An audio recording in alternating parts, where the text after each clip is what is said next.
Hello everyone. We hope you're doing well. We're doing great, and we truly appreciate your ongoing support. We'd like to briefly address some comments regarding our audiobook series. Rest assured, progress is ongoing. That said, your feedback is vital. If there's a novel you particularly enjoy and want to hear more of, please let us know in the comments.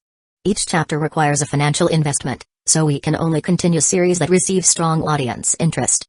Although we retain core names and plot lines, we make significant editorial changes to enhance clarity, pacing, and immersion. These are not simple recitations. We work hard to deliver a polished, thoughtful listening experience. Without sufficient feedback or engagement, we may need to discontinue a series. So if you're enjoying something, don't stay silent. Your input truly matters. Note, our default audio speed is 3x. If that's too fast, let us know. We're happy to adjust it. Interested in early access to unreleased audiobooks? Visit our Patreon. You'll get to experience new content before it reaches YouTube.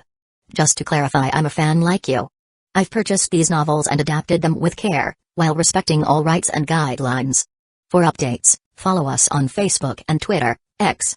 YouTube update: recently, YouTube flagged some of our content for including mature themes, realistic violence, and darker story elements. As a result, we've decided to stop uploading anything that violates YouTube's guidelines. If you'd like access to the full, uncut versions including the more intense or mature content, you can find them on our Patreon page, where we upload everything first.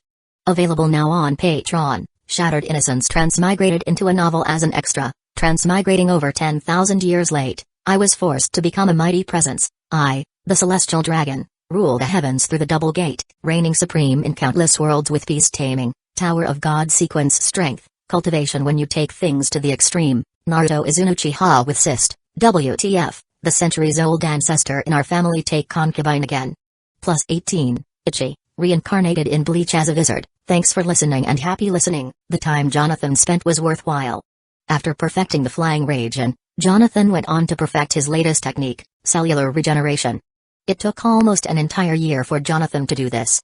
Mixing his knowledge acquired from Earth as well as the medical knowledge he learned from this world, he combined several techniques, skills and abilities to create his own method of near-instant regeneration. This form of regeneration was not a passive ability.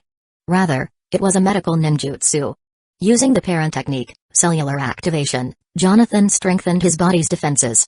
No matter what jutsu would hit him, Jonathan could minimize the damage of that jutsu if he focused on that body part. Paired that with a lesser version of the body revival technique, Jonathan would begin healing whatever injury was made. To activate this regenerative ability, Jonathan first required to have enough chakra.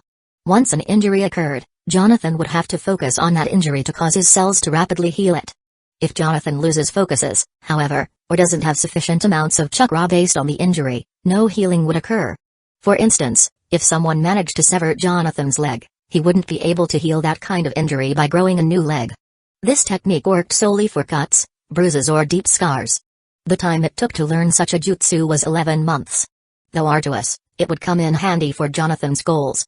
The last remaining month, Jonathan focused on basic techniques such as the nervous system rupture technique and chakra-enhanced strength. They were both things Jonathan already knew how to perform, but didn't have time to. Aside from that, he managed to successfully copy the false darkness lightning technique he learned from Kikilaz. When Jonathan looked at his body, it wasn't at all full of scars. It was clean without a single blemish thanks to his cellular regeneration. More so, his very muscles were like steel fibers. 25 endless and 9 After learning 9 new techniques within a year, it was time Jonathan left Hueco jungle. There were things he had planned. One of which was sealing away the hot springs from Inma. Though no one in the entirety of the world ever was recorded to ever traverse here save Jonathan, he wasn't looking to take any chances. Jonathan needed sealing tags. On top of this, he had no money. He could only think of what Tiki had done with all his profits. He also had to check on Izumi's progress. For an entire year, he had not stepped foot in the Leaf Village. He knew what events were supposed to happen, but due to his intervention, those things likely would be altered. There was 2 important things Jonathan remembered was to happen in his time spent in Hueco jungle. The first, Itachi Uchiha was to awaken his Sharingan. And the second, Kabuto Yakushi was to leave the orphanage to join Root. All other factors, such as what Izumi was doing, could only be known unless Jonathan bore witness. Packing the necessary equipment from Hueco jungle, Jonathan left. There were no secret passages that linked Hueco jungle to any other villages. As such, the only way to leave was to walk out. Jonathan left not only the jungle but also Inma. This animal had been quite submissive throughout Jonathan's training. He hardly ever came by the habitat and acted normally. Even if Hiruzen were to summon Inma before his battle at the Chunin exams, he wouldn't be any different. Jonathan continued on his walk until he reached a grassland. The trees eventually dwindled until Jonathan had to cross a long empty path through thick and tall grasses. By the time he made it outside, Jonathan still could not pinpoint his location. The grass was shorter, yes, but the plain was so open it almost seemed like an endless landscape. Several hours later and it was already nightfall. Though tired, Jonathan did not choose to rest. He continued pushing forward. After a whole year of suffering, traveling these plains was easy for Jonathan. But what made it more manageable was his high-ranked medical techniques. Jonathan could preserve his stamina and continue on an endless walk or run if he needed. The only times Jonathan stopped was to hunt an animal for food. Aside from that, Jonathan spent roughly 25 hours walking north each day for 3 days. On Jonathan's 4th day of traveling, he finally noticed the grass starting to deteriorate. The more he walked, the drier the air became. His area became so dry that all that was left in front of him was nothing but a desert. Jonathan immediately speculated that he was likely in the land of wind. This was an interesting territory to be in, but it was not something Jonathan desired. His destination had to be the Leaf Village. The only benefit Jonathan gained from traveling so far was that he knew what country he was in now. This did not deter Jonathan in the slightest.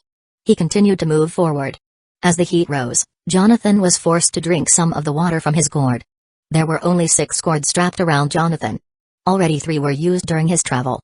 He could, of course, perform his flying Raijin technique to go back and replenish them at Hueco jungle, but there was no need for him to waste his chakra until he discovered a safe resting area.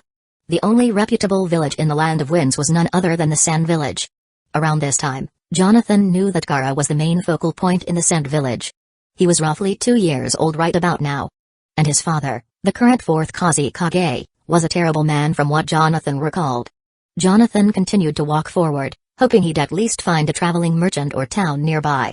After several hours of walking, Jonathan had not seen anyone. He was forced to drink another gourd due to the blistering heat. By the time the sun set, Jonathan still didn't see or sense anyone close. He decided to finally rest after 4 days without real sleep. By the time Jonathan arose, he continued traveling north. For all Jonathan knew, he probably wasn't in the Land of Winds. He might have just been in a desert area from a different country. This, however, did not stop Jonathan's seemingly endless journey. Just as Jonathan was about to use up another one of his gourds, he saw what looked like a sandstorm. Jonathan held his ground in front his face and walked through without hesitation. Using his chakra, he kept his feet planted on the sand. After 30 minutes, he came out the other side. And when he looked, he saw 3 silhouettes afar off. Jonathan didn't bother trying to sense their chakra signatures. Instead, he waited in a still motion for them to approach. It's not every day we see someone roaming around these parts. What's your name, stranger? Curiously asked a man wearing the Sand Village's headband. When Jonathan looked to see who it was, he recognized the shinobi. It was a faint memory, but his name instantly came to Jonathan the instant he saw his face. Fugi. This person was from a filler arc dealing with Gaara after he became the Kusagakure. Even more, Jonathan knew how irrelevant that arc was for the villains. If there was anything he gained from those filler moments, it was a sealing technique that allowed someone to extract tailed beasts. But Fugi wasn't the person who had that technique. Almost 14 to 15 years from now, Fugi was a Jonin in the Sand Village. Though he looked younger from Jonathan's perspective, it was undoubtedly the same person. I'm glad to have finally found someone, Jonathan answered. I've been traveling for days. Do you folk perhaps have any water to spare? You don't look like you're from here, stranger. Wearing that tiger-striped kimono and all, another man retorted. Jonathan didn't recognize that man but did notice his headband. He, too, was a shinobi from the Sand Village. We're on an important mission, and need our supplies, Fugi testified. If you can, go to the town a few miles east from here and you'll find a vendor selling water. Fugi then signaled the two to continue pressing forward. But Jonathan could easily tell that this wasn't an ordinary mission. It was an escort mission. The person behind Fugi and the other shinobi was different. That person didn't have a headband. The 3 passed Jonathan, not caring for his humble plea for water. Wait, Jonathan stated. The 3 turned around, wondering what Jonathan needed now. You should consider when a man asketh for a drink, thou shalt give it to him. Jonathan turned to the 3, revealing markings across his face. Jonathan had been drinking hot spring water for 4 days straight. All that excess senjutsu was waiting for Jonathan to release his simian sage mode. A shinobi? Fugi questioned surprisingly. Let's not be hostile, kid. Izego, watch Senior Gosa for a moment.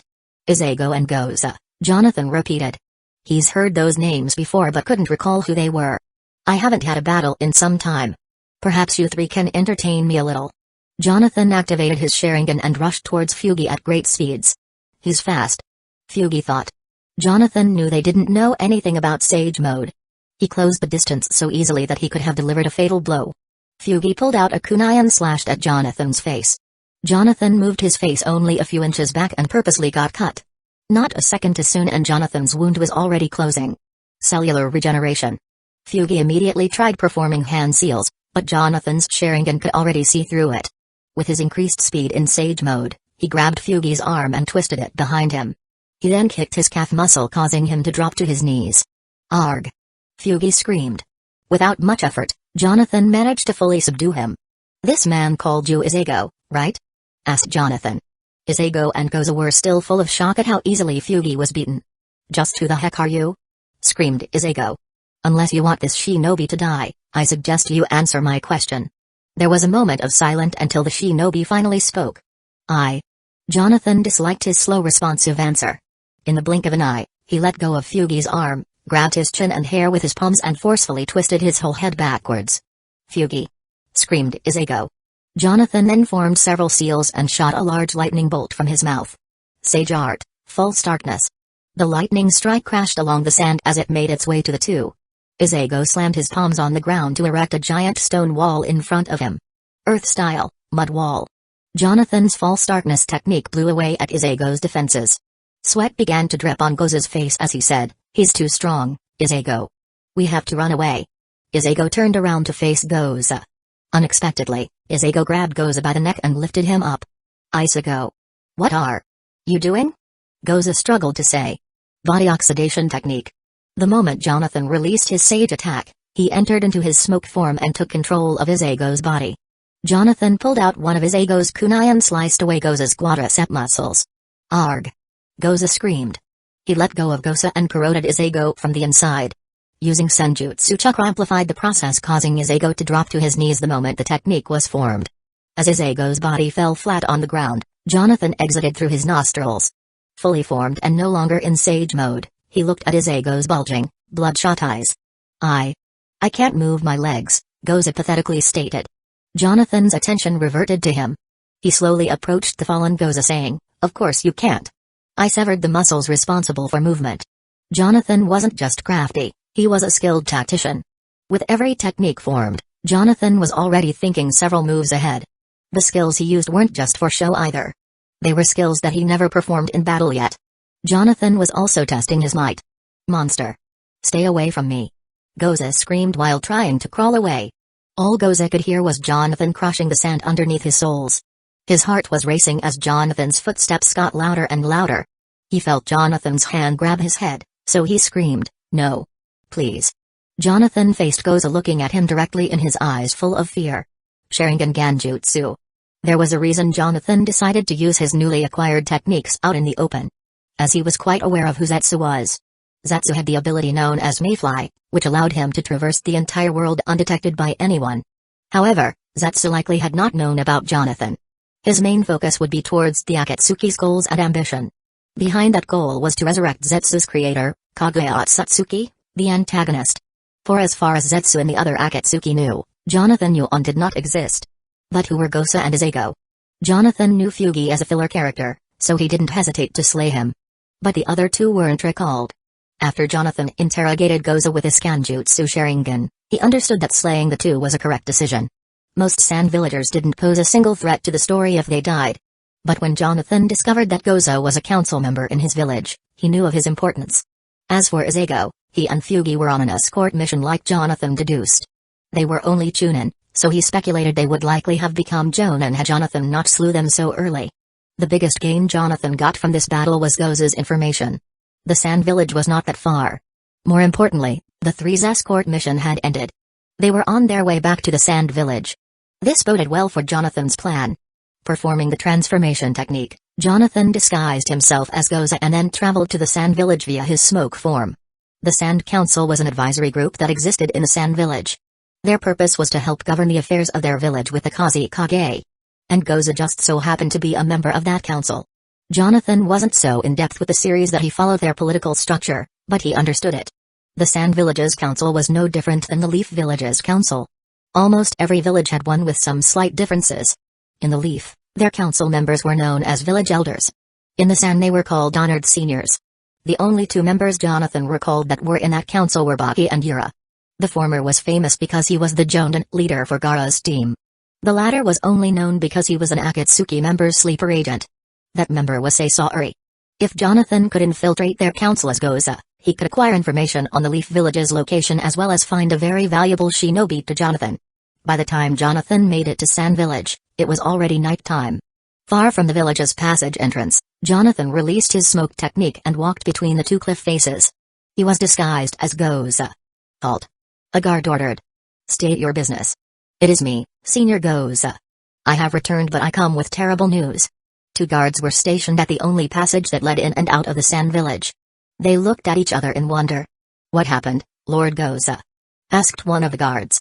Before Jonathan arrived here, he already extracted every piece of information from Goza's mind. He knew who Goza was, his occupation and his level-headed personality. The shinobi who accompanied me were ambushed by a powerful foe west from here. I have never seen such a terrible creature before, but I am inclined to believe that it could have been Sasaori of the Red Sand. In hearing that, the two guards gasped. Sasaori of the Red Sand? Yes, Jonathan replied. If Izago and Fugi did not instruct me to run to safety, I may have never made it. The two guards had sweat dripping down their faces. The mere mention of Sasaori's name had them flustered. Very well, Lord Goza. We'll let you in to make the report. Some would say that Jonathan's acting was superb. Others would discredit the two guards who were easily fooled. But no one could reprimand Jonathan for his actions. Because he managed to walk right through the doors without needing to lift a finger. The Sand Village was truly a spectacle sight at night. The lights reflected off their stony buildings, giving it a serene look. Unlike the Leaf Village, which consisted of clans, this village mainly composed of families. And as poor as people might think it was, its infrastructure was closely similar to that of the Leaf Villages. The only notable difference was the light colors from the sand. However, neither of this was of interest to Jonathan. With each step taken, Jonathan surveyed his surroundings. He wasn't entirely sure how long he'd need to stay here, but he knew he needed to familiarize himself. The Sand Village would play a crucial role due to Gaara, the fourth Kusagakure's bloodthirsty son. Considering how late it was getting, most shops were already closing. All Jonathan had to do was read the signs to know where he was. Because of that, he found the Kusagakure's building. As a former fan of Naruto, Jonathan knew that each village had the kanji letters for their respective country. In the Leaf, the kanji word fire was written where their Hokage office was. In the Sand, it was wind. Goza. You're back from your journeys, I see. The man who greeted Jonathan was unfamiliar. But he addressed Jonathan informally, meaning, he did not say Lord Goza. On top of that, he was wearing a gutra. This was the attire most Sand seniors dressed in. Jonathan wasted no time in using the Sharingan Genjutsu. 26 Sand Council, come, friend. Let us discuss matters privately. What say you? Jonathan asked with a smirk on his face. That is a fabulous idea. The things Senior Joseki revealed to Jonathan were quite relevant.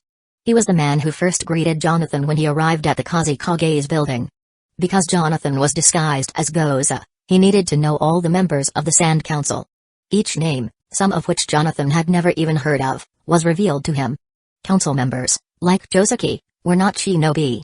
This meant they were highly vulnerable to things like Jonathan's illusions. The same thing applies to the daimyo of this world. People like them, feudal lords, were the political leaders of a country. They may not have had the physical means to fight, but they were smart enough to be a figurehead for their country. To sit on the council as a political leader of a village would be a great advantage to Jonathan. Jonathan released the Sharingan Genjutsu on Joseki after collecting all the information he needed. And that's what happened, Senior Joseki, stated Jonathan. What? Huh? Joseki said, looking around. Right. What were we discussing again, Goza? Were you not listening, Senior? I was ambushed by a Rouge ninja during my travels, Jonathan replied. Oh yes. Please do tell me about it, Joseki dumbfoundingly said. Jonathan spent the next few minutes explaining a story where he was the sole survivor. The way he said it, exactly like how the real Goza would have, caused Joseki to believe it. And why wouldn't he? Goza was a respected member of their council. I'm sure you're very troubled after that, Goza. Go ahead and rest for the night. We have a meeting tomorrow morning, Joseki stated. You do the same, Senior Joseki. The two departed and Jonathan left the Kusagakure building. Goza was an unmarried man. As such, when Jonathan arrived at his house, he entered into a single, lavishly furnished apartment. Though the Sands economy was rough around this time, those at the top lived in luxury. Jonathan did not care for riches or fame. What he needed was enough power to achieve his ambitions. The instant the sun rose, Jonathan got dressed and performed his transformation technique to appear as Goza. Before Jonathan went to sleep, he activated his sensing technique to make sure he wasn't being watched. From what Jonathan knew, it was that politics was like a dangerous game. Goza had enemies. People anywhere could be spying on him if he wasn't careful. This was the way this world worked periodically. When Jonathan felt at ease, he did not keep the transformation active. He left Goza's home and found a secluded area to instead transform into someone that wasn't recognized in this village, the young Hashirama-senju. This was Jonathan's most reliable transformation. Jonathan made it to the outer edges of the village and placed a mark with his flying Raijin technique. When Jonathan finished, he quickly found the weapons tool shop. Last night, while he was walking as Goza, he made a clear mental note of the more important areas, such as the shopping district. Introducing himself as the young Hashirama-senju, Jonathan purchased 5 sealing tags using the money Goza had at his own home. Goza was quite a rich fellow. In total, he carried 7 million ryo. That was equivalent to approximately 480,000 American dollars. Jonathan, however, still found that unimpressive considering he was part of the Sands Council. He should be carrying 10 times that amount. On top of that, despite how affluent the amount was, as good as it looked, it wouldn't be useful considering how poor the Sands economy was. The shop owner questioned Jonathan but hadn't said anything after seeing his Sand Village headband. Once Jonathan's purchase was made, he quickly found an area where no one was around and performed the flying Raijin technique. The place where he appeared was Hueco jungle. More specifically, at the mountain hot springs. Jonathan slaughtered an entire race, leaving one alive. That one was Inma. If he somehow stumbled across the hot springs, it would mean trouble for Jonathan. Thinking ahead, Jonathan knew he needed to seal the area. After spending so much time performing the flying Raijin, Jonathan was more than accustomed to the basics of sealing techniques known as Fuinjutsu. It was one of the prerequisites Jonathan had to practice during his training.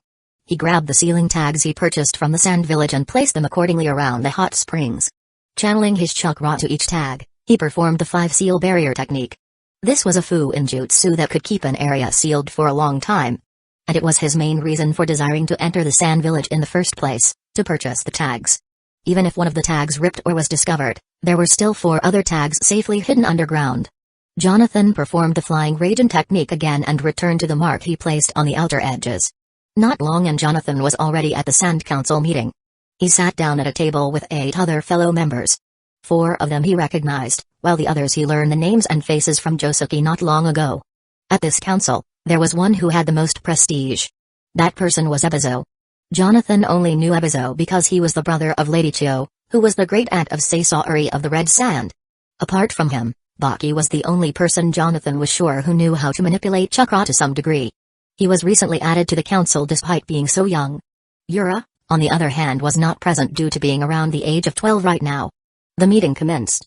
The Tropic already relayed the events that happened yesterday. Senior, Goza. It is a shame that 2 of our Sand Shinobi are now missing because of Saisari's ambush, Ebizo addressed formally. Do you perhaps know why you were attacked so sporadically? I can only assume that it was because of my position, Senior Ebizo. Jonathan was quick to answer. Like all of us here, we hold a lot of influence in the village. The only thing that's troubling is not knowing what Saisari was after. Jonathan's reply was not just perfect, it instilled fear as well as confusion amongst the group. No one would suspect him of having done anything wrong because Saisari was a wanted criminal in the whole country. A lot of chatter began taking place. Everyone, that's enough, Ebizo stated. For now, we have to alarm the country about Saisari's actions. None of us are safe outside the village. For the next several minutes, topics regarding funding, economic changes and geopolitical nonsense were discussed. To Jonathan, the entire matter was quite boring. After the meeting took place, Baki tried inviting Jonathan for a drink, to which Jonathan declined. His reasoning was that he had important business to deal with. One of the privileges council members had was the right to view important stored documents. The first thing Jonathan did was go to just that place. Like in the Leaf Village, their documents were held within the Kazikage's building. If anyone were to question Jonathan as Goza, they wouldn't have the right to. He was an honored senior. Jonathan looked through each document. Most of the information was hogwash. Others dealt with things Jonathan was already familiar with from Earth. It wasn't until Jonathan found what he was looking for. That thing was the location where Bunpaku spent his time. Bunpaku was one of the hosts of a tailed beast named One Tail. This tailed beast was the Tail, and he was currently sealed in Gara at the moment. But Jonathan did not care for who Bunpaku was. Jonathan already knew who he was. What Jonathan needed was the location of where Bunpaku trained to keep the One Tail at bay. Because that was the place his target was located. Of the many things Jonathan knew Kusagakures were famous for, it was a Kekkei Genkai known as magnet release. The issue was, Jonathan didn't find any scrolls with that information. Goza, what are you doing here? Asked Joseki from behind. Jonathan recognized his voice. Ah. Senior Joseki, calmly answered Jonathan. I was doing research on the One Tail. Has the matter with Sasori gone to your head, Goza? What reason do you have for looking up things like that? Asked Joseki. For someone considered wise, Jonathan found him annoying. Have you not heard, Senior Joseki? Asked Jonathan. Heard what? Gara, the Lord's son has been showing irregular symptoms. I believe it is because of the One Tail, Jonathan bluntly stated. Is this true? Joseki asked in alarm. If so, I'll see if I can get someone to monitor his behavior. With that said, Joseki left Jonathan to his business. But Jonathan had already finished collecting the data he needed. Without making haste, he left the Kusagakure building. The moment matters regarding the village or the Kusagakure, all council members would find the issue important. And Jonathan wasn't deceiving Joseki. Gara was a troubled child growing up because of the One Tail. Outside the Sand Village, west of the country was a certain area for priests. One such priest was known as Hoichi. At an early age Hoichi perfected the Fuinjutsu taught by Bunpaku. That was the same sealing technique used to extract tailed beasts' chakra. If Jonathan could learn that sealing technique, he would be capable of battling those with tailed beasts inside of them. Those people were known as Jinchuriki, ninja who bore tailed beasts and were capable of harnessing their power. Naruto, the main character, was the Nine-Tails Jinchuriki. Gara was the Jinchuriki for the Tail. It would be problematic for Jonathan to kill either one of them. And the Jinchuriki for the Eight Tails had already established a relationship with their tailed beast, meaning, they could fight at the level a tailed beast could. The more tails a tailed beast held, the more chakra they also had. Having one would compensate for Jonathan's lack of chakra. Just having a tailed beast, regardless of the number of tails, was already an enormous amount of chakra. But Jonathan was not going to target the 3 tails, 4 tails, 6 tails, or 7 tails. The reason was because of the Akatsuki. Each Jinchuriki was hunted down for their tailed beast. In order were the 5 tails, 7 tails, 1 tail, 6 tails, 2 tails, 3 tails, and then the 4 tails. Jonathan's target was the 5 tails. The 5 tails, whose name was 5 Tails, not only bore enough tails for his chakra reserves, but wouldn't be captured years from now. Jonathan also knew who bore the 5 tails, a shinobi named Han from the Stone Village. Jonathan knew quite a lot about the 5 tails, as he did with all of the 9-tailed beasts. Fighting Han would not be a problem once Jonathan perfected the sealing technique from Hoichi. What Jonathan took into consideration was finding Han's location. Now, Jonathan was by no means in a rush to find Han's. He first needed to deal with other matters. For instance, being in the Sand Village near Gara was an opportunity that would likely not come around again. After Jonathan's information gathering, he went to go and visit the 4th Kusagakure, Raza. Jonathan did not like Raza. Frankly, he did not like anyone in Naruto. However, Raza was one of the most hated characters due to his poor treatment of Gara and his reputation as being one of the worst Kusagakures to ever take the mantle. As Goza entered the Kusagakure's office, he saw Raza working on papers. Senior Goza, you usually don't come uninvited. Raza's tone was cold. For Kusagakure, I am troubled by your son, Gara, Jonathan announced. When Raza heard that, he put his pen down and looked at Jonathan. Do not threat. The council and I are interested in seeing Gara's growth, so I came on my own behalf. If we could harness your son's strength and turn him into a weapon, it would greatly benefit the village. Jonathan couldn't have said the right words. This was exactly what Raza was planning to do with his now 2-year-old son. Yes. Raza replied. I agree. Gara's abilities have been strange lately, but I'll handle it. This is good. Would you mind if I took a look at the boy? He is the future of the Sand Village after all, Jonathan asked. I don't mind, but try not to get too close to his body, Raza replied. As you know, The one-tail uses a protective shield made of sand to prevent Gaara from receiving injuries. But of course, Jonathan replied as he began to head out. Wait, Senior Goza. Jonathan was almost out the door before Raza called to him. I heard you were attacked by Sasaori of the Red Sand. Jonathan turned around answering, yes. 2 of the Chunin accompanying me are still missing. I've gone ahead and sent a squadron to where you last saw him, Raza stated. Hopefully, they come back with something good. Jonathan looked upset. His acting was flawless. Inside, Jonathan was smirking contently. Why would he ever reveal the exact location of that attack? Isago and Fugi's dead corpses were horribly disembodied, burned to a crisp and buried deep within the sand. As for the location Jonathan gave them, it was far from that area. Jonathan left the Kazekage's office and headed to where Gaara was located. There wasn't anyone guarding Gaara, much to his surprise. Raza would have multiple assassination attempts on Gaara as an infant. Right now, Gaara was sleeping. Without showing any hostility in his actions, Jonathan slowly placed his palm on Gaara's naked back. This caused him to abruptly wake up. Gaara scratched his eyes before asking, "Who are you?" Jonathan gently removed his hand answering, "I am a relic they wish to get rid of, so why do I exist and live? In order to exist, you need a purpose. To exist without a purpose is the same as being dead." Gaara stood there confused as Jonathan walked out of his room, expressionless. Of course, the young Gaara would not know what Jonathan meant now. But to think he would be hearing similar words that he would wind up repeating 10 years later. The only difference was that Jonathan meant his words and would not ever change. After leaving the building, Jonathan went to Goza's house and began resting to replenish his chakra. Assuming they find my sealing mark on Gaara, they wouldn't be able to do anything about it. Nor would they be able to link it to me. How could they? The flying Raijin formulas are permanent, and no one here would believe Goza was capable of harnessing chakra. Due to the flying Raijin technique being used twice today, Jonathan was not going to traverse the land of winds without the right amount of chakra in his reserves. There was one important thing Jonathan acquired that he hadn't considered when he was in the Leaf Village. That thing was a map. On the front of this map was the entire land of wind country. It consisted of areas that even Jonathan was unfamiliar with when on Earth. Smaller towns were only several miles away, while the location where Hueco was would be less than half a day's journey on foot. On the back of the map was even more precious to Jonathan. This part had a complete layout of the whole world. It was exactly as he expected.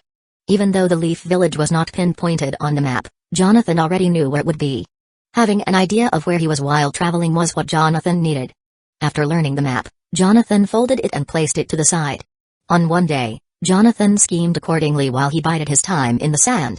Perhaps his biggest gain was placing a mark on their one-tailed Jinchuriki, Gaara. The Sand Village wasn't a well-known territory for Jonathan. Some of its ninjas had no significance to the story, whilst most were filler characters.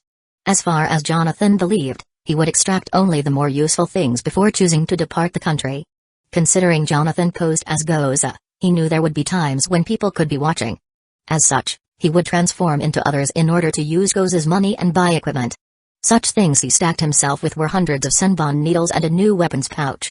After his supplies were destroyed in the leaf and likely confiscated, Jonathan had to again start from scratch. This time around, Jonathan was not planning to gather a bulk amount of equipment. What he had on him would be sufficient enough: gourds filled with hot spring water, the world map, and hundreds of senbon needles stored in his weapons pouch.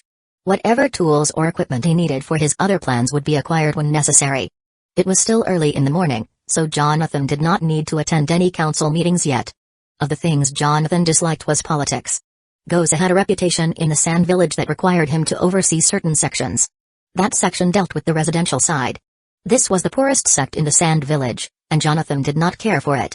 Ignoring those trivial matters, Jonathan activated his smoke technique and traversed outside the Sand Village undetected. His destination was the Sand Monastery. This was where the priests were stationed. Because Jonathan did not have the time to stay, he had to move fast. The distance to the monastery was less than half a day's journey. That was time Jonathan could not waste. If Jonathan began acting differently as Goza, the otherwise members would become suspicious. Using the wind as a means to travel faster whilst in his smoke form, Jonathan was able to make it to the monastery in 3 hours. Granted, his chakra had been depleted by a lot. Without being detected, Jonathan placed a mark on the monastery and performed the flying Raijin technique to teleport back to the Sand Village walls. That was Jonathan's limit for now. Any more and he would collapse. Even his transformation as Goza ended. What we need is a treaty among the Mist Village, Sajo declared. No, it is too dangerous, Raja debated. A lot of murmurings unfolded within the Sand Council room until the doors opened. Senior Goza, you're late, Raza announced. All the eyes turned to Jonathan as he casually walked to his seat saying, my sincere apology, Kazekage Raza. I had health problems and desperately needed to consume something fast. Jonathan was referring to his need to replenish chakra with the calorie control technique. But they wouldn't have known that. It was a secret technique from the Akimaki clan only known to them. That's no excuse, Ebizo argued. You have a duty to the village. Being late for meetings is detrimental. He's right, Baki agreed. This caused the entire council room to reprimand Jonathan. He gladly took their castigations without debate. Don't let it happen again, Senior Goza. Now. Where were we? Raza continued. The entire meeting consisted of a possible treaty among the Mist village. Jonathan wasn't too keen on this part of the story, but he did remember a scene involving this trivial matter. Nevertheless, he hardly spoke and simply agreed with all of Ebizo's decisions. Ebizo was the senior with the highest level of prestige and respect in the council when Raza wasn't participating. If there's anything Jonathan learned from making political decisions, it's to gain favor with the highest figureheads. That concludes this morning's meeting, everyone. Raza dismissed the council as everyone began standing up. It wasn't every day Raza participated in the Sand Council's meetings. Only when it discussed matters pertaining to those outside the village, like a treaty with the Mist village, would he find a need to attend. Senior Goza, why were you so late this morning? Joseki asked Jonathan. He called him senior just now. Likely because the other members were still around. I told you, Senior Joseki. I was not feeling well. Would you care to treat me to a meal since you're inquiring about my health?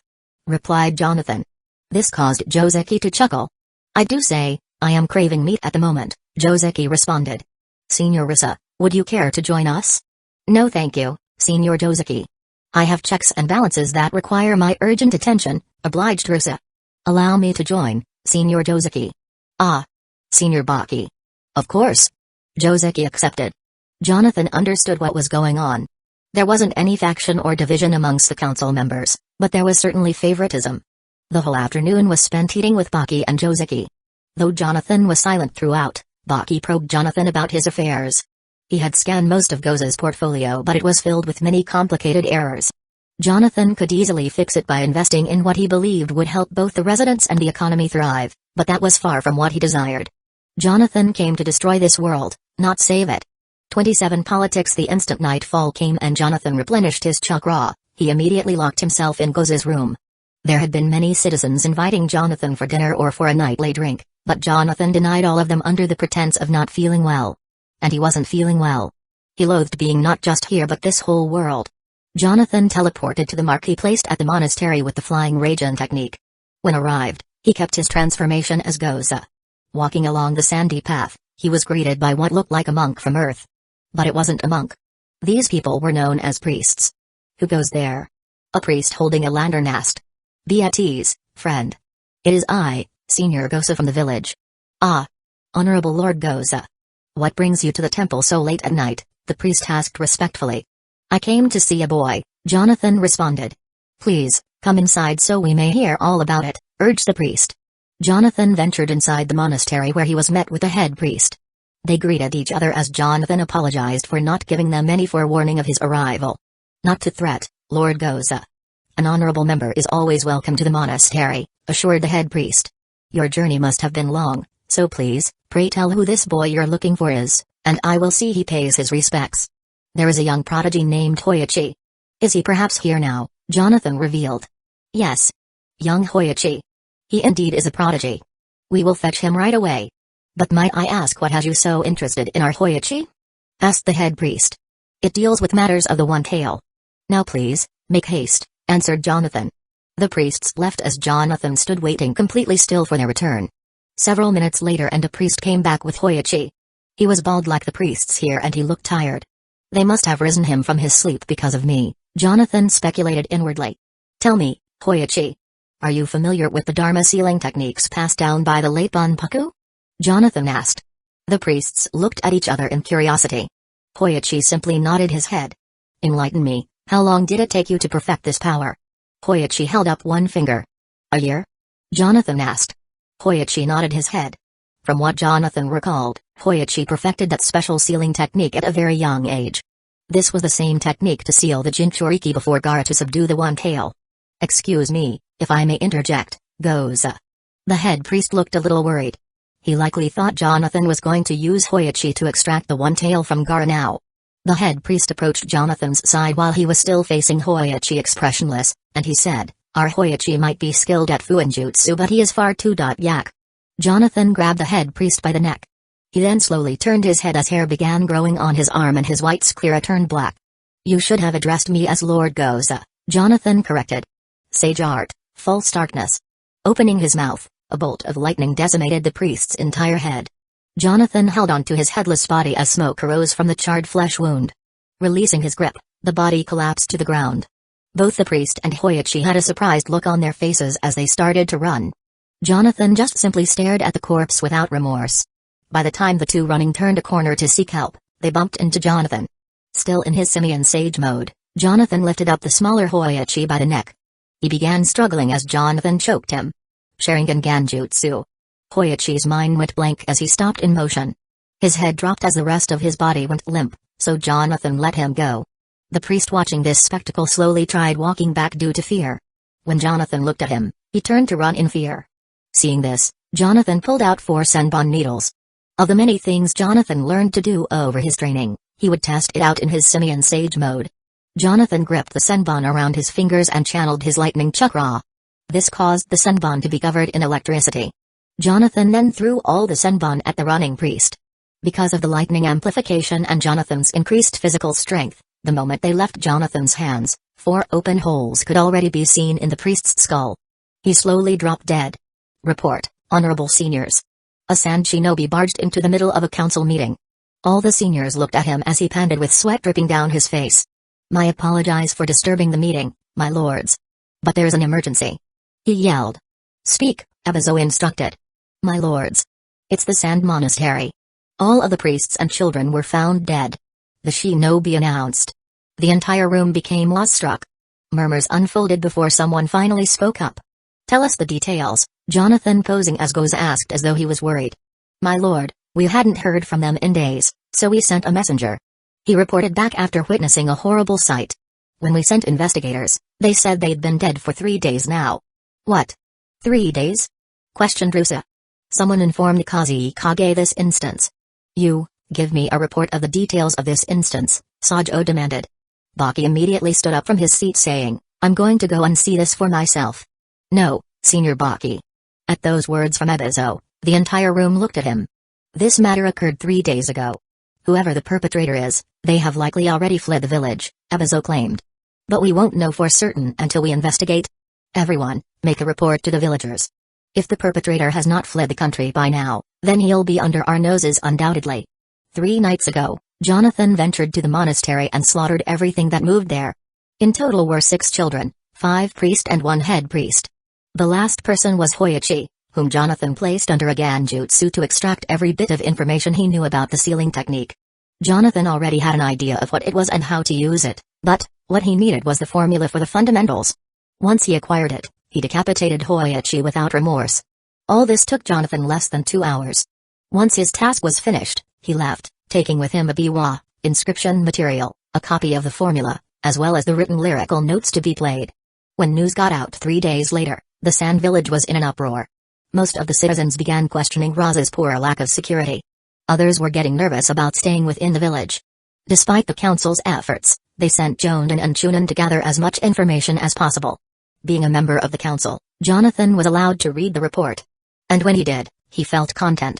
Not a single thing he did would be traced back to him. As far as the investigation knew, the assaulter was skilled in lightning techniques and that it was likely 2 or more of them that performed this act. Raza was enraged when he read the report. Though Jonathan was not fully accepting of his minor achievement. There was something he needed but could not find. That thing was a special teapot. Jonathan had never seen it and Hoichi had no reliable information on its whereabouts.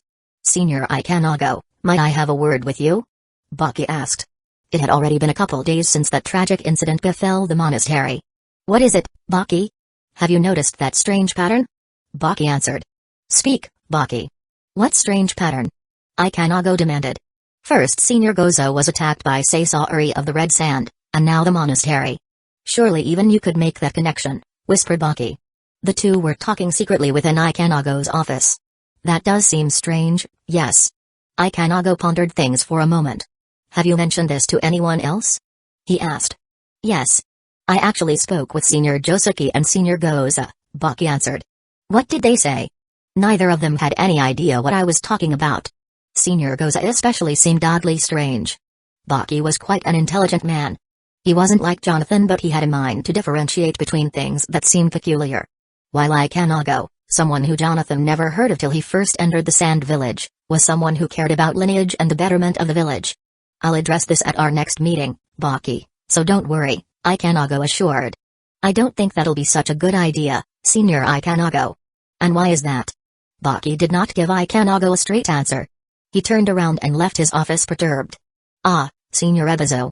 I was looking for you. Eh? Senior Goza. What can I do you for? Asked Ebizo. Jonathan walked into Ebizo's office. It was just the two of them. Will you agree to a decision I have made, Honorable Senior? Jonathan's eyes widened as he stared at Ebizo, activating the Sharingan. It's important you do it at our next meeting. It had perhaps been a week in total since Jonathan's arrival in the Sand Village. Since then, he's infiltrated them without batting an eye. The instant he sought an opportunity to place Ebizo, the council's leader, under a Genjutsu, he did so without hesitation. Jonathan had also acquired the formula to the Dharma Seal. What he needed now was to leave. Perhaps the Sand Village could have been made into a better village than the Leaf, and perhaps Jonathan could have even thrived here as the next Kusagakure over Gaara. But by no means did Jonathan seek any of those things. He needed to cause destruction. And to do so, he needed power. The more knowledge he had on someone, the better. Considering his interference in the sand was paramount, Jonathan understood that it shouldn't affect how things would occur for the main characters too much. Even if Jonathan were to slay several shinobi here, he believed that only a few of them would cause a big enough impact in the next few years. This was why Jonathan was beyond careful. Slaying those at the monastery didn't matter to him, so long as it helped him achieve his own ambitions. Alright. Let's begin today's meeting, Ebizo declared. Half an hour passed with the seniors discussing the recent event as well as economic affairs. Ikanago had not mentioned what he and Baki discussed back at his office. Rather, the notion of what each senior was doing to appease the masses was afoot. Jonathan assured everyone that those from his sect were more inclined to put their faith in what the Kusagakure decided. To be fair, Jonathan didn't bother to address his sect. He kept quiet and let them spread their own rumors. The reason being was because Jonathan knew the current Kusagakure would die not long from now. As long as Jonathan used him as a catalyst, he would be playing the Sans political game correctly. Is there anything else needing to be addressed? Ebizo asked. Yes, Jonathan spoke. He stood up from his seat and said, Honorable Seniors, it has come to my attention that one of my spies has discovered important information regarding the Leaf Village. When Jonathan said this, he drew the attention of the whole room. This is what Jonathan needed. Currently, our economy is in dire need.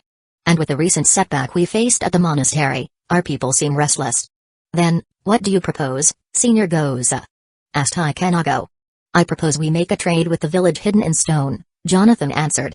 The whole room began to murmur until Ebizo quieted everyone down. Speak more on this trade, Senior Goza. But of course, Senior Ebizo.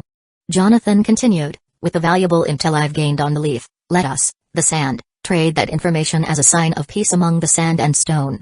That's insane, Josuke added. We have been at enmity with the stone for years now. What makes you think they'll accept such a proposal? He's right, agreed Riza. It is a simple matter, Honorable Seniors. Allow me to go and speak with a representative from the stone.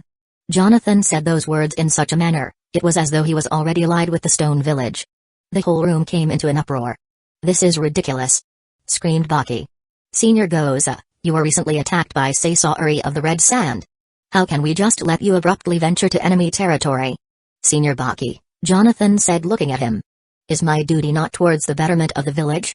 Let us know this intel you have before I make my decision, Senior Goza. The person who asked Jonathan was none other than Sajo. From the information Jonathan knew of Senior Sajo, it's that he was not easily fooled. Seniors, Jonathan spoke. It is believed that an orphanage is secretly recruiting agents to the Leaf's covert organizations. The people I've sent to investigate the matter have confirmed the exact location of this orphanage. A lot of murmurs began taking place in the council room. Many questioned Jonathan who this person he assigned was, as no one they were aware of was capable of infiltrating the Fire Country so conspicuously. On top of this, they were wary of Gosa going out again. 2 terror attacks just occurred. Though the council mainly looked out for the betterment of the village, they still valued their members. As Jonathan answered all their questions, he finally stated, "Senior Ebizo, I urge that you make the decision on who should deliver this information as a sign of peace amongst the sand and stone. Do you not think that it would be valuable for us to end our village's suffering due to past conflicts?" The room became silent. "We shall send a messenger bird to the Earth Country. When we get a response, Senior Gosa will be the one to negotiate matters," Ebizo declared. "I object to this," Baki yelled. "Allow me to accompany Senior Gosa." Jonathan knew Baki would say this. The day he approached Jonathan about peculiar events occurring after the proposed Saisari ambush, Jonathan understood Baki would do whatever it took to get to the bottom line of things. He even knew of his meeting with Ikanago. "Denied, Senior Baki." Both Joseki and Ebizo said this at the same time. Ebizo then stood claiming, because of Saisari of the Red Sand, Senior Gosa will travel in secret with a family. Should the stone agree to our proposition, Senior Gosa will meet where they agree to. Brothers, this is for the Sans No, the whole land of Wind's prosperity. If we can ally with the stone and put aside our differences, we can rise to power without question. When Senior Ebizo declared this, not a single honorable senior could go against it. Why would they? Both Ebizo and Joseki belonged to Jonathan. The Stone Village, also known as Hidden Stones Village in Japanese, was a troubling territory to venture to. However, they were also the most susceptible to assault. This was due to harboring not one but two Jinchuriki as well as an old Kage who was lacking military power. Jonathan was quite familiar with this village. They were the village that had the most potential but was heavily underrated because of their sushi Kage. "My lord, we received an official message from the Sand Village," a shinobi said, bringing Onoki a letter. "What's this?" Onoki asked. He began reading the letter in the safety of his office. 28 A calm before the storm to the Sushi Kage, we of the Sand no longer desire the strife that's plagued our villages. We are willing to give vital information on the Hidden Leaf Village's operations, as well as forbidden knowledge they have acquired over the years. Our hope is that, with this knowledge in hand, your village may prosper as we pave a new era of peace amongst the Sand and Rock community. Onoki continued to read how the Sand was willing to transact this information in person while hoping to gain nothing but their loyalty. Onoki considered. It seems as though the Sand Village is looking to make a trade with us. Intel on the leaf for our trust. What? The shinobi asked in question. Why wouldn't they just give us the information instead of requesting a meeting? You'll never understand politics if you don't already know the answer to that, Kitsuchi. 7 Jonathan spent the next couple of days preparing. He deduced the chances of someone like Onoki accepting this trade were quite high. The reason was because of his personality. He was the type to hire the Akatsuki to do his dirty work. He'll be curious enough to know what sort of idealism the Sand has in mind, but he's not one to make rash decisions. Just as Jonathan speculated, he received a letter from Ebizo. The Rock Village has been accepted by the trade. Tomorrow, you'll be leaving the country on a caravan. Come to me so we can make the arrangements. Though Onoki accepted the meeting, he did not agree to it being in his village. This was exactly what Jonathan was waiting for. He wasted no time in meeting with Ebizo, who gave him the details. Jonathan would be traveling with a family whom he'd never heard of before. The names looked familiar but Jonathan couldn't completely recall who they were. As long as they don't get in my way, they'll live a longer life in this world, Jonathan inwardly thought. While Jonathan waited for the morrow, he had been practicing the Dharma seal in secret. This Fuinjutsu, sealing technique, was complicated. In order for Jonathan to execute it, he had to first create the formula on his body. Afterwards, he had to inject enough chakra while playing the right notes on a biwa. All whilst being still. The sound emitted from the biwa then resonated with the seal in order for techniques to be unleashed. It only took Jonathan 2 days to perfect the jutsu. Jonathan was capable of using sealing techniques due to having trained the flying Raijin, but he still had not learned the common enclosing and unsealing scroll techniques. This meant he had to carry the biwa into the open. Just as nightfall approached, Jonathan heard a knock at his door. Not surprising to him, because he had activated the sensing technique hourly while locked in Goza's apartment. Senior Baki, what can I do you for? Jonathan asked after opening the door. Senior Goza, might I come in to have a word? Baki asked. As you can see, Senior Baki, I have company, replied Jonathan. When Baki looked, 3 people were sitting in Goza's apartment, Shikamaru, Rock Lee and Kiba Inuzuka. Jonathan had activated the clone jutsu and the transformation technique to disguise the clones. My apologize, Senior Goza. Perhaps another time, Baki said. When Jonathan closed the door, he waited half an hour before performing the sensing technique. Baki had truly left. He was out of reach of the apartment. But that did not mean Jonathan was not cautious. Considering those that knew Goza also knew that he didn't have chakra, it was the perfect diversion for Jonathan to use to avoid Baki. The moment Jonathan sensed Baki, he had an idea of what he came to discuss. But Jonathan did not have any desire to communicate with others. The longer he posed as Goza, the more dangerous things could get. Before resting, Jonathan considered who Baki was. He was a Jonin and the youngest member of the Sand Council. There was a reason for this. Baki was not clueless. He took precautions. The following morning, Jonathan walked to the caravan with the family he would be traveling with. They were already informed by Ebizo that Jonathan, posing as Goza, would be joining them on their journey. When Jonathan approached them, he saw the parents and two little girls who looked familiar. "Good to meet you, Lord Goza," the father greeted. "This is my wife, Saga." "A pleasure to make your acquaintance, Lord Goza," bowed the bright Saga. "And these are our two daughters, Saya and Sana," finished the father. Wait, Jonathan thought. Saya and Sana. I remember. The instant Jonathan saw a strange doll being held by Saya, he knew exactly who they were. Two girls. One with blue pigtails and the other with green hair like her mother. It was never mentioned that they were truly sisters, but Jonathan finally knew the answer. These two girls would become dangerous kunoichi of the Sand Village about 11 years from now. If there's one thing Jonathan never hesitated to slay, it was filler characters. The Sand Village was filled with such people. Saya and Sana were quiet throughout the entire ride. If Jonathan were to guess, he'd say they were no more than 4 years of age. "Hey, mister, why does Papa call you Lord?"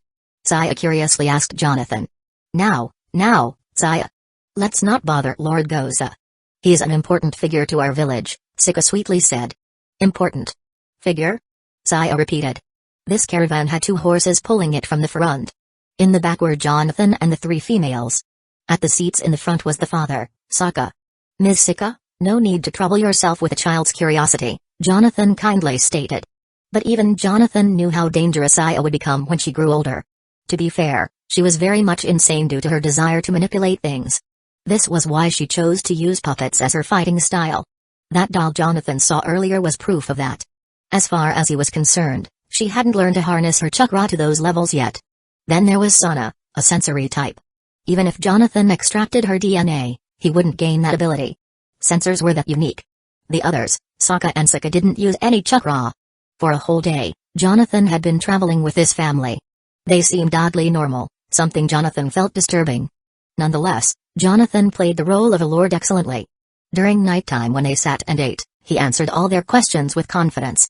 While they were traveling, he spoke a little and played the biwa to help lighten their mood. And when he was resting, he was using his sensing technique out of precaution. That decision would not be in vain because 2 ninjas were following Jonathan's caravan. Jonathan's sensing technique was developed from the Yamanaka clan. He couldn't accurately depict what the ninjas looked like. He could only tell that there were 2 chakra signatures which had been following them. If he recognized those signatures, he might have an idea of who or what it could be. Instead, Jonathan let them follow for as long as they did. Considering they hadn't attacked meant they were likely sent by a Sand Council member to watch. Jonathan had Ebizo under his Sharingan Ganjutsu which was released before departing, so he knew Ebizo couldn't have been the one to give this order. Raza might have been able to, but Jonathan didn't hear anything about that notion. Then there was Baki. He was the most likely person to send not 1 but 2 ninjas to trail Jonathan. And not out of suspicion but as a safety measure. This journey was going to take 3 extra days. On the second night, the family and Jonathan sat down by a fire. Jonathan wondered why the caravan wasn't being ambushed or stopped abruptly. It was because those 2 ninjas were clearing the path. "Hey, Lord Mister," Saya asked Jonathan. "Saya, it's Lord Goza not Lord Mister," corrected Sika. Jonathan hadn't been paying attention to the 2. Instead, he was focusing on sensing the ninjas nearby. As he kept up the technique, Jonathan saw they were fighting another ninja close by. Likely a rogue ninja. "Is Papa in trouble?" Saya asked Jonathan. Saga began to laugh when he heard this. "Papa's not in trouble, Saya. Our Lord Goza here's accompanying us on our little family vacation." Sana, the youngest daughter, tried to grab Jonathan's gatra. None of the others wore one, so it piqued her curiosity. "Sana, don't play with Lord Goza's gatra," Sika said. Jonathan let out a bellowing laughter. "Don't worry, Lady Sika. Children are prone to wonder what things look strange to them are," Jonathan wholeheartedly said. He picked up Sana and removed his gatra to let her wear it. This caused her to laugh. Both Sika and Saga both smiled. Even Saya, as mentally insane as she would be, found the scene amusing. After dinner, the family and Jonathan went to bed. Had it not been for the calorie control technique, Jonathan would have long ran out of chakra due to keeping up his transformation and using the sensing technique. Throughout most of the night, Jonathan would periodically wake up to perform his sensing technique. The same two ninjas following the caravan had finished their fight. Jonathan's sensed the rogue ninja anymore, so he likely fled the scene. Jonathan, however, kept a steady eye open. The next day, the caravan managed to cross its second border. The first border was entrance to the land of stone. The second border was to the land of earth. It was fairly simple. They checked the caravan, verified who the travelers were and let them pass without much trouble. Considering no one in the caravan bore a sand headband, it was very straightforward. Based on the information Jonathan was given from Ebizo, they weren't going to meet directly in the stone village. A location was chosen by Onoki in the land of earth.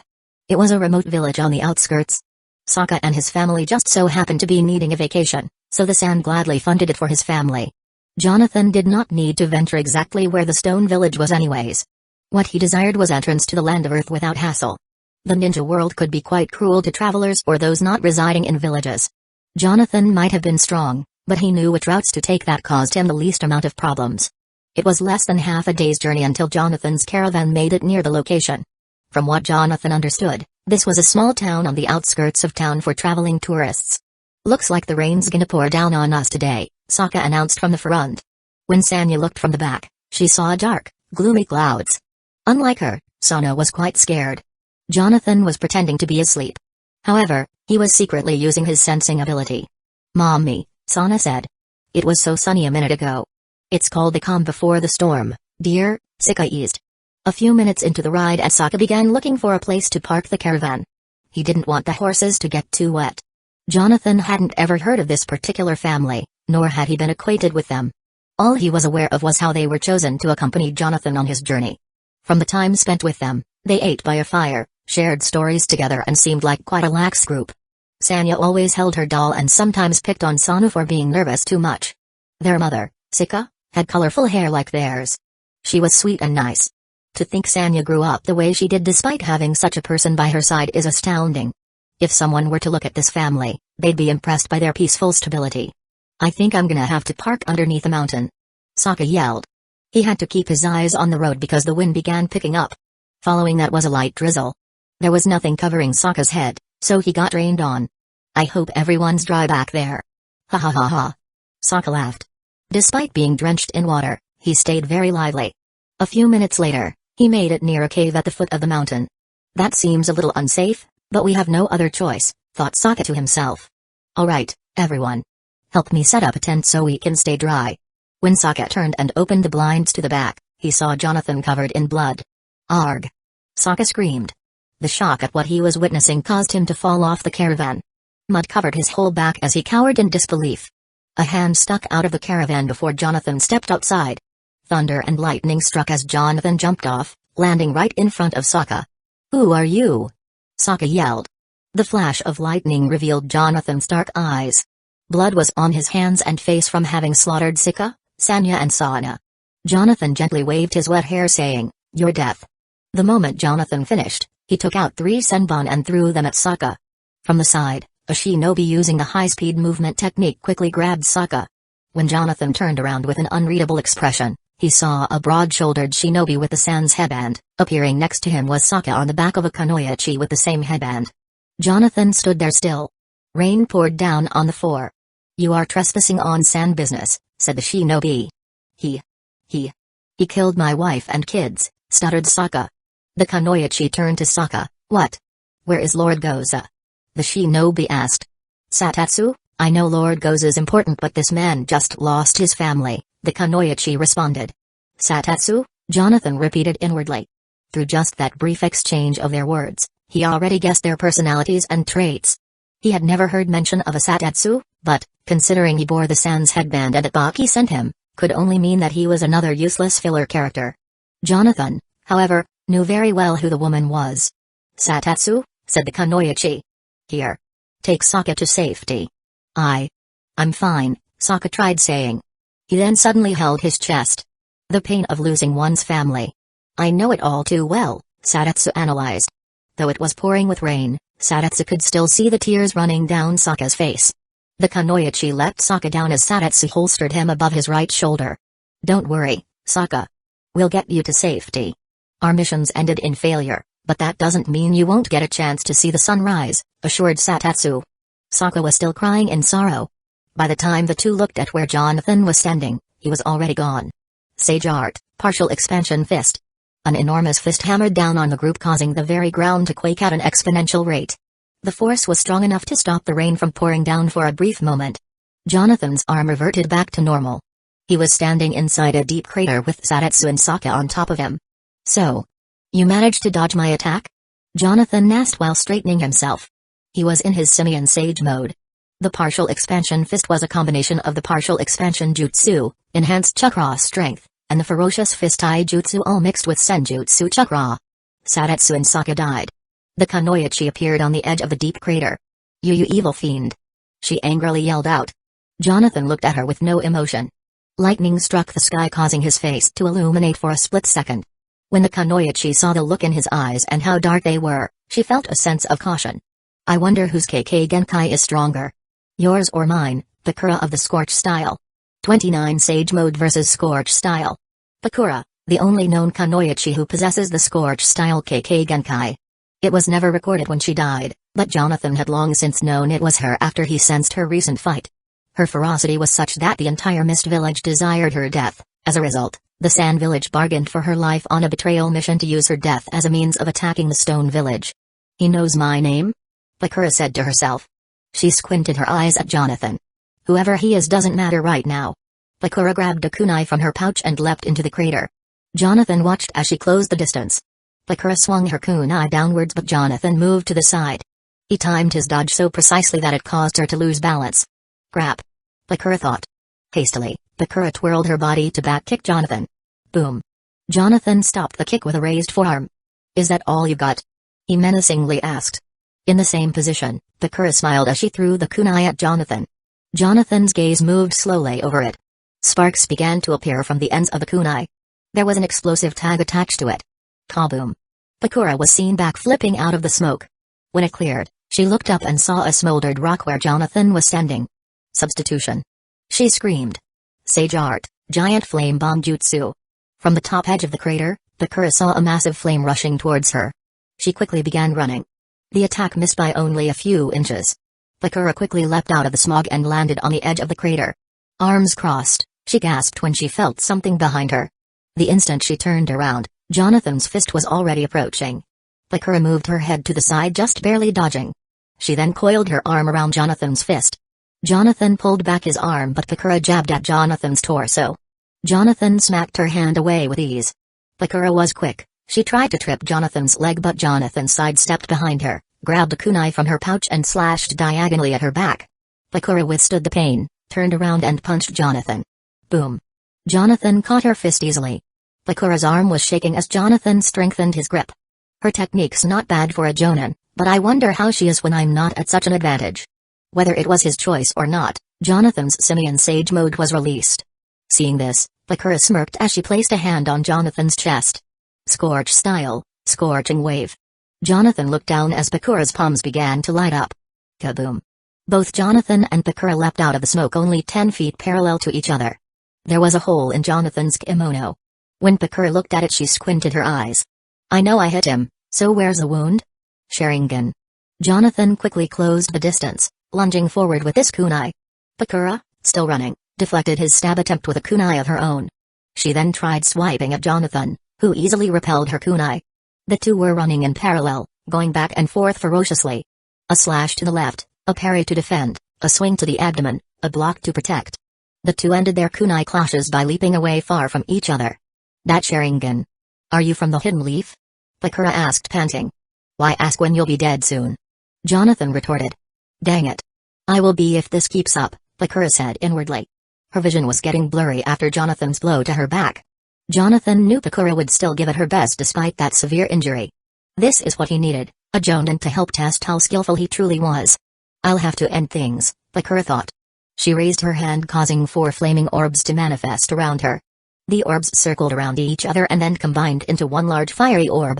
Scorch Style, Evaporation Blast. Before you die, I'd at least like to know the name of the person who caused me to fail my mission, demanded Bakura. Jonathan smirked as he weaved hand signs. TSK. That's your answer, huh? Bakura screamed. She clapped her hands together. Lightning style, false darkness. In a large radius, Bakura's evaporation blast completely burned the entire area. Even the trees were reduced to nothing but smoldering ash. Bakura slowly walked towards Jonathan's burnt body. She looked at his face as she held her bloody arm. That last attack of his managed to hit me just as I released my jutsu. It was fast, but it wasn't enough to stop me or it, Bakura thought. She stared at Jonathan's blank face. Smoke was still evaporating from his body, which was suffering from 4th-degree burns. Because of the range of the attack, it was impossible for Jonathan to use a substitution technique. Bakura turned around and began walking away. Arg! Bakura screamed. Jonathan's arm pierced through her back. Bakura turned to see Jonathan's expressionless face. He was not just alive, but he looked completely unscathed. How did you survive? Bakura asked as she coughed up blood. Jonathan removed his arm from Bakura's body, causing her to fall to the ground. He then looked at her, blood dripping from his hand. If it wasn't for my chakra enhanced strength technique, I might not have been able to pierce her that easily, Jonathan thought. He then looked at the fallen Bakura. Like I said before.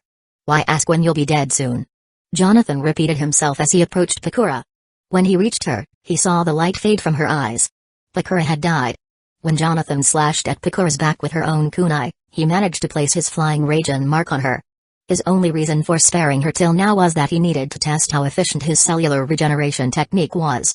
This technique not only saved Jonathan from Bakura's scorch style twice, but also fully healed him. One of the techniques used to create cellular regeneration was the cellular activation technique.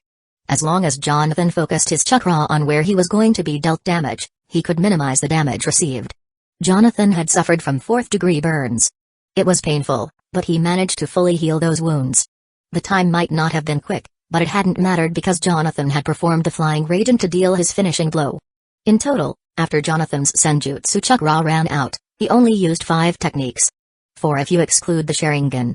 If by some chance Bakura was aware of the flying Raijin technique, she would have been more precautious of the mark placed on her back. As desirable as a KK Genkai-like scorch release was, Jonathan did not have his medical equipment on him. And though Bakura's dead corpse was tagged with a flying Raijin mark, Jonathan's chakra was at a severely low level. Even if his chakra had replenished, Bakura's body would have already started to decompose. There was no surgical equipment in Hueco jungle, and it would be improbable to openly travel to the sand village with her corpse. Jonathan gave up on acquiring scorch style. The first place Jonathan walked to was the caravan. The people he slew were still there, but the caravan had something Jonathan needed immediately. He began cooking a meal and eating it without any disturbances. As Jonathan finished his meal, the clouds finally cleared to reveal sunlight. Jonathan stepped towards it and looked up. It'll be half a day's journey until I reach that town. But that's not where I'm headed anymore, Jonathan surmised. Not once did Jonathan have any plans to go and meet for the supposed trade agreement. The instant Jonathan entered the land of Earth, he already knew where the stone village would be located. Jonathan simply needed a safe route there without trouble.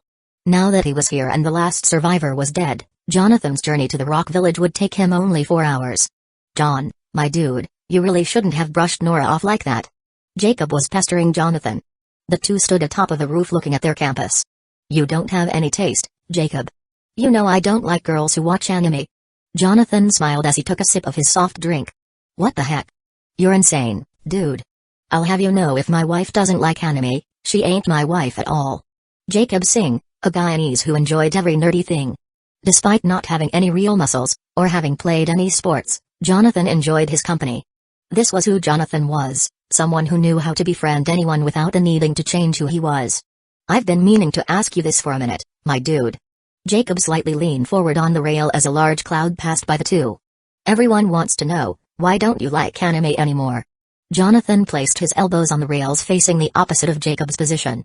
He had a light smile on his face and said, my guy, you really want to know that much? Jonathan took a sip of his drink.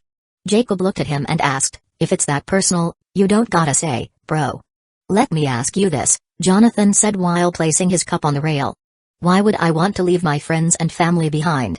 If you ask me, if I found myself living in an anime world, I'd feel like I was in hell. Jacob stared at his friend. You know, sometimes I really don't get ya, man. How can you change the world you didn't make? Jonathan asked as he turned to look at Jacob. When he did, light from the sun beamed on Jonathan's face, which caused Jacob to shield his eyes. 30 Earth-style sunlight shined through window blinds onto Jonathan's face. Slowly, Jonathan lifted up his eyes and arose from his sleep. Another memory, Jonathan thought to himself. He was never one to be sentimental towards anyone. As such, he cracked his neck muscles and stretched his arms.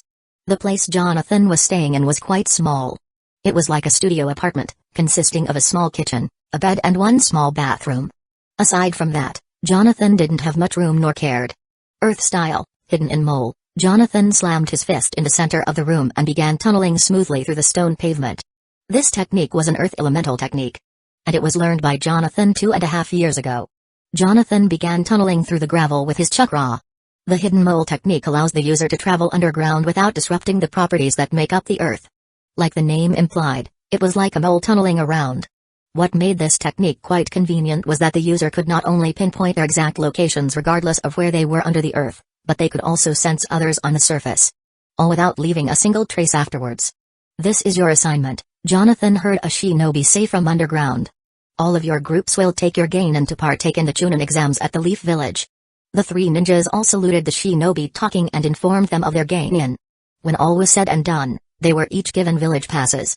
Safe journey and be sure not to lose the Stone Village any reputation. Jonathan was hiding under the Jonden station in the Stone Village. When he finally heard that 3 squads were going to depart today, he decided to depart as well. These last 2.5 years were not spent in vain. Jonathan is about 9 or 10 now. He couldn't tell his exact age since he arrived in the ninja world. But that hadn't bothered him. After the day he slew Pakura, he got rid of all the witnesses and destroyed the caravan. Using the Ryo Saga and his family carried, he traveled exactly where he knew the Stone Village would be on the map and safely entered. With the money he had, he transformed into Satetsu and purchased the cheapest apartment he needed. Things like living arrangements were not a problem for Jonathan. For all his survival skills, he was able to spend 2 months in the jungle with nothing but his undergarments. Jonathan had little information about the Stone Village back on Earth. His reason for purchasing a home was to make it easier to acquaint himself with the village. In less than a week, he was able to familiarize himself with all the landmarks. Unlike the Leaf Village, which was comprised of clans that held advanced ocular powers, this village was like the Sand Village. They were comprised mainly of families. There weren't that many censors either. The economy wasn't as thriving as the Leaf Village, but it also wasn't as poor as the Sand. Once Jonathan understood his territory, he found the most remote areas to extract as much information as he could without being discovered by anyone. Jonathan needed 2 things. The first was Han's location. For 2 whole months, Han's location was a mystery. The second thing he needed was the stone's secrets. This village was famous for its earth elemental techniques. Jonathan managed to research all the reliable information on earth techniques and even used his Sharingan to mimic other earth users while they trained. This process was not difficult at all. The issue was executing what he learned. Due to his knowledge, Jonathan learned the following: hidden in mole, as a convenient means of traveling undetected; mud wall, for defensive purposes; rupturing earth, a basic technique most Stone Village ninja knew in order to cause the earth to quake; sphere of graves, which allowed him to pick up the earth due to his great physical chakra; and lastly, the lightened boulder technique to lessen one's physical weight. All this took Jonathan 1.5 years to perfect.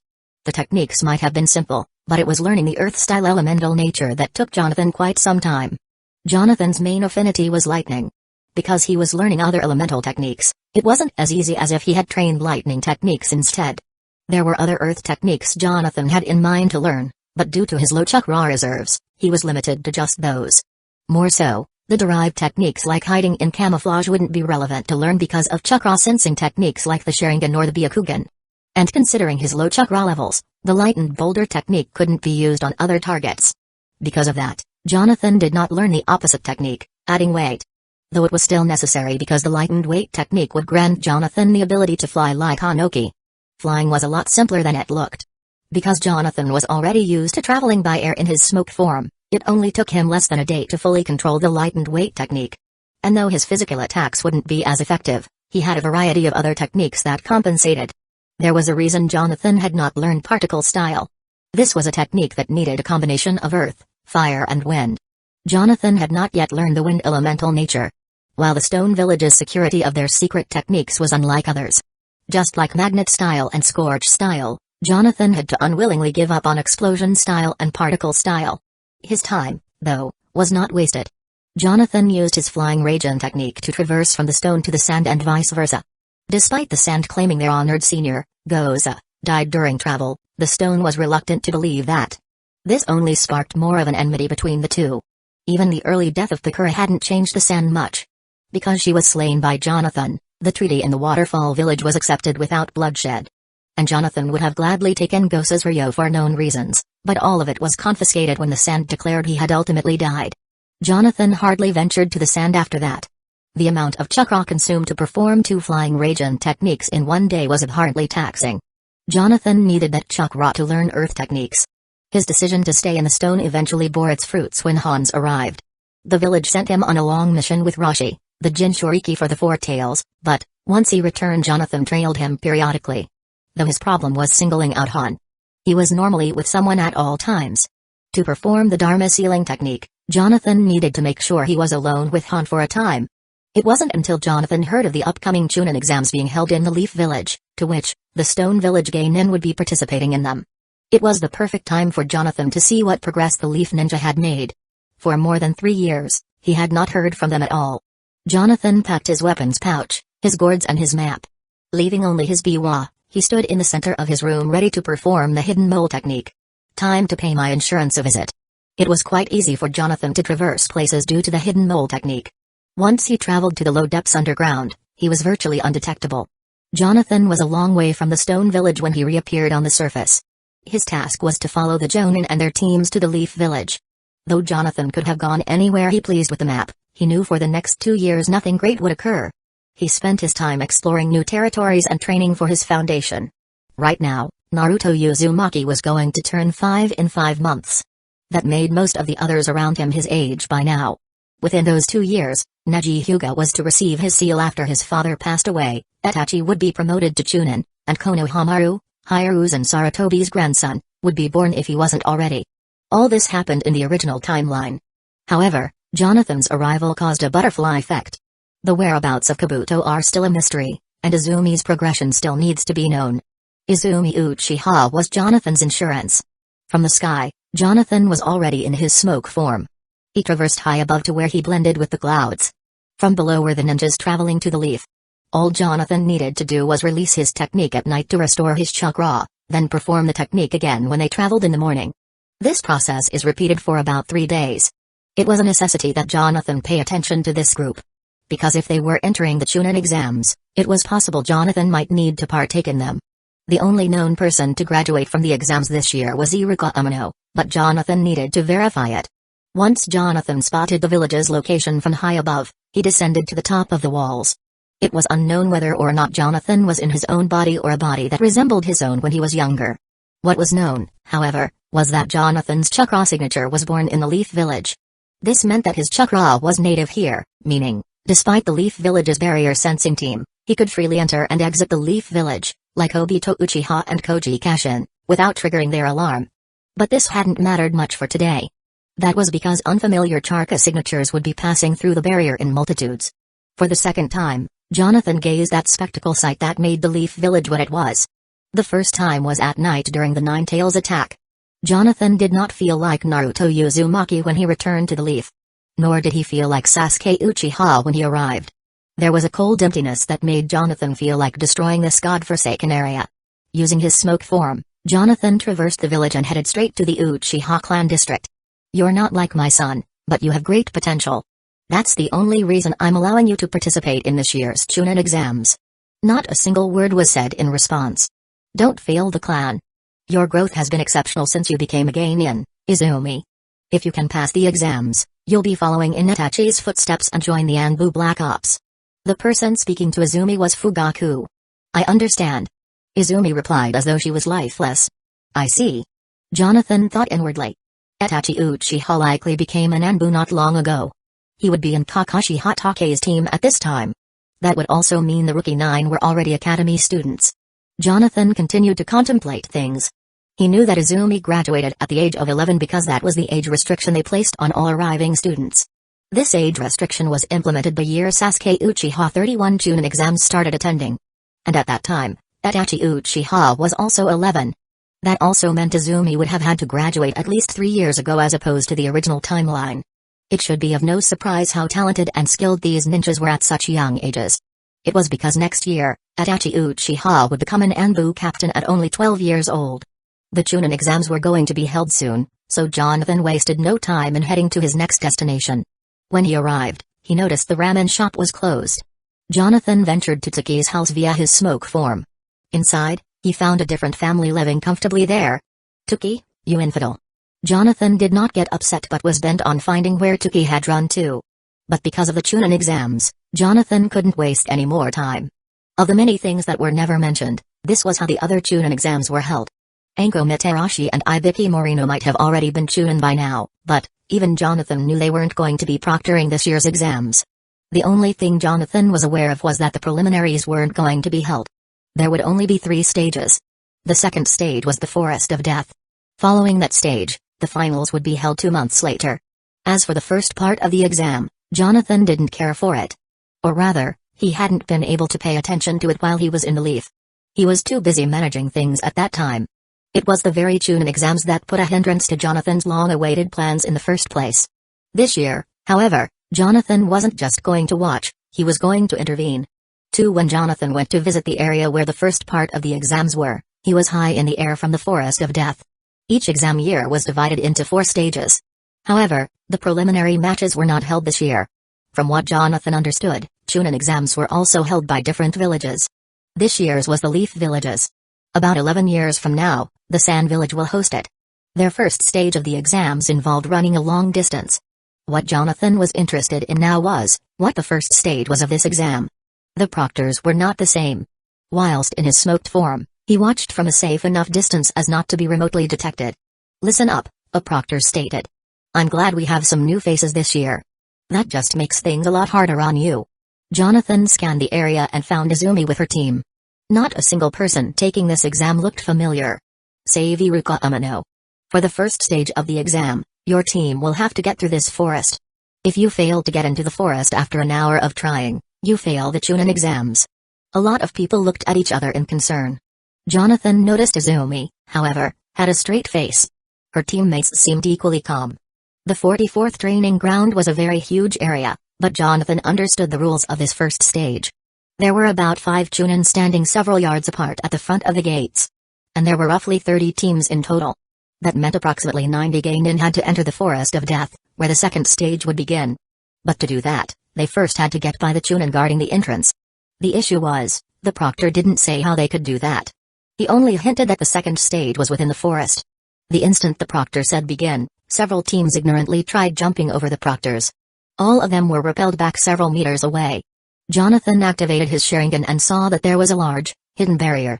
The tags were carefully placed underground so that no one could detect them. At least without something specially equipped. When Jonathan looked at Izumi's group, they were no longer there. That's strange. I should have kept my eyes on them rather than the exam, Jonathan thought. He immediately ventured into the Forest of Death by flying high above. The barrier hadn't covered the whole forest. Only a large portion of the front was being blocked. By the time Jonathan made it inside, he slowly descended and reverted to his physical form. Opening his eyes, Jonathan quickly found a spot to dwell for safety. From what Jonathan understood, it was that neither the proctors nor the Hokage would be monitoring the second portion of the exams from the inside. At least not this early. Jonathan was safe for now. And he already had an idea of what the second portion consisted of. Unlike 7 years from now, this part consisted of team battles. All the participants had to do was reach the center in a certain amount of time. There were no scrolls they had to attain, nor was there any need to fight. However, if another team attacks and you lose your battle, you'll be knocked out of the exams. The good part is, just because your team is defeated doesn't mean you can't advance. The time for the second portion was 12 hours. Jonathan knew all this information because there was a sign nearby for those who passed the first stage. Jonathan sat back on a tree and began restoring his chakra reserve secretly. With his eyes closed, he waited. The area he was in was quite close to the center. No matter which team it was, they all had one destination. A whole hour had passed. Not a single team came towards Jonathan's area. Every 20 minutes, Jonathan would use a little of his sensing technique to scout around. If the participants were traveling on foot from the entrance, it would take them several hours to reach the center. Jonathan managed to make it in less than that time due to being not only familiar with the area, but also conveniently traveling by air. When Jonathan felt his chakra levels were high enough for what he was planning, he arose from the branch and opened his eyes. He then hopped forward, dropping straight to the ground. The instant he landed, he used a high-speed movement technique and dashed from the area, Sharingan already active. Geez, Izumi. Teehee. You didn't tell us how you knew about the barrier, Akunoichi said. You saw the tags with your Sharingan, huh? Teehee. Izumi hadn't answered. Leave her alone, a shinobi said. If it wasn't for Izumi, we would have been stuck back there like the others. Just like one would expect from a closed-off person, Izumi Uchiha hardly spoke and wasn't one to be considered a team member. The two with her were her Genin partners, both of whom were older than her by at least 5 to 7 years. Because of their maturity, they didn't let Izumi's coldness get to them. Rather, they valued her skills as a respectable fighter. It'll be some time until we reach the center, Izumi addressed the group. Since we're the first ones to come, it's best we keep pushing forward immediately. Right. Izumi's teammates agreed. The group wasted no time in departing. After an hour of their travel, Izumi spotted something. She clicked her tongue and immediately separated from the group. Izumi. Where are you going? The Kunoichi yelled out. I thought I saw something. Izumi said. You two keep going. I'll catch up soon enough. Several meters away and Izumi landed on the ground. I know you're here, she said while looking around. When she didn't see anyone, she activated her Sharingan. The instant she looked up, Jonathan was hanging upside down in his transformation form as Ajura Otsutsuki. Jonathan managed to discover Izumi's group only minutes into his search. He traveled high and low until he wound up discovering them from above. When he did, he transformed into the one face Izumi Uchiha had etched in her heart. For all she knew, the fight that happened that day probably never even happened. But the moment she saw Jonathan's wardrobe from afar, she immediately began chasing him. It's been a while, Jonathan said. Izumi pulled out a kunai and held it in a battle stance saying, You. Who are you? Jonathan released the chakra from his feet and began falling face first to the ground. Only a few feet from impact and Jonathan twirled his body to land safely on one knee, eyes closed. Slowly rising, he opened his eyes to reveal his Sharingan. Izumi felt her heart beat. She wouldn't know what caused that feeling. It was because her mother's eyes were staring directly at her. You want to know who I am? Jonathan asked. Bastard. Don't play your mind games. You know what happened to my mother, Izumi claimed. I'm quite ashamed, Jonathan answered. After all these years and you still haven't advanced your Sharingan? Jonathan felt disappointed because when he looked at Izumi's Sharingan, they only bore 2 Tomui on each eye. Ashamed? Gasped Izumi. She swiped the air with her arm. 4 years ago, you attacked me and I never heard from you since. I asked the clan about you and no one knew who you were. Izumi began to get upset. All this time I thought I was going crazy, but I knew it couldn't be true. You know what happened to my mother? What truly happened? Jonathan couldn't help but think she was about to cry. She didn't act like the same Izumi that fought her back in the clan those many years ago. Nor did she act like the same Izumi that treated everyone with a cold shoulder. The way she looked at Jonathan was like she was pleading for him to give her the answers.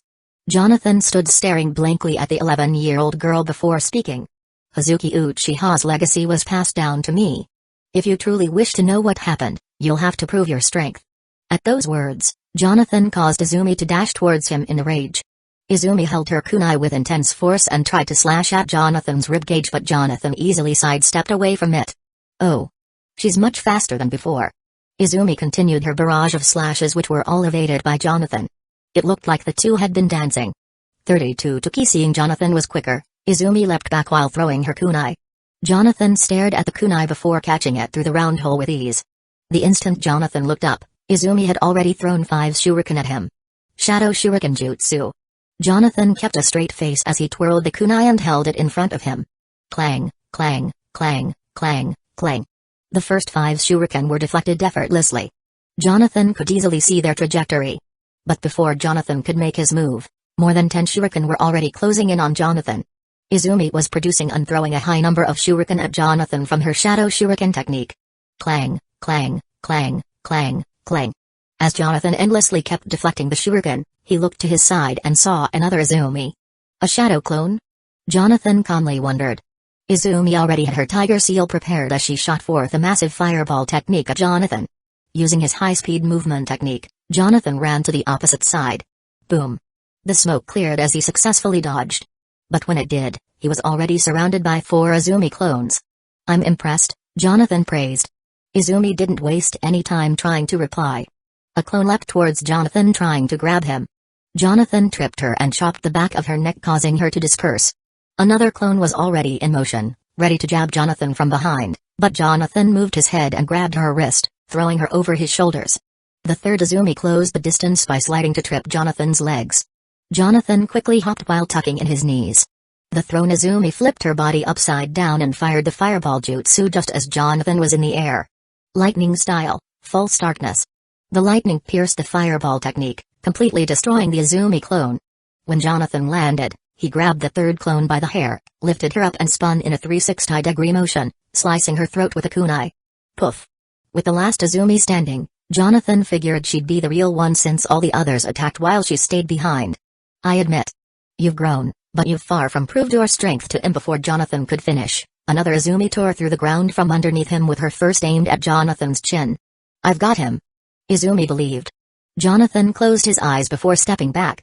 Izumi's fist just narrowly missed Jonathan. When he opened his eyes, the two were locked Sharingan to Sharingan. How careless, Jonathan managed to say. While Izumi was still in the same position with her arm up, Jonathan reeled back his fist and punched Izumi in her abdomen. This caused Izumi to cough up blood. Her face contorted awkwardly as she fell flat on the ground. Jonathan looked and saw the clone standing afar had dispersed. The real Izumi was the one holding her hurt body. She tried clinging to the ground with her hand as though she was dying. Jonathan just stared at her emotionless. He walked away saying, "What use is a weak Uchiha to me?" Wait. Izumi struggled to say. She was gasping for air as though she couldn't breathe. Jonathan turned around to see an angry look in her eyes. Oh. Jonathan said amusingly. Izumi had unlocked all three tomoe to her Sharingan. Jonathan stared at her. She was breathing so hard that she couldn't form her words. Jonathan could see his very reflection in her rage-filled eyes. Then she fainted. Foolish, neophyte. You still have a long way to go before you become of any use to me. There was no longer a need for Jonathan to continue watching the Chunin exams. From what he understood, those who made it to the finals wouldn't have their battle for the next 2 months. Before healing Izumi Uchiha, Jonathan performed surgery and signaled for her teammates to locate her. He then departed without a trace. Izumi didn't impress Jonathan until the end of the fight. This was because she managed to advance her Sharingan. If she hadn't, Jonathan would have left her to slowly die. Throughout that fight, he analyzed Izumi's growth, as well as her potential. To be able to fight with 4 shadow clones whilst performing techniques at a high level was not something easy to do.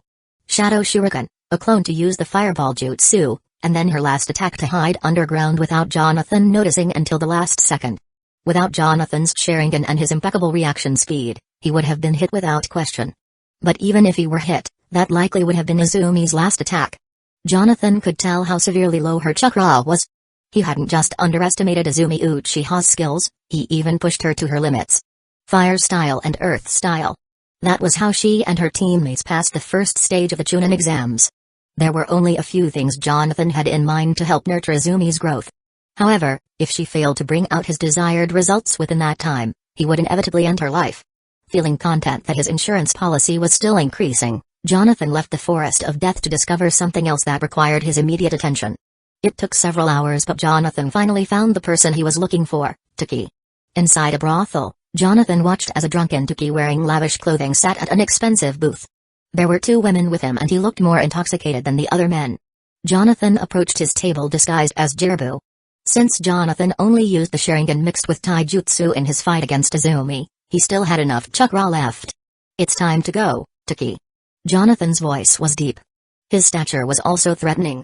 What the? Who the heck are you? Tuki asked. Strange. Whether it's because he's drunk or his attitudes changed over the years, he's surely different, Jonathan thought. But anyone who's ever heard of Tuki before would never mistake his face. Jonathan grabbed Tuki by the collar and lifted him up off the table. Like I said. It's time to go, Jonathan repeated. The ladies screamed and immediately ran away just as expected. No one paid attention as Tuki was being dragged along by the collar. Despite his plea, most people just ignored him. Some even looked happy at what was being done. Jonathan took note of this. Behind the brothel exit, Jonathan opened the door and threw Tuki into the trash cans. It was just the 2 of them now. Alright. Calm down, big guy. How much do I owe ya? Tuki begged. 30 million, Jonathan answered. 30 million. Tuki screamed. What are ya, insane? I've never owed someone that much before. As Tuki finished, Jonathan released his transformation. This was one of his first few times ever revealing himself to someone purposefully. Though Jonathan was wearing different attire and was older, his face was not that much different. Tuki had a severe panic attack. Yeah. You're that boy who killed my daughter. Jonathan did not have time to listen to Tuki whine about his loved ones. Rather, he needed answers. Where's my money, Tuki? Tuki was so distraught at Jonathan's presence that he couldn't find the right words to say. This was because for close to a year, Jonathan had both his daughter and him under an illusion. After the illusion broke, Tuki had memory relapses of Jonathan's face for several years. He couldn't tell what was real and what wasn't anymore. All he knew was that his daughter was killed by Jonathan Yuan. Allow me to make things easier for you, infidel. Jonathan stared into Tuki's fearful eyes and activated Sharingan Genjutsu. He then proceeded to ask Tuki several questions as to what happened in those last few years. Just as Jonathan expected, Tuki entered into a deep sadness after finding out his daughter died. This caused him to close down his ramen shop.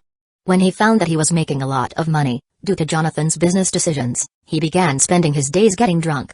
With no wife or daughter, Tuki slept with whores. And because his wages never decreased due to Jonathan's investment in the thriving weapons shop, Tuki splurged on a seemingly endless amount of money. He hadn't known exactly where the money was coming from. Neither had he cared. He just understood it wasn't running out and he didn't have to work for it anymore.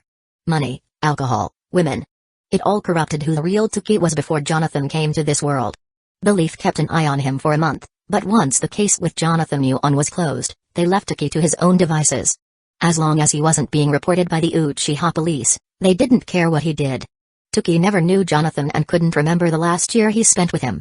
Only nightmares of Jonathan's Sharingan tormented him in his sleep. When Jonathan asked Tuki how much money he had, Tuki revealed it was less than 39,000 ryo. 30 million ryo was equivalent to over 200,000 American dollars. If anything, Jonathan would have been able to double that amount had he been given the chance. For Tuki to splurge all that money in less than 4 years vexed Jonathan inside. Releasing his Genjutsu, Tuki looked around in a daze before seeing where he was. He began to cower, saying, "Please. Don't put me under a Genjutsu again. I beg you. I'll change things." Jonathan slowly approached Tuki groveling by the trash cans. There was no one around. They were deep in a dark alley. Even with all his screaming, no one noticed. And Jonathan wasn't careless. He made sure he wasn't being watched or followed. No one here was a ninja after all. How disappointing, Jonathan said as he reached out to Tuki who was kneeling down. These 4 years I spent training, growing my prowess to depths people could not bear to comprehend. Yet you. Jonathan lifted Tuki by the throat. His luxurious shoes were dangling a foot off the ground. I.tac. Promise I''ll.tac. Tuki said as Jonathan held him up high. Jonathan's dark eyes looked at Tuki. They were menacing, without expression. It caused Tuki's life to flash before his eyes. Ugh. Like cutting through butter, a hole was made where Tuki's heart was. Jonathan removed his arm and dropped the once proud owner of a Kairaku ramen shop. Tuki was a drunken man who lived off someone else's profits. When Jonathan saw his behavior, even he understood that Tuki had nothing left to live for. His daughter died and he closed his business for Saga and women. After his death, Jonathan cut the body parts, burned them and separated them into different trash bags. Afterwards, he hid each trash bag in different locations. No one would miss Tuki. He had a lot of enemies and made false promises to other people. That was the reason he thought he owed Jonathan, posing as Jerbu, money. Jonathan left Tuki and traveled in his smoke form as night fell. His destination now was the orphanage. Not many people knew of this orphanage. Even in the Leaf Village, it was rarely talked about. The only reason it truly existed was for Root anyways. When Jonathan made it, he scouted the area inside and out. Not much had changed here. A lot of the orphans Jonathan grew up with were still there. More importantly, Kabuto Yakushi and Nano Yakushi were no longer present. Jonathan's arrival had not affected Danzō Shimura's decision to accept Kabuto. If things continue this way, Nano Yakushi should die by Kabuto's hands next year, Jonathan believed. But someone like Nano Yakushi wasn't what interested Jonathan in the slightest. It was the birth of the Sound Village. The day she dies is also the day that Orochimaru approaches Kabuto with the offer of forming his village. When that happened, Jonathan would be able to locate a well-hidden target. His plan was devised back at Hueco jungle, and he hadn't once forgotten it. Feeling exhausted, Jonathan found a safe area on the outskirts and rested there. He was more than accustomed to sleeping in the woods. And though he hadn't eaten in a while, this hadn't troubled Jonathan in the slightest. Calmly resting with his senses still on alert, Jonathan fell asleep. The very next morning, Jonathan arose and made haste to the Leaf's Academy. This was a pivotal moment for the main cast. When he arrived, Still in his smoke form, he lodged himself in the ceiling cracks and waited. Only a few minutes later and the classroom began filling up with students. "Glad everyone's here," the teacher instructed. The person speaking wasn't Iruka Umino. It was Daikaku Funino, a chunin who would be replaced by Iruka Umino. In the 5.5 years Jonathan's been living in the ninja world, this was the first time he'd seen the main characters.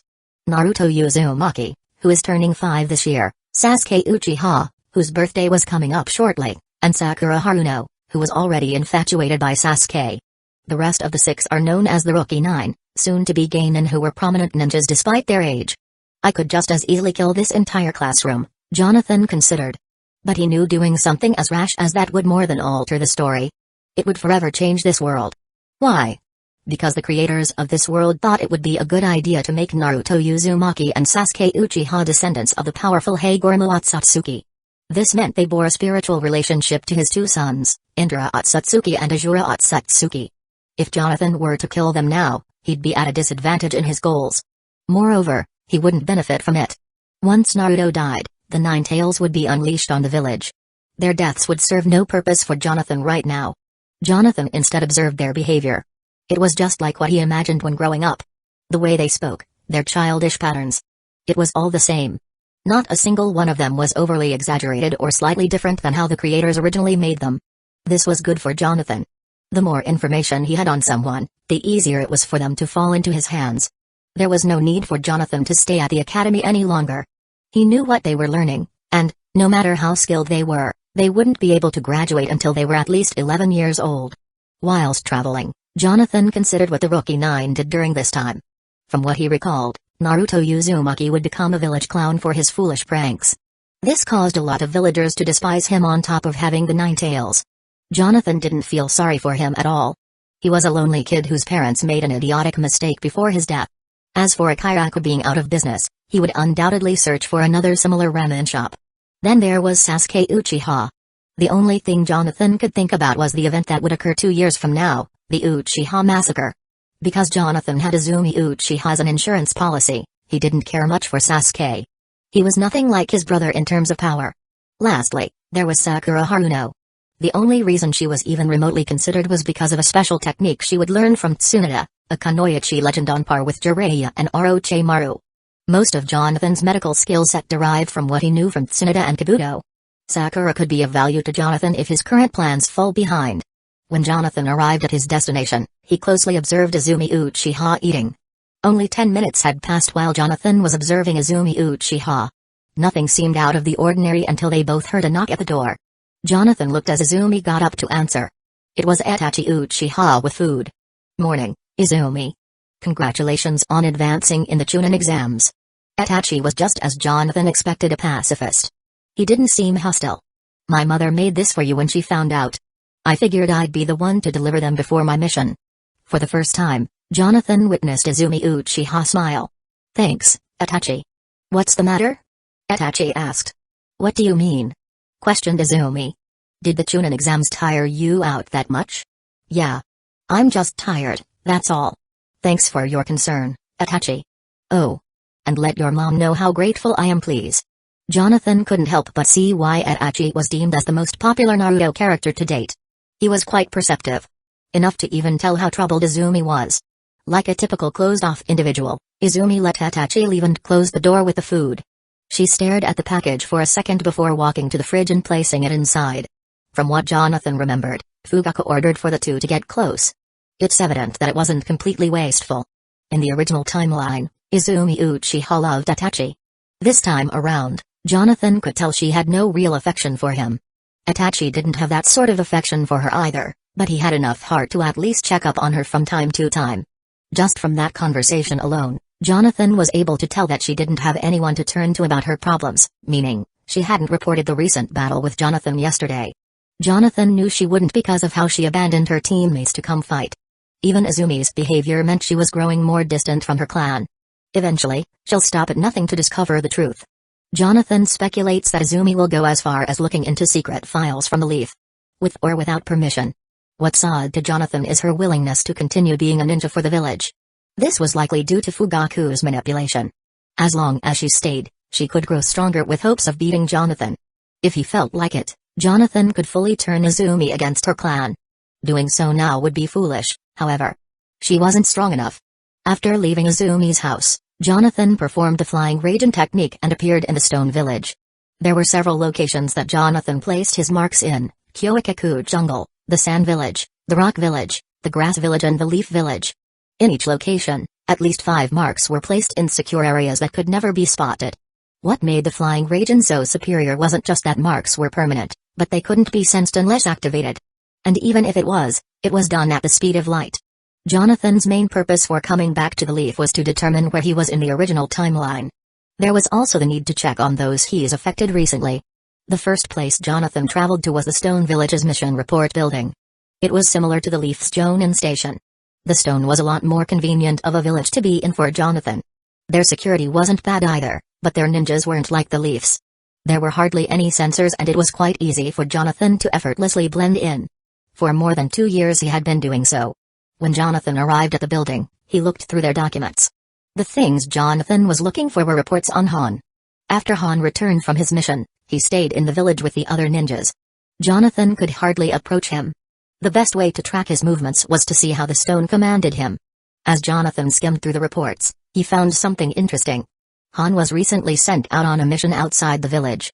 The location was a town on the Earth Country's outskirts. This mission was assigned only 2 days ago while Jonathan was traveling to the Leaf. Based on the information from the report, it would take about a day and a half to travel to that town. If anything, Han was either still there or on his way back. Jonathan placed the files back and immediately headed towards that direction. He knew if he left now, he could make it before the time. But there were still complications. The first was the route taken and the second was what the report said: a shinobi named Jibachi was accompanying Han. Jonathan took to the skies via his smoke form after grabbing his needed supplies. When he reached a height high enough and outside the village's range, he released the form and flew using the lightened boulder technique. In his physical form, he could preserve his chakra more efficiently. This was risky for Jonathan. He just performed the flying Raiden technique. Because of that, it had already reduced his chakra reserves by more than 33%. This was the reason Jonathan targeted Han. If he had the choice, he wouldn't bother with Tailed Beast. But Jonathan had to have something to compensate for his lack of chakra. Ever since Jonathan was in the Sand Village, he had been planning for this moment from the beginning. It was more than just having the sheer will to accomplish his goals no matter the cost, it was his pure, unmoving patience. 533 Sage Mode vs Jinchuriki. Let's go Jibachi. Our mission's finished, Han exclaimed in a low, raspy tone. Yeah.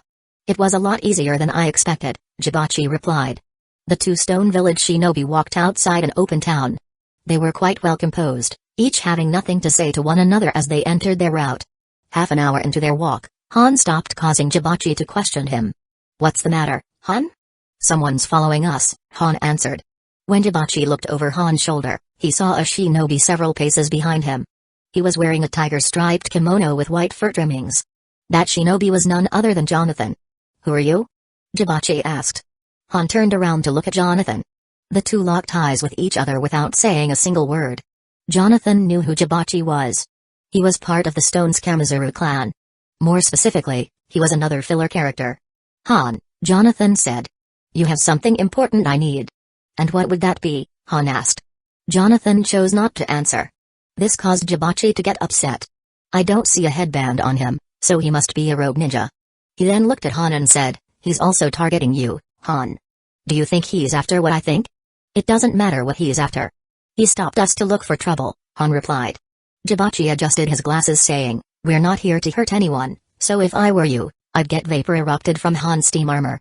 Already he was in the air, ready to kick Jonathan before Jibachi could finish. Eruption kick. The instant he made contact, poof. A clone? Han questioned. The ground underneath Jibachi then tore apart to reveal Jonathan already in his simian sage mode. Leaf Hurricane.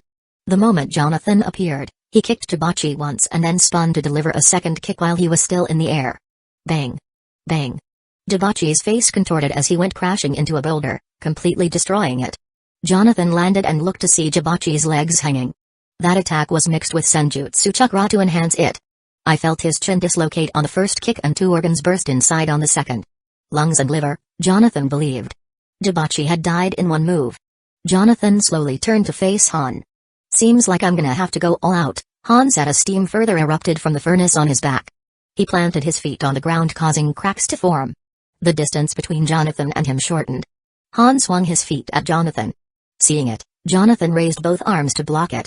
Boom. Jonathan was moved several feet from his location, skidding against the ground. What? He blocked it? Han thought to himself.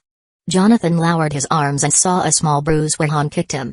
He knew a lot about Han. Using Five Tails steam techniques, he built a steam armor with a furnace on the back. Each time steam appeared, both his physical attacks and speed would be amplified by an enormous amount. And there was also something else about Han not many knew about him. Before Jonathan could be given a chance, Han closed the distance again and thrust his fist into Jonathan's stomach. Jonathan grabbed Han's wrist before impact and dodged it by jumping to deliver a kick to Han's face. Boom. Han successfully grabbed Jonathan's foot. The thing that many hadn't known was that Han had the fastest taijutsu in his time. Han held on to Jonathan as he spun him around. Despite the force of the spin, Jonathan managed to compose himself. Sage Art, False Darkness. A lightning bolt spewed from Jonathan's mouth, directly impacting Han at point-blank range. Kaboom. Electricity flowed through the smoke as Jonathan leapt out. When he landed, he immediately turned to his left and raised his hand. Han's foot crashed into Jonathan's palm, causing him to skid across the ground. How did he know I used a substitution? Han questioned. The moment Jonathan stopped, Han's furnace exploded with a large quantity of steam. Still in the air being held by Jonathan, Han raised his other foot and slammed it down on Jonathan's arm. Jonathan was forced to let go, allowing Han to land. When he did, Jonathan jabbed at Han's chest, but Han cleanly knocked it away. Jonathan's assault didn't stop. With a blank face, he pulled back his fist and tried punching Han's face. Han began dodging Jonathan's attack. A punch to the jaw was parried with his palm, a jab to the ribs was evaded with a sidestep, a sweep of the legs was jumped over. Han didn't have a single room to counter. The instant Jonathan saw Han in the air, he lightly smirked. Sage Art, Chakra Dissection Blade. Jonathan spun his body to slash vertically at Han. When he did, Han pulled back. Huff, huff, huff. Jonathan straightened himself, watching Han pant heavily. His simian Sage Mode transformation had run out. But right on the ground, in front of Jonathan, was Han's severed arm. Humphrey. Jonathan Yuan wasn't your average fighter. He didn't give his opponents time to think in battle. And when he fought, he never entered a battle he knew he couldn't win. Without even needing the Sharingan but only relying on the reaction speed of his Sage Mode, Jonathan was beyond that of a sinister combatant. Throughout their exchanges, Han was being pushed back. The moment he saw his physical attacks were hardly moving Jonathan, he became a tad weary. It was just enough for Jonathan's discernment. Han knew nothing of senjutsu. Huff. Huff. Kid, Han said, looking at Jonathan angrily. That was one mistake you won't live to regret. The wind began to shift as dust swirled around Han's body. Even the ground started shaking a little. Dense black smoke covered Han in a sphere. Jonathan stood there staring with a blank face as his Sharingan activated to see. A loud roar emanated from within the black sphere. Jonathan could see the tailed beast's chakra pulsing out. When the black smoke dispersed, white eyes were staring directly at Jonathan. Han had fully entered to his version 2 form. He stood there on all fours with a newly attached limb. Version 2, the second transformation a Jinchuriki could enter. Their bodies were shrouded in a dark black and red layer of their tailed beast's chakra. Jonathan knew all about how dangerous this form was. Han let out a loud cry as he pounced towards Jonathan. Slashing downwards with his claws, Jonathan evaded. His expression remained somber as Han slashed several more times at Jonathan, who was just narrowly dodging. Caught in the air, Han grabbed Jonathan's foot and slammed him to the ground. Arms already crossed, Jonathan looked to see a tailed beast bomb being formed at point-blank range. Jonathan's eyes widened as Han fired his attack. Ba-boom. A gargantuan explosion completely leveled the area. Han was the only one seen where the tailed beast bomb was released.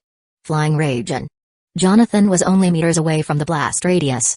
Had he not prepared his mark here beforehand, he may not have died, but he definitely would have lost Han. Jonathan wasted no time as he picked up an item and headed towards Han's location. It seems I'm no match for a Jinchuriki when they enter their version 2. While Jonathan was running, he began forming hand seals. He reached the area to see Han, still in version 2, turn around to give Jonathan a devilish smile. That's enough playtime, ignoble beast. Jonathan tore open his shirt to reveal several black patterns. He then took his item and began playing notes. Seeing this, Han tried to leap towards Jonathan at full force. When he did, a silver chain emerged from Jonathan's pattern and impaled Han right in the chest. Dharma Sealing Jutsu, Sen no Riku. Han collapsed to the ground. The black and red chakra slowly started dissipating as he reverted to normal. Arg! Han screamed. The chain was lodged right inside his chest cavity. What is this? He asked Jonathan, who was playing his biwa normally. He didn't answer Han at all.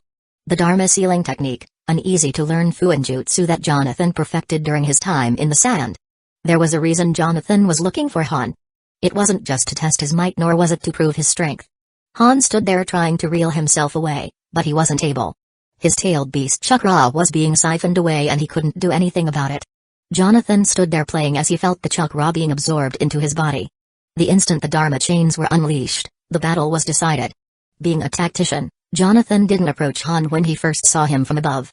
Instead, he placed his biwa, which he brought with him from the stone, in a secure location. Jonathan then placed a mark on that biwa. Even if it were to be taken by a random bystander, he would always be able to retrieve it. And when he did, Jonathan knew how angry Han was for severing his arm. There was no way he'd give up on Jonathan so easily. Because of Jonathan's knowledge of this world, he was the most dangerous person to exist. Staring at Han, Jonathan could see his tailed beast being extracted in the form of a green entity. This caused Jonathan to smirk. Han felt the extraction and tried to struggle against it, but it was no use. Han wasn't like Fu, who could at least delay the chakra extraction. Trying to use his steam armor wouldn't work either because the chains were directly attached to his body. Tell me one thing, Han said. Why were you after my tailed beast? Jonathan ignored him and continued playing as more of the tailed beast came out. I see. Not gonna even talk at all, huh? Han lowered his head. The moment our eyes met, I knew you weren't the type to reason with. The sounds of the biwa continued to resonate in the air. Just tell me one thing. Were you at least going all out in our fight? Jonathan remained quiet as he continued to play. He could feel the extraction nearing its end. Quiet till the very end. It's people like you. As Han spoke, all of Five Tails' chakra entered into Jonathan's body. I hate the most. The chain reeled back from Han's body and he dropped to the ground. When a tailed beast is released from a Jinchuriki, they die almost instantly from it. By the time Jonathan lifted his eyes, he noticed he was no longer on the battlefield. The area he was in was dark. Jonathan turned around to see he was not just standing on water, but that there was a monstrous beast staring him down. It's a pleasure to meet you, Five Tails. Jonathan stared at Five Tails. The beast towered over 150 feet, 45 meters. Its piercing eyes were enough to make men cower if they looked. Jonathan stood there expressionless. 5 horns on its head with 4 hooves and white fur, described Jonathan. It greatly resembled a horse, but its face was quite abstract. To others, they would be in awe at the magnificence that stood before them, but to Jonathan, it was nothing more than a devilish beast. Boy, Five Tails spoke. Who are you? Just like in the American animated television show, Five Tails sounded exactly like Jonathan expected, a calm woman that was slightly low-pitched. This was because the actor who voiced Five Tails was a female. But by no means was Jonathan going to refer to Five Tails as a she or he. It can speak to me telepathically, Jonathan inwardly said. I am the one who will liberate this world. As for you, you're nothing but a devil who consumes people's hearts. There was no sentiment towards Jonathan's statements. Five Tails marveled at Jonathan's resolve. To Five Tails, Jonathan looked nothing more than a boy. All you tailed beasts are the same to me, walking monstrosities that need cages. When that was heard, Five Tails roared at Jonathan. This was an empty void, Jonathan's consciousness, but he could feel the wind blowing from Five Tails' shillulation. Oh. Jonathan said without remotely flinching. You should know, beast. I took a huge risk in acquiring you. Because if you get extracted from me, my life in this world will end. Before that happens, I'll devour you whole, Five Tails replied. Jonathan smirked. You think I'm not aware? The only reason I took the time to get you was because of my low chakra. It's not because I wanted you, it's because I needed you. Boy, I don't care what you want or need. The fact is, I don't like you. My chakra will never be given to some child. As Five Tails finished, Dharma chains erupted from underneath and circled around Five Tails' neck. They then wrapped themselves around the beast and pulled themselves down to bring Five Tails along with it. Splash! Water rained over Jonathan as he walked slowly towards Five Tails with his eyes closed.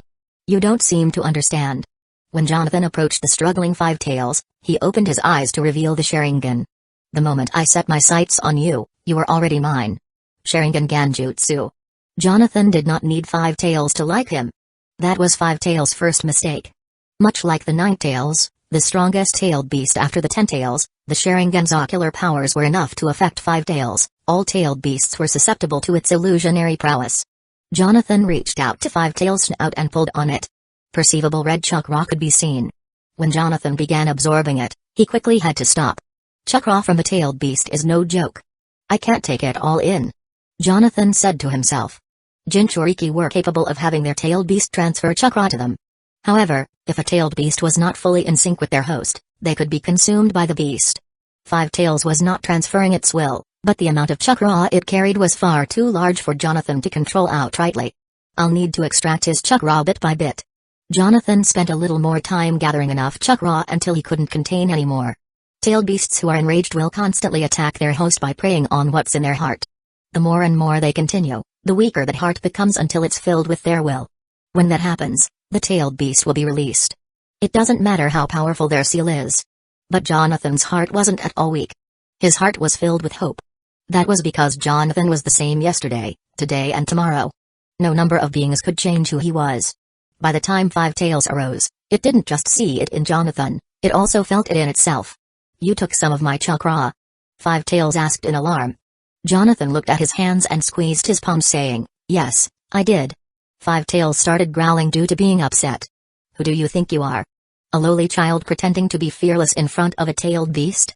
How dare a common, insignificant Tucky. Jonathan opened his eyes and saw that not even a millisecond went by. When he looked at his body, the Dharma markings were no longer present, but he could still feel Five Tails inside. In front of Jonathan was his biwa. He picked it up and turned around to Jibachi's dead body. That thing actually thinks I'm an Uchiha, Jonathan specified. He grabbed both Jibachi's body and Han's body before utilizing what chakra he took from Five Tails to perform the flying Raijin technique. 34 vapor style. A whole day passed after Five Tails' extraction. Jonathan had to disembody both Jibachi and Han in several sections before casting them away. He was not going to have anyone find their dead bodies or reanimate their corpses. Jonathan was also confident that White Zetsu wasn't lurking around. The Akatsuki would not be tailing any tailed beasts for the next 2 years. And he was right. White Zetsu's main attention was towards whatever Obito Uchiha was doing, while Black Zetsu mainly focused on whatever could help Kaguya Otsutsuki be reborn. Neither of which had anything to do with Jonathan's business. Stripping Han down, he dismantled his steam armor and analyzed its components. Sadly, Jonathan wouldn't be able to wear it. The armor wasn't just too big for him, the inconvenience of having a steaming furnace on his back would also slow him down. Five Tails' chakra might have compensated for his lack of movement, but not all of it had been extracted yet.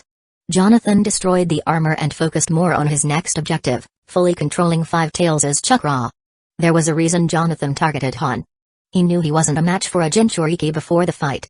If it wasn't for the Dharma sealing technique, he wouldn't have faced Han or any other Jinchuriki. And Jonathan would never have to worry about being targeted by such a sealing technique again because he got rid of the last people who knew of it. Both them and their scrolls. While sitting down in Kyoikaku jungle, Jonathan concentrated on entering his subconscious. It wasn't at all difficult. It was essentially like activating a technique by focusing on one's own chakra. The only difference was that Jonathan had to focus on the seal itself. The moment he did, he was met by a vexed Five Tails. You look angry, Jonathan addressed. I didn't think someone more despicable than Han existed, Five Tails responded. The thing about tailed beasts and their hosts, the tailed beast could see how their host interacted with the outside world. Whatever Jonathan did, Five Tails would know about it. Jonathan hadn't said anything. He simply started walking towards the beast. You've come back for more of my chakra, haven't? While Five Tails was yet speaking, Dharma chains tied it down by the neck. Ugh! Five Tails bellowed. If you'd like my chakra, I'd be willing to give it freely without resisting. Willing? Jonathan repeated inwardly. Don't be foolish, he replied. You mix your will with your chakra to consume me from the inside. Jonathan was not one to ever leave room for mistakes to be made. Sharingan Genjutsu. Jonathan subdued Five Tails with ease as he began siphoning more of its chakra. At the most, Jonathan could only replenish his own chakra with Five Tails's. Once he fully takes control of Five Tails' chakra, he'll be able to use it as his own. This will allow him to activate versions 1 and 2 as well as fully transform into his tailed beast without losing his sanity. Despite the destructive perks that came with transformations, Jonathan's only desire was to use its chakra. He hadn't cared for its Jinchuriki forms. Five Tails' chakra was special. It consisted of water and fire elements. When combining the two, it produced the KK Genkai known as Vapor Style. This was Han's fighting method when paired up with his steam armor. However, Jonathan did not need the steam armor. Chakra was chakra. Five Tails' abilities could be used without armor. Naruto Uzumaki proved this fact when he fought Kaguya Otsutsuki. He was already proficient in balancing out fire chakra. However, Five Tails' water chakra was new. On top of it being unfamiliar, there was an excessively monumental amount. For years, Jonathan was used to having low amounts of chakra. Even after acquiring Sage Mode, his time limit was shortened due to the quantity of natural energy he could absorb. This was the first time Jonathan bore witness to someone else's chakra reserves. Considering the Nine Tails had even more chakra than the Five Tails, Jonathan felt like slaying Naruto now. If Naruto ever reached his prime, he would be Jonathan's biggest problem here. He would never have a desire for something like that. Not after seeing how large Five Tails' chakra levels were. A few days passed with Jonathan continuing his gathering. He wasn't able to focus on practicing anything else due to the amount of time and effort being taken. Just a little bit of Five Tails chakra was enough to overwhelm Jonathan's body. And the moment he got some, he'd have to try to control it on his own in order to harness vapor style. This KK Genkai wasn't as special as it sounded. For Five Tails, the beast could amplify its host with superior physical strength. This was pleasing, but Jonathan already had a copious number of techniques that multiplied his strength, speed and endurance. What he was most interested in was the water. Jonathan had perfected 3 natural elements: lightning, fire and earth. Lightning was Jonathan's natural affinity. He only had 2 techniques, but they had been so easy to execute that it felt effortless due to lightning being his main affinity. Fire was gained from Hazuki Uchiha's cells, while earth was trained with his Sharingan over the course of 2 years. After becoming the host to the Five Tails and extracting some of its chakra, the water element was now available. Out of all the 5 basic elements, he was only missing one more: wind. 2 months later. It was a scrupulous process to take Five Tails chakra. But that's what set Jonathan apart from other Jinchuriki. He had endless patience. The instant Jonathan took all of Five Tails chakra for himself, he found it easy to manage. Jonathan's chakra pool consisted of his own chakra mixed with Hazuki's. Like a bank hovering over it, was Five Tails sea-level chakra pool. Jonathan could now mix that chakra with his own to either restore his own chakra or enhance it. Through practice, he was easily able to extract the chakra without needing to focus on it. To Jonathan, it was like releasing a small opening underneath Five Tails' chakra pool which would pour down to where his personal chakra pool was. The opening could vary in size based on how much Jonathan needed. There were things Jonathan could do now. One thing was, he could fully transform into Five Tails without feeling pressure. Although, his full transformation wouldn't last long due to not having complete control over Five Tails. When he entered that state, however, he could physically manifest himself like Gaara did. Five Tails was like a summoning, but at the same time it wasn't. Because Jonathan also didn't have full control over Five Tails, he wasn't able to use him to counter Genjutsu. But that hadn't mattered because he had the Sharingan at his disposal anyway. Jonathan didn't need a partner. He despised this world and all of its creations. Much like the other Jinchuriki like Ujito Nifu and Utakata, Jonathan was capable of entering all versions of a tailed beast. Though, this wasn't Jonathan's fighting style. He also did not like the idea of being on all fours. In version 1, however, he could at least stand on 2 feet. In order for him to use the tail beast bomb, he would have to at least be in version 2. But neither of these ideas appealed to Jonathan. What he was after was Five Tails elemental chakra, water and fire. Upon gaining water, Jonathan spent the last month perfecting the element fully. Being a Jinchuriki and having full access to Five Tails chakra not only sped up the process but it even amplified the techniques. Unlike the Nine Tails, which has the second largest chakra after the 10 Tails, its chakra did not require a lot of effort for chakra control. Jonathan had the borderline of the tailed beasts, the Five Tails. Not only was his chakra balanceable, it was fairly easy for Jonathan to use after he acquired it. Jonathan had spent years honing his chakra control at every given opportunity. As such, Jonathan learned 7 new techniques. These techniques were as follows: Unrivaled Strength, Water Waves, Liquid Bullets, Water Dragon, Hidden Mist, Exploding Water Shockwave and Giant Vortex.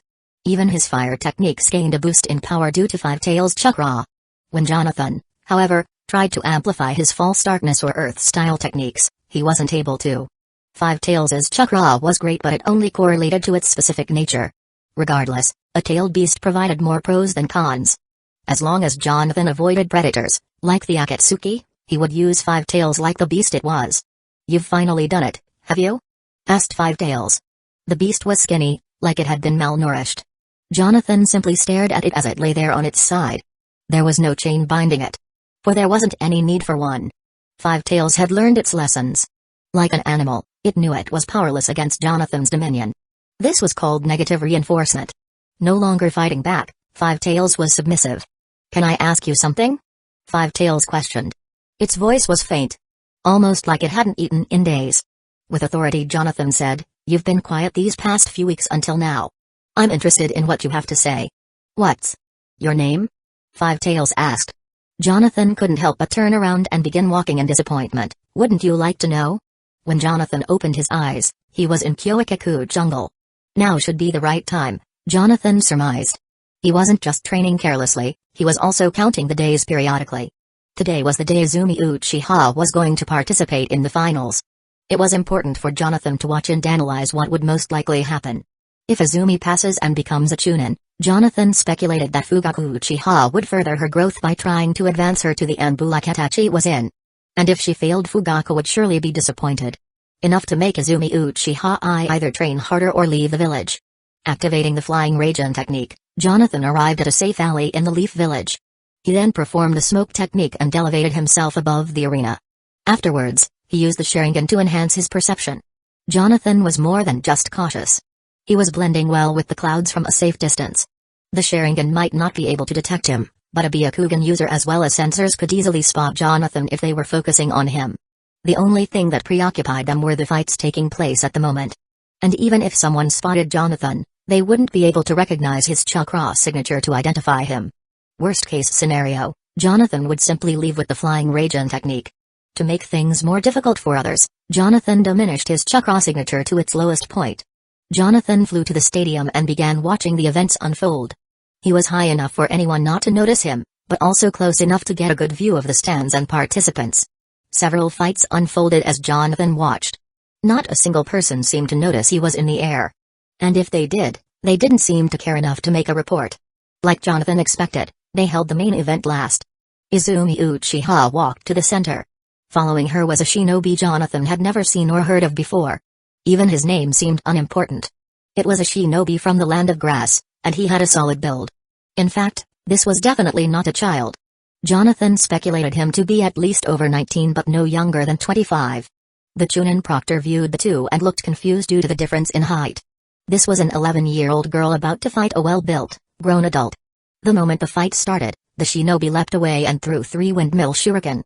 Izumi activated her Sharingan and stood there. 35. How good was my acting? Oh. Jonathan thought inwardly. Izumi moved her neck by a few inches to dodge the first, moved her body left to dodge the second and let the third one hit her. When it made contact with her body, a puff of cloud appeared. She was still standing in the same spot, eyes locked on her opponent. No surprise an Uchiha would know the last one was a clone, the burly man stated. He quickly used high-speed movement to circle around Izumi in a radius. Izumi stood there waiting. Because the man hadn't attacked, Izumi crouched down to place her palms on the ground. Earth-style, giant mud wall. A large wall made of earth emerged from underneath the man, causing him to go flying into the air. Izumi slowly rose up and grabbed 3 kunai from her pouch. She threw 1, then 2, then the remaining 3. Ninja art, Shadow Shuriken Jutsu. Jonathan predicted exactly what was happening before it did. I wouldn't want to be that guy, he exclaimed. The second 2 kunai thrown collided with the 3. Those same 5 kunai multiplied by 3 to produce 15. After the man recovered to dodge the first kunai thrown, his eyes widened. Over 30 kunai were colliding simultaneously around him in a sphere. The kunai he dodged hit one of those kunai, causing all the kunai to change their trajectory. Before he knew it, all the kunai began slashing away at him. Though not all of them came at once, the man was trapped in an endless barrage. Izumi deactivated her Sharingan and closed her eyes while walking away. Over her shoulders, one could see the man flop to the ground behind her. He was covered in blood. When Jonathan looked at him, he saw that the areas kunai made their cut weren't lethal. He might have been badly injured, but Izumi had purposefully spared his life. Jonathan closed his eyes as the crowd went into a massive cheer. 2 months had improved her skills by that much. If I continue letting her grow, she might not surpass Itachi, but she'll be strong enough to join the Anbu. Izumi Uchiha was skilled for her age, but even Jonathan knew she wouldn't be able to stop Itachi or Obito during the famed Uchiha massacre 2 years from now. Because this world followed the novels, games and animated series, Jonathan wasn't completely sure who would attempt to kill Izumi. In the novel, Itachi performed his most powerful Genjutsu before killing her. In the animated series, however, it was Obito Uchiha who killed her. With his deduction made, Jonathan used the flying Raijin and disappeared to another area in the Leaf Village. He was still in his smoke form, so he ventured to the Leaf Jonin station and collected something of value to him. Afterwards, he used Five Tails chakra to replenish his and again performed the flying Raijin to appear in the sand. There, he collected the same object at a similar location without being spotted. Jonathan's last destination was the Stone Village. He ventured to the report station and again collected the same object. When he had finished, he teleported to his small lodging area within the Stone Village. Because of Five Tails chakra, Jonathan could execute the flying Raijin abundantly. This was the reason Jonathan selected this technique as opposed to all the other forbidden ones. The places he could travel were almost limitless. Jonathan took out all three objects and opened them. They were bingo books. One of the many things that Jonathan needed before figuring out a way to leave this world was money. His first plan to invest wisely in order to accumulate enough funds was ruined. Tuki was at fault. His second plan was going to take Goza's profits, but it proved to be unattainable due to his lack of chakra reserves. He instead chose to be patient and opt for a better reward, Five Tails chakra. There were several ways Jonathan could earn money, but he needed to earn money fast. For the next year, Jonathan knew not much would happen. Asuma Saratobi was already assigned to his new team as a Jonin instructor. The rookie 9 were still students and would be for some time, and the first semester would end with Sasuke being the top student. The only other important thing wouldn't happen till winter, and that was the day Hinata Hyuga fell in love with Naruto Uzumaki. Jonathan was not going to spend time waiting for his other plans to unfold. He had so many of them that a normal person would have forgotten some by now. But Jonathan wasn't a normal person. He was stuck in a world where his life depended on surviving until the very end. For a bingo book was like a wanted poster compiled in a book. The underground or black market was willing to pay a hefty ransom for certain ninjas across the world. Jonathan was not going to become a mercenary. Not only was their work too slow, but he didn't like the idea of fighting for countries. Jonathan was not here to help the world, he was preparing to completely destroy it. But to accomplish a highly ambitious goal like that one, he required prodigious amounts of money. 3 bingo books were acquired from the Leaf, Sand and Stone Village. That was because each country had their own wanted criminals. When a criminal was captured, dead or alive, they would be brought to that specific country's collection office. Jonathan was well aware of how the underground market operated. He even knew where one was at. This was because a whole arc was dedicated to it in the original timeline. In total, there were around 5 collection offices in each country. For most if not all of these offices, there was a secret entrance only known by a few. A particular individual, if he were here, named Hidan, would reprimand Jonathan for treading on people's lives for money. But Jonathan did not value their lives. He didn't value anyone's lives in this world. To him, whatever value they themselves put on someone else's life was what they deemed it worthy of being. Jonathan opened all 3 books and began reading. He marveled at the accuracy of what was written in each book. In one book, he found Yazobiwa, a member of the 7 ninja swordsmen of the mist. His bounty was worth 25 million ryo. That was equivalent to 1,700,000 American dollars. And he wasn't the only one of the 7 ninja swordsmen of the mist listed. Riga, wielder of the Kiba blades, was also present. His bounty was 20 million ryo. Jonathan knew why they were so high. Each of them committed crimes against their respected countries. Jonathan, of course, was not going to go after either of them recklessly. Yazobiwa was currently a part of the Akatsuki organization. They were going to eventually hunt the tailed beast. The less the Akatsuki knew about Jonathan, the better. As for Riga, his location was unknown to Jonathan at the moment. From what he estimated, Riga was likely traveling the world with a boy named Ranmaru. It's more than likely he'll eventually form the Kurisuki family at Kutabami gold mine in the Land of River soon.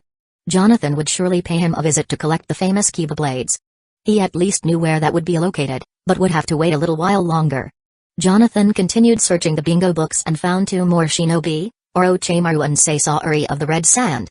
It was no surprise to see both of the 2 listed, but they were not suitable targets in the slightest despite their high bounty numbers.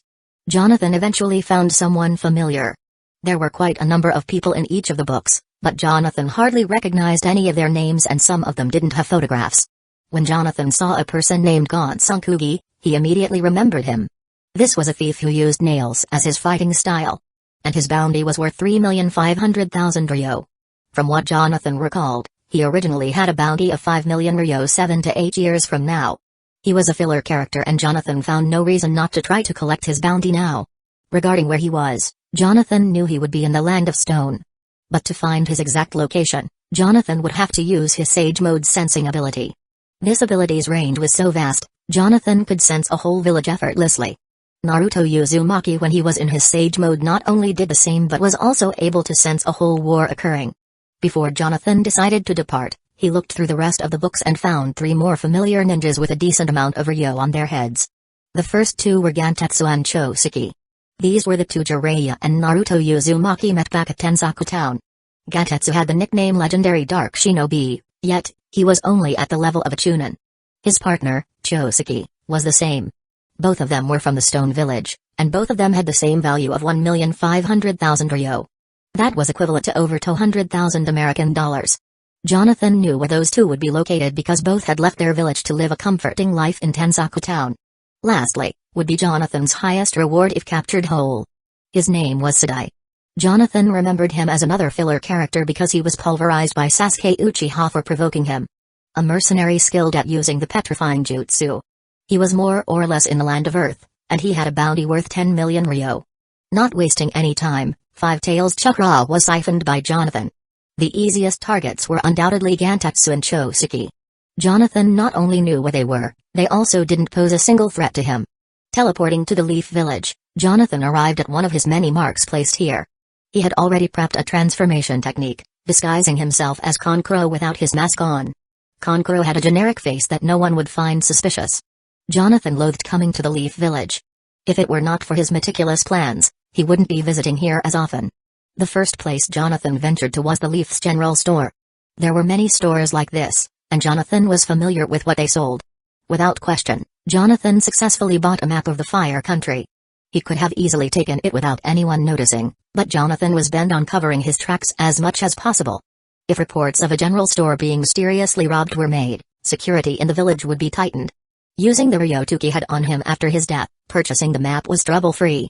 Once Jonathan safely stored it, he ventured to an area where no one was watching and entered his smoke form.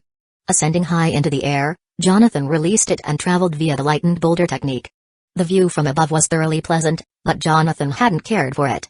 He had goals that needed to be met. Tensaku Town was an area not too far from the Leaf Village.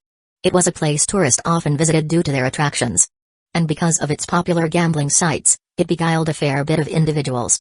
As long as a fair wasn't in town, Jonathan was confident Tsunade would not be present. She was a compulsive gambler and enjoyed partaking in such games. Jonathan found the town from above. He proceeded to enter his smoke form before landing inside the town. He then traveled without being spotted until he discovered a secluded area with no one around. Releasing his smoke technique, Jonathan took out a gourd and drank from it. At all times Jonathan carried at least 3 gourds on him, each of which was filled with water from the hot springs of Hueco Jungle's mountain. Without it, he couldn't hope to enter Sage Mode. A few minutes passed as Jonathan stood completely still gathering natural energy. Jonathan had not tried mixing 5 Tails Chakra with Senjutsu yet, but he knew now was not the time to be experimenting. When he entered Sage Mode, he started sensing for Gantetsu and Choseki. Their faces may not have been fully remembered on Earth, but thanks to the bingo book, Jonathan had a clear image of their faces. It only took seconds to find them. They were in a casino gambling, and they were winning a lot.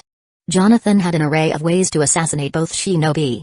He could do things recklessly and kill them out in the open, or he could silently take them both down. But Jonathan knew the quickest way to end things. "I'm living the dream, Choseki," screamed Gantetsu. Bahaha. Gantetsu took a sip of his sake as he continued to bet. "Keep this up and we'll have enough to buy the whole dang casino," Choseki happily chuckled. "Put it all on black 15. The dealer rolled the ball on the roulette table. A few spins and it landed on a black 15. The whole table watching screamed in joy for Choseki. Gantetsu looked at him and said, "Congrats partner. You and I made a great decision like I always knew we would." Bahaha. Choseki laughed.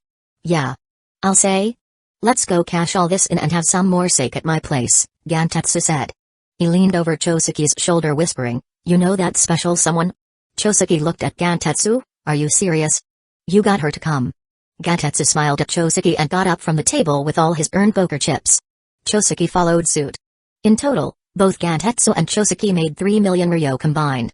That was equivalent to $95,000. For gamblers at a casino, it was quite the sum won. As Gantetsu and Choseki were walking back to their hotel, Gantetsu could hardly keep his balance. "Come on, partner, you didn't have that much sake," Choseki said. "I'm fine, Choseki. But I need to piss quick. Choseki laughed at Gantetsu. Don't laugh, man. I really gotta go, Gantetsu urged. What? Fine, just go in the back alley or something. I'll wait, Choseki said. We're carrying millions, partner. Come watch my back and make sure no one from that casino tries to jump us, Gantetsu said. You got a good point, Choseki replied with concern. He looked around to make sure he wasn't being followed. I gotta piss, too. The two went to a back alley and stood several feet opposite each other as they urinated. Hey, Choseki. I got a question for ya, Gantetsu said. What is it? Choseki asked while urinating. How good was my acting? Choseki turned around asking, what are ya? Zip. 3 senbon needles embedded with electricity pierced Choseki's front skull. Gantetsu watched as Choseki's body fell to the ground. His face was expressionless. Suddenly, Gantetsu started writhing in pain. He covered his mouth to prevent himself from screaming.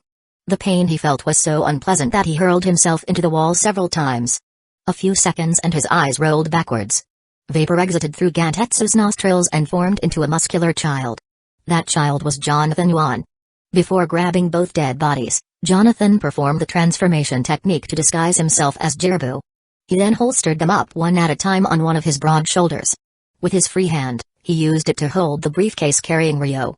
If Choseki knew how to read people, he would have seen that Jonathan's drunken act wasn't completely perfect. Jonathan had only ever been drunk once in his life while he was on Earth, so he wasn't great at playing off as a drunkard. Nonetheless, Jonathan activated his high-speed technique and traveled as fast as he could over the buildings. His hope was that he wouldn't be spotted. But if he were, it wouldn't matter too much. As long as Jonathan was disguised as someone else, he could flawlessly get away.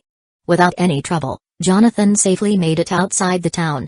He looked back and began using the sensing technique to make sure he wasn't being followed. Tensaku Town was a place ninjas would venture to. And not just any ninja, but a mercenary ninja. If one happened to spot Jonathan, they'd either pursue him in question or leave him be since it's not their business. That's how this world functions. The people here were no different from the people of Earth. Without anyone trailing Jonathan, he activated his high-speed technique again and ran towards his destination. He was by no means going to walk there. Time was of the essence. And he couldn't perform the flying Raijin technique because a mark had never been placed. Traveling via smoke form or the lightened boulder would also be improbable for Jonathan. When in smoke form, there was a limit to how much he could carry. And the lightened boulder technique couldn't be used on targets. Using the hidden mole technique also wouldn't work because Jonathan's arms were holding objects. Jonathan was forced to do it the old way. 36 Jinchuriki vs Team Row. One having memorized the map, Jonathan knew which collection station he needed to surely visit. And he knew it was the right one because Jonathan easily remembered where and how 2 particular Akatsuki members ventured to it. With his augmented strength, carrying Gantetsu's and Choseki's dead bodies was effortless. He could run miles with them before breaking a single sweat. You there, stop. A female's voice yelled out. Jonathan clearly heard her, but he took his running to the trees. I said stop. The woman demanded.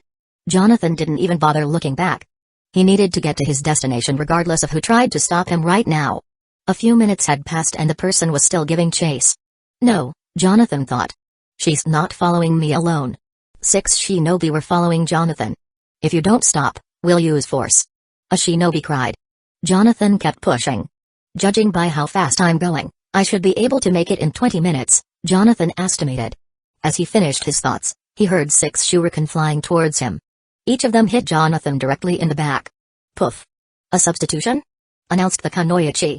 The 6 of them stopped and began searching the area for Jonathan. Oh, Jonathan thought inwardly. He was hidden well behind a tree. The way that person threw those shuriken at me was not normal. No, it was too perfect even. He couldn't have gotten far, a shinobi leading the group said. What you said earlier was true. That man was carrying 2 dead bodies, and he looked far too suspicious to just let go. The other 5 nodded as the man continued. You 3 search that way. The rest, with me. Give a signal if you find him. All of them performed the teleportation movement technique and vanished. Jonathan witnessed the whole scene with his sensing technique. And when he did, he slightly smirked at the people trying to follow him. Nothing to report here, the Kunoichi said. We'll go check a bit farther out. You try and check that area, a shinobi ordered. Both he and his companion walked slightly away from the Kunoichi. It seems like that shinobi she saw earlier had something to hide. Otherwise he wouldn't have Arg. The Kunoichi became alarmed when she heard her comrade screaming. She ran towards where they went.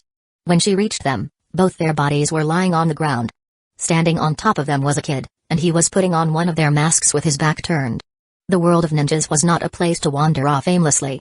Jonathan knew this the instant he understood where he was. Those who didn't have protection or a means of defending themselves could be robbed, monitored without their knowing, killed, or, in Jonathan's case, stopped for questioning by Anbu. Jonathan managed to successfully bring down not one but two of their Anbu members as well as take one of their Danzō without anyone seeing a single thing, water dragon jutsu. Jonathan stared as a massive water serpent made its way towards him. Splash. The impact caused it to drizzle a little. Jonathan managed to evade the attack before landing safely. When he looked, the other three Anbu appeared. That attack wasn't meant to hit me. It was used as a signal for the others, Jonathan figured. Anbu were painstakingly scrupulous. They weren't like other ninjas. Not a single time did any of them even say one another's names either. But Jonathan knew who they were. He took both of ours down, the Kunoichi said. All 5 of them each had their tandos out. The fact Jonathan was able to take not just 2 Anbu, but even slay one, meant that he was troublesome.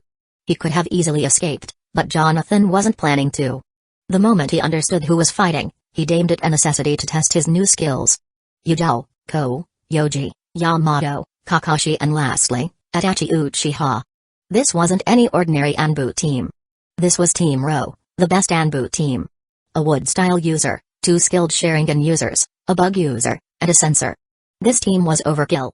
It was the perfect moment for Jonathan to test himself. Jonathan surmised that they likely came from a mission. Their sensor, Yujao, likely spotted him running with 2 dead corpses.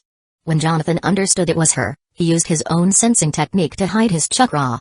That was how he was able to enter his smoke form and use body oxidation jutsu to first take control of Yoji, their bug user. Unlike Ko, this was Yujao's first time fighting Jonathan. If she was there the day he fought Kakashi and Shizue Uchiha, she would have recognized his chakra instantly. Yoji Abarame was only ever mentioned in one of Itachi's novels. The only reason Jonathan recognized him was how he was trying to use an insect to track him. Jonathan knew he had to be taken down. But before he did, he lured Yamato to a safe area and knocked him out cold. "This is still the same person, right?" asked Kakashi. "Yeah. No doubt about it," Yujao answered. "He was likely using a transformation when we found him earlier." "Who are you and where are those bodies you hid?" Kakashi asked. Jonathan didn't answer.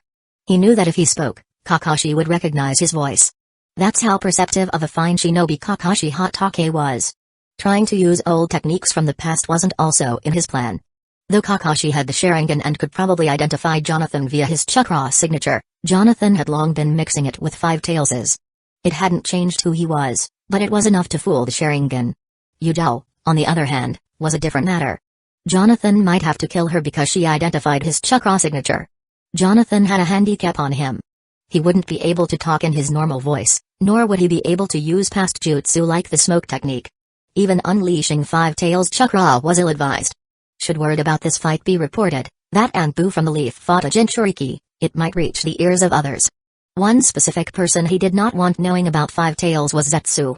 There was a severely high chance he was not watching this scene unfold right now, but, even if he was, Jonathan wouldn't give him the opportunity to discover he was the new Jinchuriki.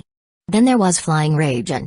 Jonathan wouldn't dare let his secret techniques be known so lightly. But to say that Jonathan was at a disadvantage despite the handicap, would be one's mistake. It was the Anbu at the real disadvantage here. They knew nothing about Jonathan, yet Jonathan knew everything about them. "Don't let your guards down," Kakashi said while holding his tando close. "Right now, we don't know what this guy's capable of." As he said this, Jonathan dashed forward towards Itachi. Cling. The two clashed tandos together. No doubt about it, Jonathan thought. He's using the Sharingan behind that mask. Jonathan twisted his blade and slashed horizontally, causing Itachi to be pushed back in the air. "He's fast!" Ko yelled. Yujao was already on the move. Sharingan. Clang. Both Yujao's tando and Kakashi's tando were stopped by Jonathan's. He held his tando vertically as they both struggled to push Jonathan. He hadn't moved. Jonathan could already see what was coming. They both leapt to the opposite side. Water style, water dragon jutsu. Fire style, fireball jutsu. Itachi and Ko shot forth their techniques from each side. Ka-splash. Steam penetrated the area where Jonathan stood. Itachi placed his mask back on and looked up to see Jonathan flying above the ground. "What jutsu is that?" Ko wondered. "Earth style, lightened boulder." Jonathan flew towards Yuzhao before releasing the technique. His stando crashed into hers. He is targeting Yuzhao. Does he know she's a sensor type? Kakashi questioned. This guy's too dangerous. Jonathan could hear it before he knew it was coming. Lightning blade. Jonathan slammed his palm on the ground. Earth style, rupturing earth.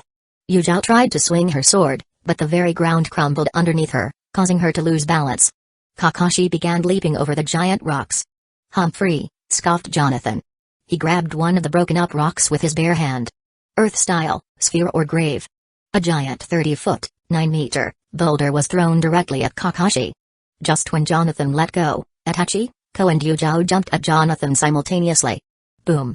As the boulder landed where Kakashi was, Jonathan spun his body and parried Itachi's stando away. Ko saw an opening and swung horizontally at Jonathan's waist. What? Ko said after Jonathan caught his wrist.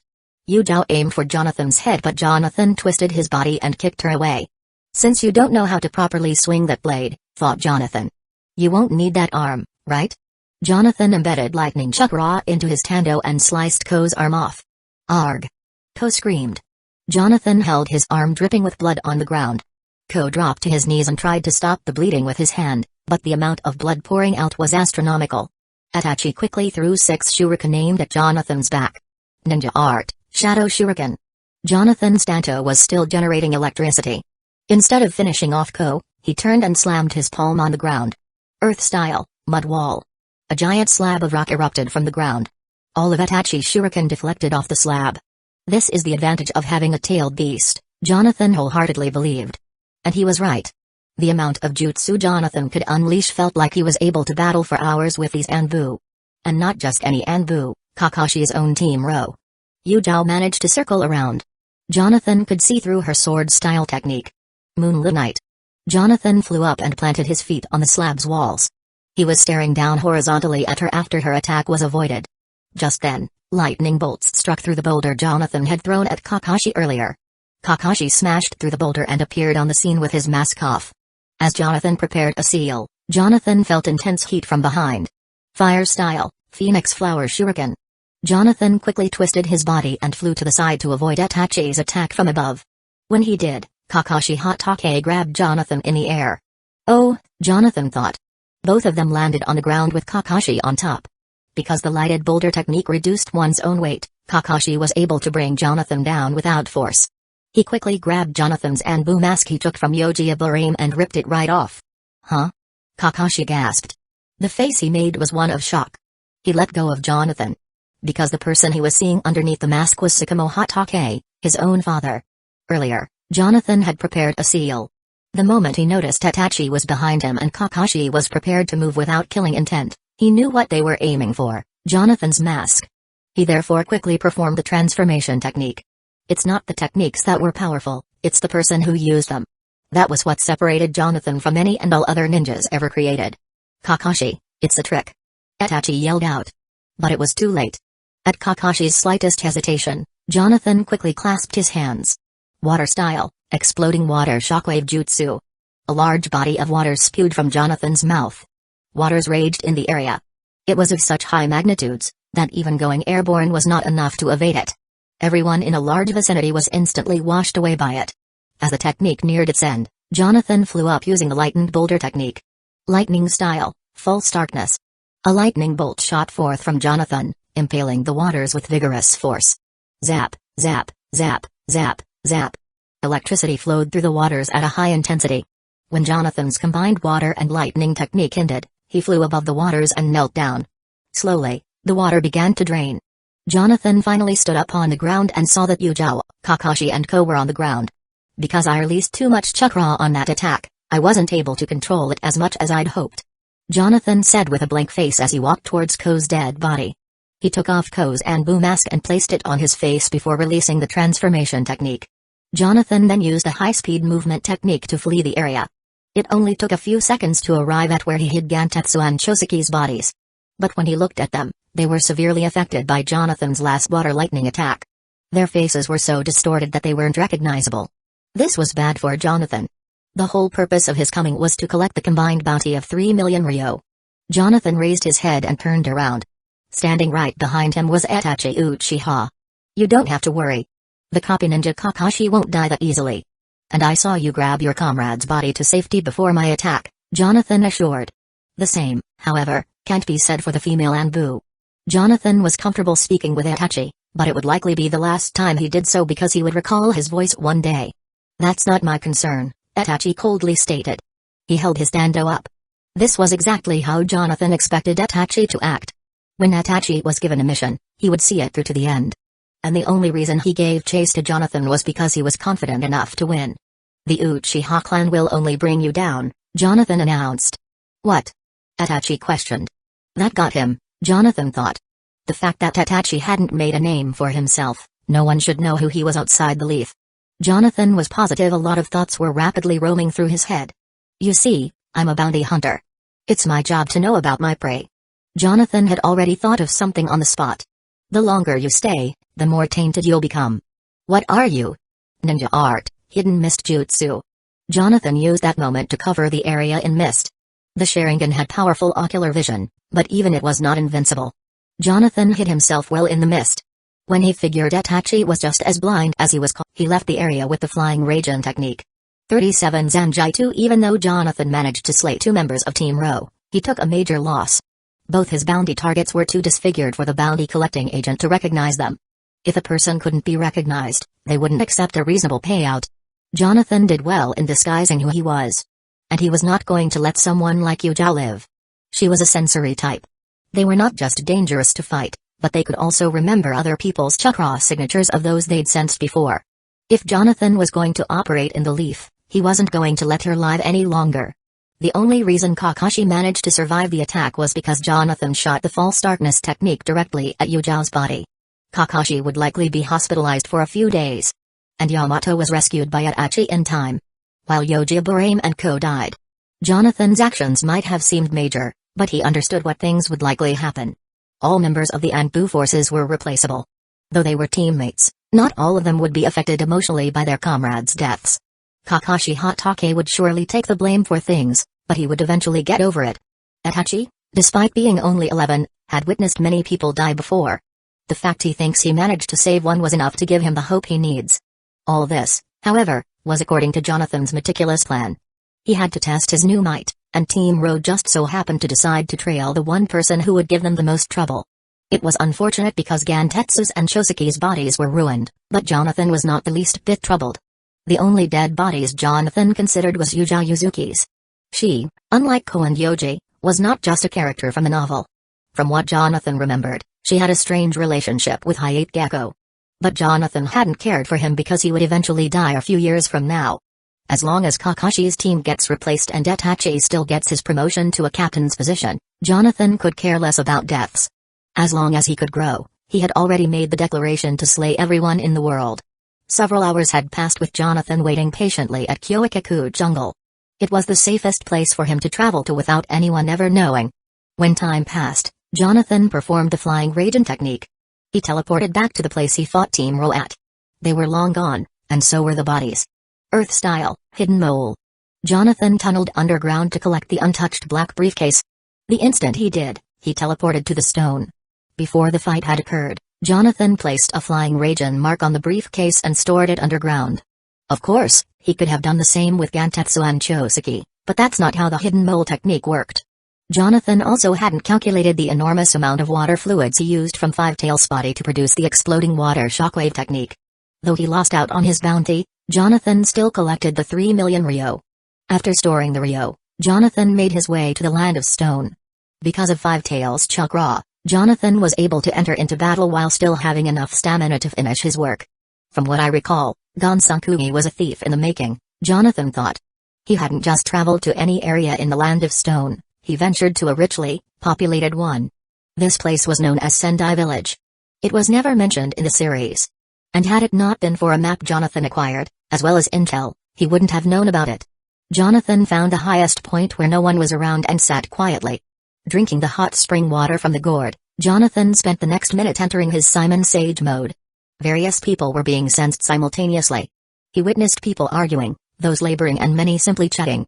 Jonathan could easily tell people apart just by their movement. It took less than 3 minutes for Jonathan to find Gonsakugi. He was sleeping in a hotel with expensive items. Jonathan wasted no time and entered his smoke form after releasing his Sage mode. When he arrived at Gonsakugi's hotel, he manifested himself right next to him. Gonsakugi was sound asleep, but Jonathan knew this world better than anyone. Pulling out a kunai from his weapon pouch, Gonsakugi's eyes twitched as though he had heard something. As quiet as Jonathan was, it wasn't the sound that made Gonsakugi react. It was Jonathan's instincts. Naturally speaking, almost every shinobi was like Gonsakugi. They honed their senses to the point where they could feel their death approaching. Jonathan grabbed Gonsakugi's mouth, causing him to open his eyes. Without giving him a change, Jonathan stabbed him in the throat. Gonsakugi tried struggling but died almost instantly. Jonathan watched as his eyelids closed on their own. I still need more, Jonathan thought. He didn't value anyone's lives in this world. To him, they were less than useless fodder. Jonathan hadn't even shown Gonsakugi who ended his life. Because he was using the transformation technique. The last person Gonsakugi saw was himself. Gonsakugi was nothing more than a thief. He hardly mattered to anyone and was defeated by the main character, Naruto Uzumaki. As far as Jonathan was concerned, Gonsakugi was nothing but Ryo to him. Jonathan hadn't just grabbed Gonsakugi's body, he had also grabbed all of his belongings. The items stored here were likely highly valuable. There were paintings, vases and even weapons painted gold. Whether or not any of these things could yield a profit, Jonathan wasn't willing to let it go. He placed a mark on Gonsakugi and performed the flying Raijin several times to transport the items to Hueco jungle. The last thing in Gonsakugi's room was Gonsakugi himself. Jonathan grabbed his dead body and teleported him to Hueco jungle without leaving. This time, Jonathan had thought of a new plan. He wasn't going to travel with his bounty. Instead, he was going to travel alone to the collections office. It was far too dangerous to be seen. Appearing in the Leaf Village, Jonathan entered his smoke form and flew high into the air until he was away from the village. When he was far enough, he used the lightened boulder technique to fly to the collection office. Jonathan didn't have an eidetic memory, but it was good enough to recall details. The office's location was memorized. There were 5 in total in the Land of Fire, but Jonathan needed to go to this specific one. There was a special person that Jonathan had to urgently meet. When Jonathan made it close to the collection office, he performed the transformation technique and descended to the ground. There, he dug a small hole and placed a mark inside. Jonathan then performed the flying Raijin technique to collect Gonsakugi's body and teleport back to his marked location. Jonathan holstered Gonsakugi's body over his back and walked the remainder of the way to the office. When he arrived, he went to the bathroom. There was a reason for this. As many would recall, the collection office had a secret passageway for clients. Jonathan looked carefully and went to the urinal close to the end. He placed his hand on the wall and began feeling for a spot different from the others. There, Jonathan thought. He pushed on the wall and a secret entrance opened. Jonathan waited as a man appeared. "State your name," he said. Jonathan recognized the man. Though he was a lot younger, there was no mistaking it. "Zanjai, the collection agent." "You can call me Kawaki," Jonathan answered. "I have someone valuable." Jonathan proceeded to show Gonsakugi's dead corpse. Zanjai looked at it before reverting his eyes back to Jonathan. He was looking at a young man with faded hair and tattoos across his whole arm. "I've never seen you before. How did you know about here?" Zanjai asked. Jonathan had not just picked anyone to transform into. He picked someone who looked like they meant business if seen. Kawaki was a character from Boruto, the next generation. Despite that, Jonathan knew him all too well. Boruto might have been the second most hated animated show, but that didn't mean Jonathan didn't know about it. "I was in need of money, so I decided to become a bounty hunter. The person you're seeing here is a thief I caught freely roaming around." Jonathan knew how to handle this situation well. He holstered Gonsakugi's corpse over his shoulder and turned around saying, "But if you're gonna interrogate me, I can go somewhere else." "Wait," Zanjai announced. Jonathan expected him to stop him. "Come inside. I'll take a look." Jonathan turned around and walked behind Zanjai. The inside smelled like urine, feces and dead corpses mixed together. Despite how putrid the odor was, Jonathan kept a straight face. He hadn't cared. Zanjai opened a shelf on the wall and Jonathan placed Gonsakugi's body face up. It was akin to being in a darkly lit mortuary. Zanjai took a few minutes flipping through his book to identify Gonsakugi. If Zanjai couldn't identify the body or if there were discrepancies, he wouldn't pay the client. "That's Gonsakugi the thief all right," confirmed Zanjai. "Wait here." By the time Zanjai returned, he had a briefcase with him. Opening it, Jonathan saw a lot of Ryo. It was no different than the briefcase he took from Gantetsu and Choseki. "Jonathan, of course, wasn't just going to take it. There was a reason why Sanjay opened the case in front of him. Jonathan had to count. As much as his life was worth in this world, Jonathan earned 3,500,000 ryo. That was equivalent to over 200,000 American dollars. You'll be seeing my face a lot more, so expect me to be back soon, Jonathan said after closing it. I look forward to that, Sanjay casually replied. A guy like him was used to people like Jonathan. He didn't need to share his own name. As long as the person knew how to conduct business, he would be fine with it. 38 Katsumi Washizawa warning, acts of intense violence are depicted in this chapter. For those who are squeamish or have a faint heart, it is advised not to read this chapter due to its imagery. In total, Jonathan had roughly 6,500,000 ryo. Minus the loot he took from Gonsankugi. That totaled to around 460,000 American dollars. I still need more, Jonathan thought. It was good that Jonathan did not question Sanjay. Though the two had a successful transaction, not once did Sanjay say his own name. He didn't need to. Jonathan was selling. The only information given was Jonathan's name and face. That was the reason Jonathan chose Kawaki to transform into. This person would not exist for approximately 20 years from now. Assuming Jonathan hadn't slain everyone and everything by then. Of all the people listed in the bingo book, there was a particular person Jonathan was going to target. That person's name was Sadai. Jonathan only recognized him because he was a filler character. His fighting method revolved around the petrifying technique. But aside from that, he was hardly worth it. The only reason Jonathan would bother with him was because he had a bounty of 10 million ryo. And Jonathan knew where he would most likely be. It had been a whole week until Jonathan finally found Sadai.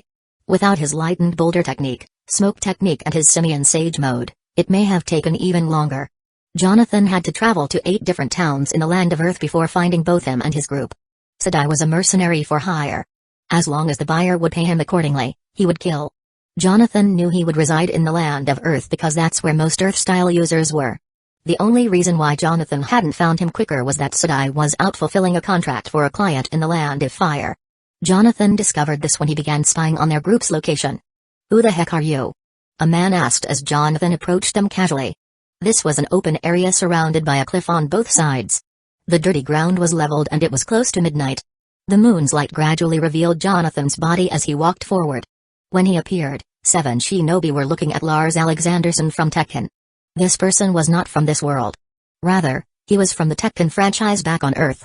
The main reason Jonathan transformed into him was to test out a theory. Lars Alexanderson was a playable character in the Naruto video game, Naruto, Ultimate Ninja Storm 2.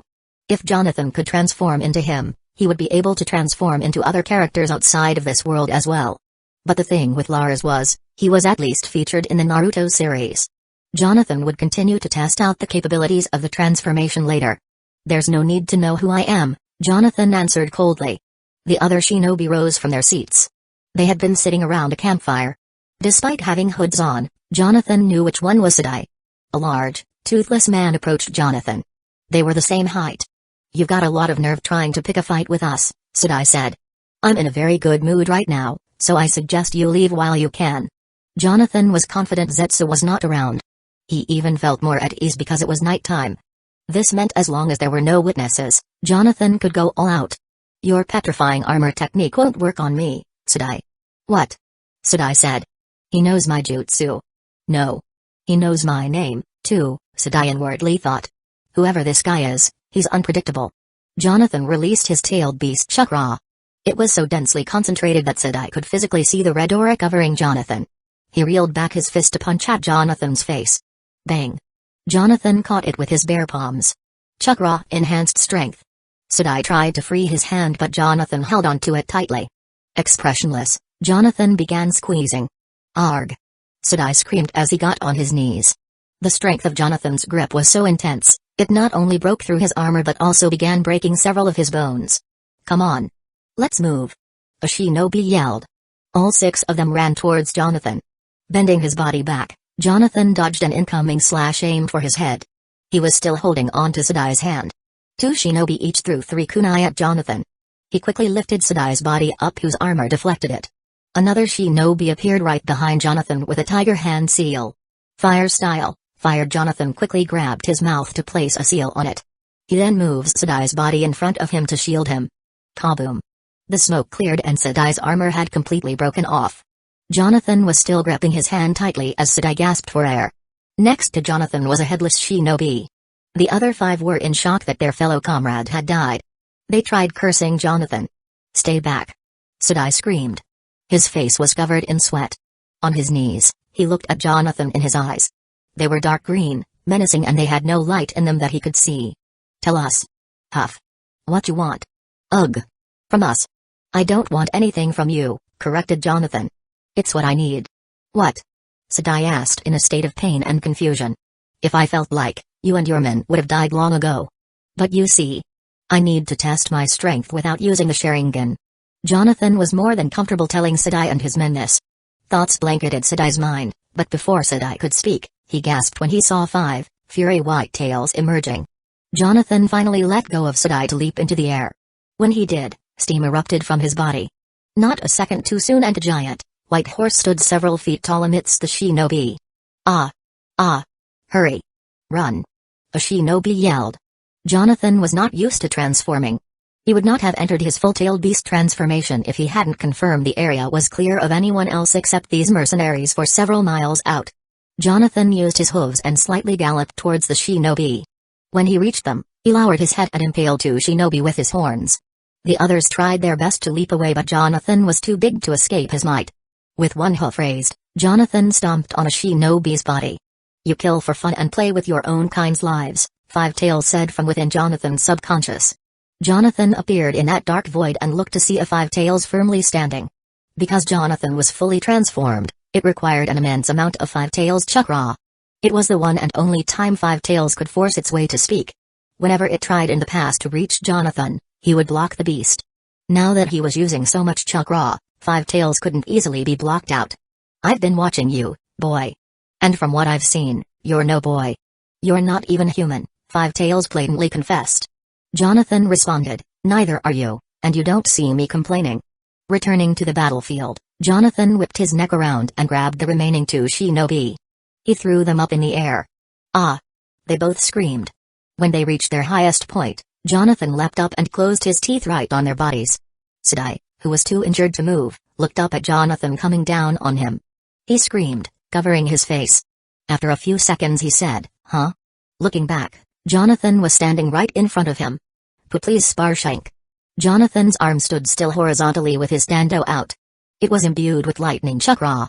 Blood gushed out from Sadai's neck as he flopped dead to the ground. "That's Sadai all right. Wait here," Sanjay confirmed. When Sanjay returned, he handed Jonathan a briefcase. Opening it, Jonathan saw what looked like 10 million ryo. He began counting it. "I heard Sadai had a group with him," Sanjay stated. Jonathan only needed a single word, dead.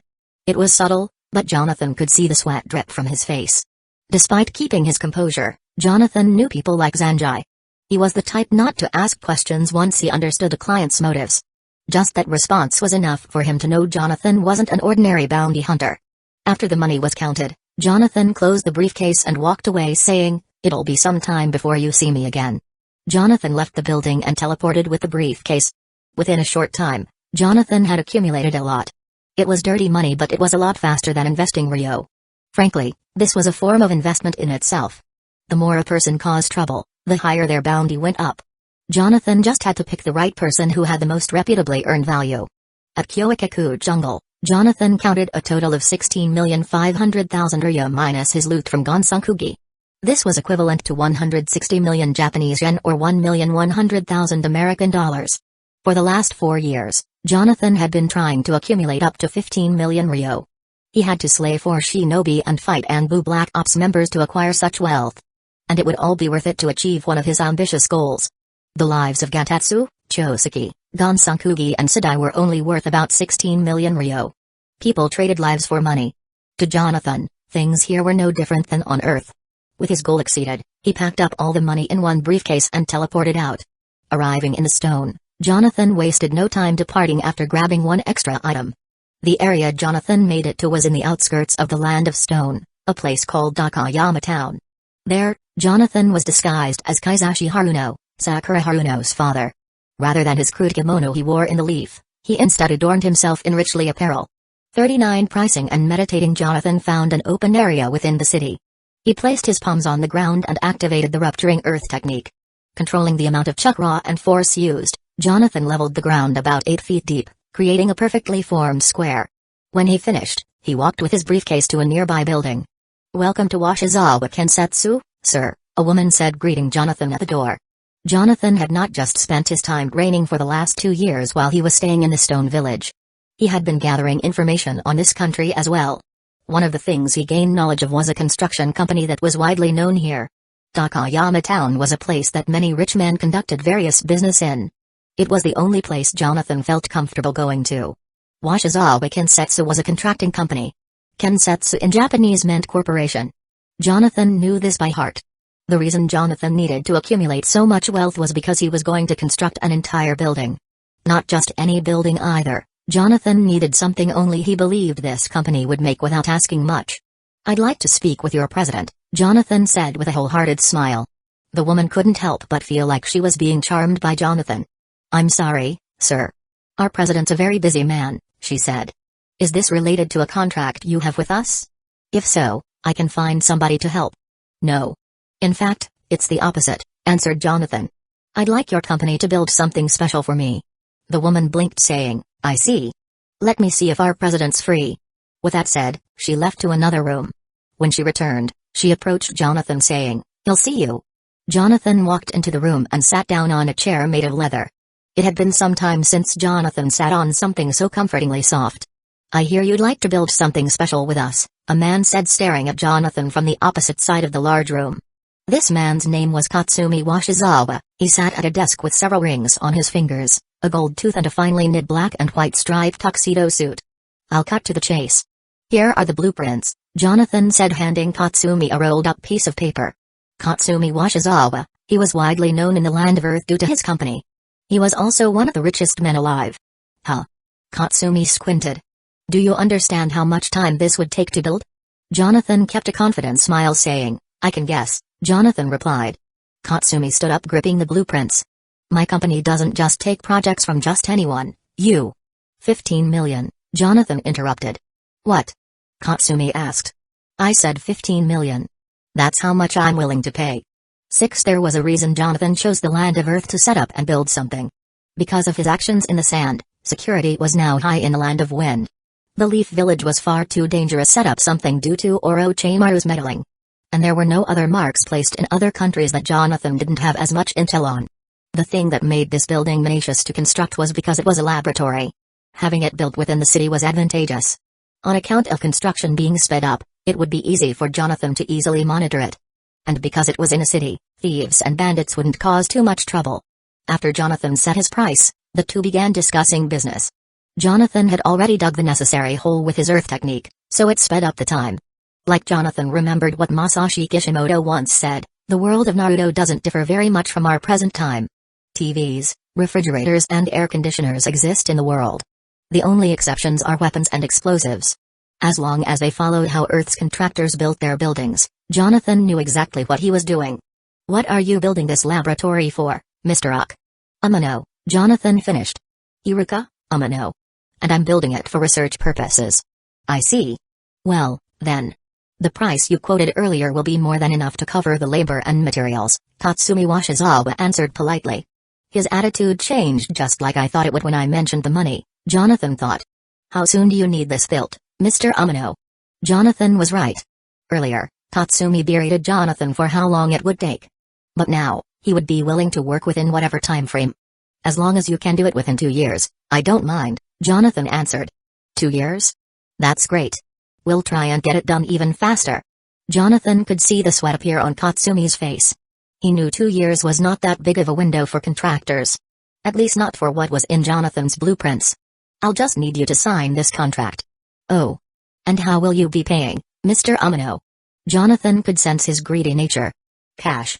Payment will be made.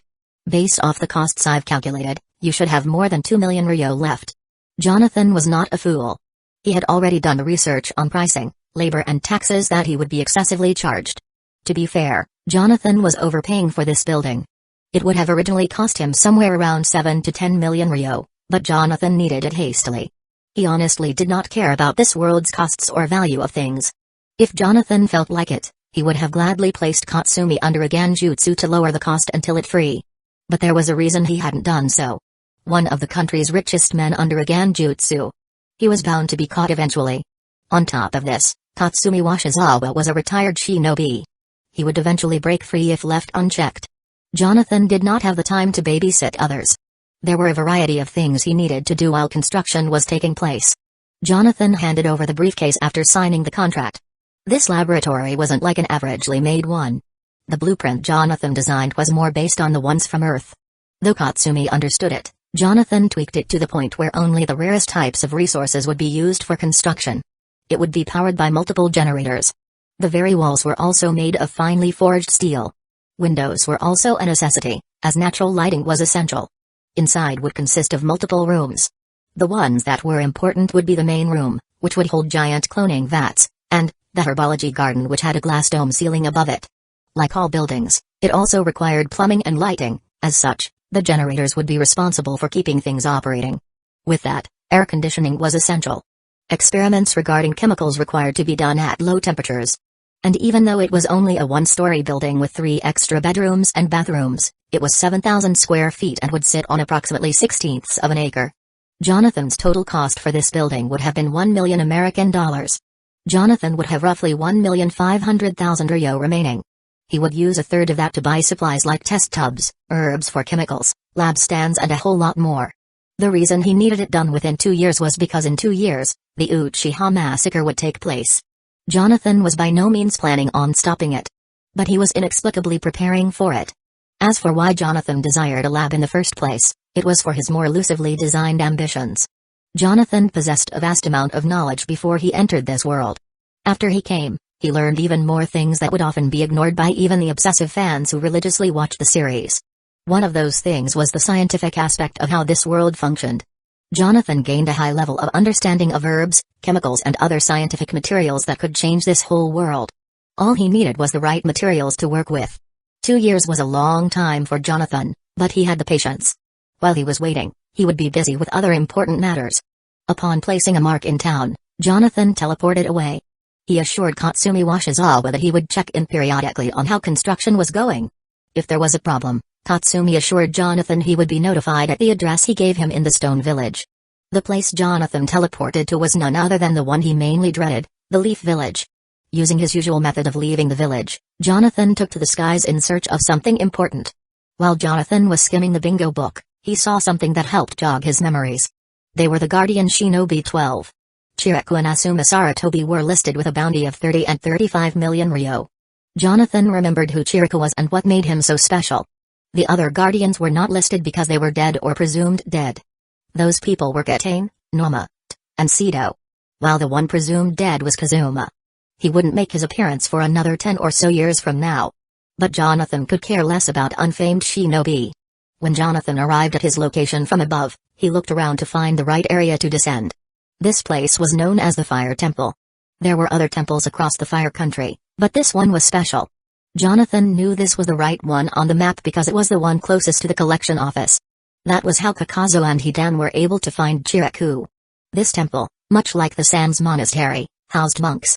Chiriku was one of those monks, and there were many that looked like him but none that could fight boldly like him. Chiriku had a special ability known as the Gift of the Sages. It was not something easily attainable, but Jonathan was bent on learning that powerful technique. The gate guarding this temple was the Iron Wall Seal. To enter, one needed a special type of chakra. But Jonathan wasn't a fool. He entered from above. As the seal wasn't powerful, the gate itself could easily be destroyed with a strong punch. Jonathan found a spot to release his smoke form before transforming into Xena. The real Xena was a child right about now and wouldn't enter the temple years from now. Jonathan looked like the older version of him. And because he wore their traditional garments, he by no means was out of place. There were many of these monks around. It wouldn't be odd if some of them hadn't completely recognized Jonathan. 48 months of hardship, they all had their heads shaven anyway, and generally resembled each other. As long as Jonathan didn't act suspicious, he could walk freely among them without worry. Every time Jonathan saw a monk, he would stop and the two would bow. While he was in the air, he observed their behavior. It only took a few minutes for Jonathan to correctly understand their pattern of doing things here. The fire temple was quite large. The stairs were long and their pillars were massive in height. Jonathan could just as easily get lost if he wasn't looking for his target. When people weren't looking, Jonathan would activate the Sharingan, He could see many people praying or meditating at various locations. Some were so into their false religion that they would even be seen praying outside openly. After half a minute of walking, Jonathan found the location he was looking for. A room was filled with highly concentrated chakra that was different than others. It wasn't like the chakra of a ninja or a tailed beast. Nor was it anything related to natural energy. This was the gift of the sages, a special kind of chakra only given to monks. Jonathan casually ventured to the area and found that the rooms were doorless. It was no surprise to Jonathan. They already had a giant iron, sealed door at the front. What the need would they have for more security? So they thought. Jonathan freely began reading their scrolls. If anyone saw him, they would think he was trying to clear his mind with knowledge. A few minutes was spent reading and Jonathan fully grasped the concept of how to acquire the gift of the sages. It was not something too easy. Almost like training to manipulate natural energy, this sort of chakra had various steps to take. First, one had to hone their mind, body and spirit, then they had to meditate for hours throughout the day without movement. Afterwards, they would have to go without eating for several days a week. When this was done and they finally understood their bodies were nothing but mere shells to be broken out, they would have to mediate in the temple with that same resolve with low chakra in their reserves. The whole thing was no different than what Jonathan learned about New Agers. He considered them crap. Based on the information Jonathan had learned, he knew he didn't have to do the prerequisites. He was already in a state of understanding. What he needed to do the most was simply meditate in the temple for a long time. Without making haste, he found an area where the chakra was still present but not faint. The areas that had the most abundance of the gift of the sage's chakra were crowded with other monks. Unlike Jonathan, who needed the Sharingan, they could tell without it. Jonathan couldn't learn it while using any techniques. In fact, his chakra had to be low enough. As such, he found a secure spot behind a large statue to lodge himself in. Placing a mark there, Jonathan released his technique and gradually drained his chakra. When he was at his lowest point, he stopped and began meditating. To the first hour into his training and Jonathan made little to no progress. Because his chakra was low, he was constantly sweating profusely, which made harnessing the gift of the sage's chakra more difficult. This form of training wasn't identical to sage mode training, but it was equally as tedious. On top of having to mediate in a secluded area, Jonathan also had to concentrate on anyone close by. His mind was multitasking to a degree that most people would have lost focus on. To make matters even harder on Jonathan, he was in an area where the chakra was faint. As opposed to the monks, who were meditating where they could feel the chakra most abundant. Despite this grueling setback, Jonathan continued to meditate. After a whole day, Jonathan had progressed by only 2%. He rose from his seat and teleported to Hueco jungle. All of my time is going to have to be spent acquiring that chakra, thought Jonathan. Even if it's only a 2% gain, I'll turn it to 100 eventually. Jonathan couldn't meditate at Hueco jungle. He couldn't meditate anywhere for that matter. The gift of the sage's chakra only existed in the fire temple. Jonathan understood that though his time was short, he could expand on his foundations as long as he used that time wisely. The next day, Jonathan returned to the fire temple as Xena. Instead of having his chakra replenished on his final night, Kaku let it restore naturally. Jonathan was not someone who 41 Raza wasted his potential. The moment he arrived at the fire temple, he walked around bowing to the other monks that approached. Monks here were peaceful. They did not trouble others so long as they themselves weren't being troubled. They even had a schedule for their daily activities. Some would trim the temple's hedges. Others would be practicing their martial arts in their open training grounds. While those who finished their tasks would use their free time to pray or meditate in and out of the temple. It was the perfect place for a subtle person like Jonathan to blend in. He was as wise as a serpent but as harmless as an innocent dove. Without much going on, 8 months had passed. Jonathan's main focus during that time was harnessing the gift of the sage's chakra. The more he was seen as Xena in the fire temple, the less often he used him as a transformation. Jonathan would regularly watch each monk perform their duties before picking the right one to transform into during certain times of the day. To make matters more conscious, he would greatly alter their appearance to make sure others didn't recognize him by chance. When Jonathan wasn't at the fire temple, he would travel elsewhere to ensure his plans weren't being delayed. His first location would always be the Leaf Village. That was because Izumi Uchiha was a walking paradox. Not once had she reported her 2 encounters with Jonathan. However, this was only directed towards her clan. Because of Fugaku's interference, she became close to Itachi Uchiha. It wasn't the same as in the novel or the animated series, but it was enough for Izumi to finally open up slightly. The thing that Jonathan discovered was that Itachi Uchiha had now known Izumi was being stalked by him. She told Itachi all the details while making him vow to keep things a secret from the clan. It was a childish act, but Jonathan was not perturbed in the slightest. As long as Izumi Uchiha made connections and grew, it would only lean towards Jonathan's favor. Rumors had been spreading of Izumi's talents, to the point that even talks of her advancing to the Anbu Black Ops were being mentioned. This did not settle well in Jonathan's heart. Both Shisui and Itachi had their Sharingan active when they fought Jonathan. That meant they could possibly identify his chakra signature. Unlike Kakashi Hatake, who couldn't fully identify it because he was mixing Five Tails chakra with his own, Itachi witnessed the whole thing. After confirming things in a leaf village, Jonathan would immediately head back to the fire temple. He was bent on gaining access to their chakra. It was a rarity in this world, and not many people had a counter against its deadly technique. Every other week, Jonathan would transform into Kaizashi Haruno before teleporting to Takayama Town. There, he was given a brief overview by Katsumi Washizawa. The progress was going well, but Jonathan had already figured that. What he was interested in knowing was which individual tried to prowl around. Because word got out Katsumi was too busy spending his time and effort on this project, it got the attention of the news. This was the downside of Jonathan's plans.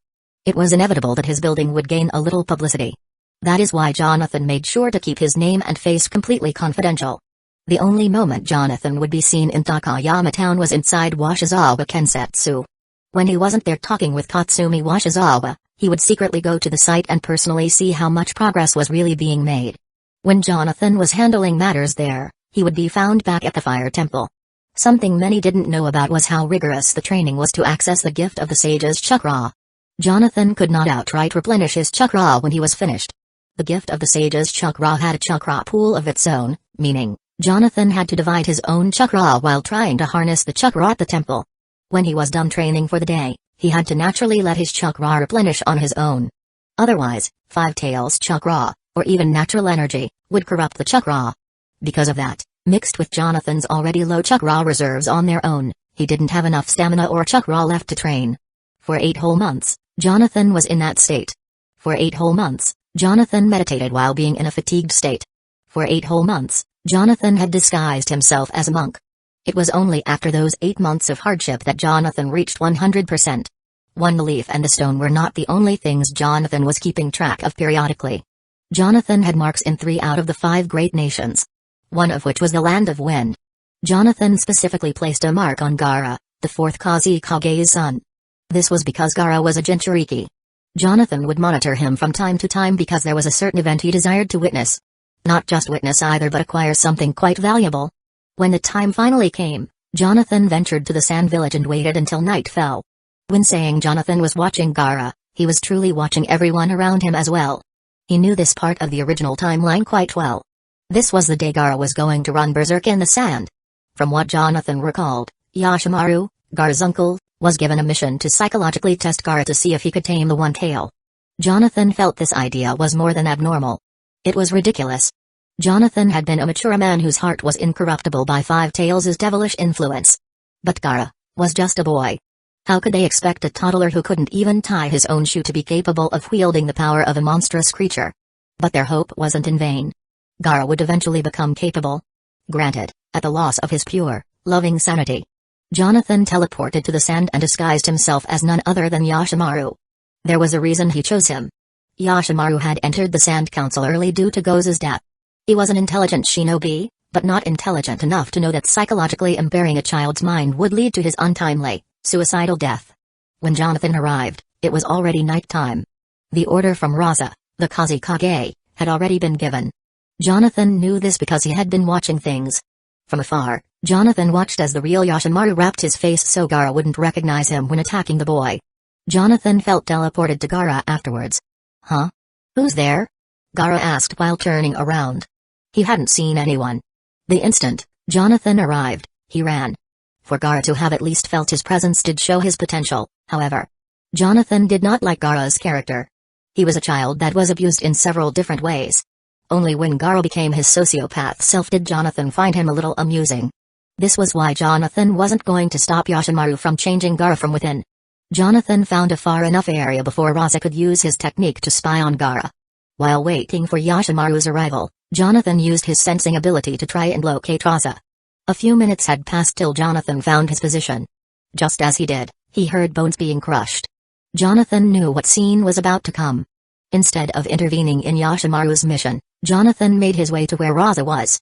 When he found Raza, he was still using his Eye of Sand technique.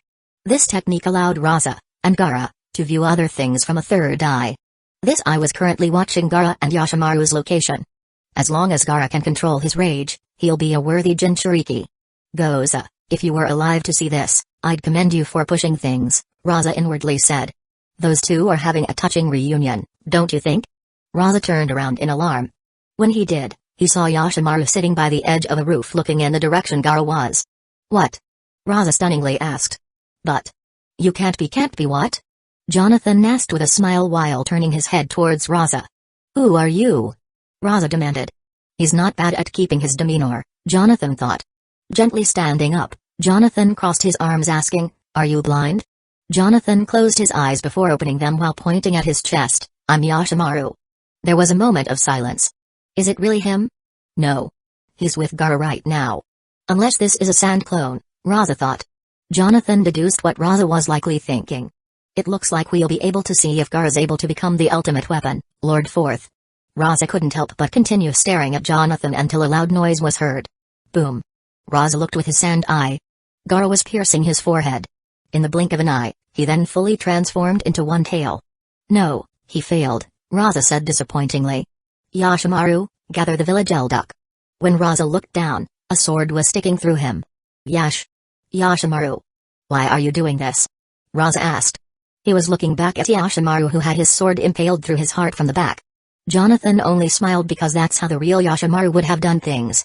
Why would you send someone to lie to their own son? Jonathan asked. Don't you think Karura would have despised you for that? Saying this, he chucked his sword out and threw it to the side. Clang. Raza caught the sword without effort. You're not the real Yoshimaru.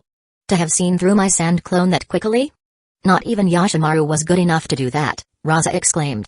Then, how do you think I knew about Karura and that mission? Jonathan rhetorically asked. He wasn't looking for an answer, but Raza looked like he was going to speak. Boom. Before he could, the one tail began running amok. I'll deal with you later, Raza stated. He jumped into the air. At the peak of his jump, Jonathan was already at his side. Not so fast, Lord Fourth. Raza's eyes widened. He's fast. Dang it. I underestimated him. Jonathan grabbed Raza in the air, spun him around and kicked his head. The blow caused his body to turn upside down. When it did, Jonathan grabbed a hold of him. Primary Lotus. Both Raza and Jonathan came crashing to the top of the building. Bang. As the dust cleared, Jonathan got up from the technique. On the ground was sand. A substitution from that position? He really is at the level of a Kage, Jonathan thought. Raza appeared only a few yards away. It seems as though I'll have to deal with you first, Raza threatened. Don't worry, Jonathan rebutted. I'll let you get back to your little raccoon after I get what I came here for. What he came here for? Raza repeated in his head. While he was still thinking, Jonathan quickly closed the distance with his teleport movement technique. Gold dust from the ground erupted right in front of Jonathan's face. Jonathan planted his feet and backflipped in the air before he was caught in Raza's technique. Still in the air, gold dust began to manifest itself from behind. You Kages are a lot stronger than I thought, Jonathan believed. He turned around and formed a tiger seal. Fire style, Great Fireball Jutsu. Enhanced with 5 tails chakra, a massive flame clashed with Raza's gold dust. The collision blew Jonathan to the ground where he landed safely. He looked down and saw he was standing on scattered gold dust. Immediately, tendrils sprouted from underneath and encased him in a cocoon. Water style, Giant Vortex Jutsu. The cocoon expanded, leaking out water until it completely exploded from within. The water gushed out into the air, causing it to pour rain. Now I'm certain, Raza believed. That is not Yoshimaru. Jonathan grabbed 8 Senbon needles between his fingers, inserted lightning chakra into them and threw all of it at Raza. Lightning, too? Raza said as he crossed his arms together. Gold dust quickly formed, blocking Jonathan's attack. The density of the dust was so magnetic that Jonathan's lightning Senbon deflected off. I admire his fortitude, but it's time to end things, Jonathan thought. Ninja art, hidden mist jutsu. Using the pouring rain as well as 5 tails spuddly water, Jonathan hastily created a thick mist. The longer you keep this up, the more endangered our village gets. Raza screamed. The instant he did, Jonathan appeared right in front of him. Shank. Jonathan slashed Raza's entire torso. Bang. Jonathan delivered a chakra-enhanced punch mixed with his unrivaled strength technique to Raza's face. His body flew out of the mist, but before he could crash, Jonathan fired a false darkness attack. A lightning bolt hit Raza directly as he smashed into the wall. Jonathan then released his hidden mist technique and used his teleportation movement technique to appear right in front of Raza's body. Those attacks were all augmented with Five Tails chakra. If Raza had known that Jonathan also couldn't see in the mist, he wouldn't have given his location out so easily. The moment he yelled, Jonathan knew exactly where he was and didn't hesitate to deliver a deadly combo. He should still be alive. Hopefully. Jonathan looked to see that Raza was instead unconscious. Using his sword, he activated his Sharingan and carefully sliced off several pieces of Raza's flesh. From the start, Jonathan was not aiming to kill Raza.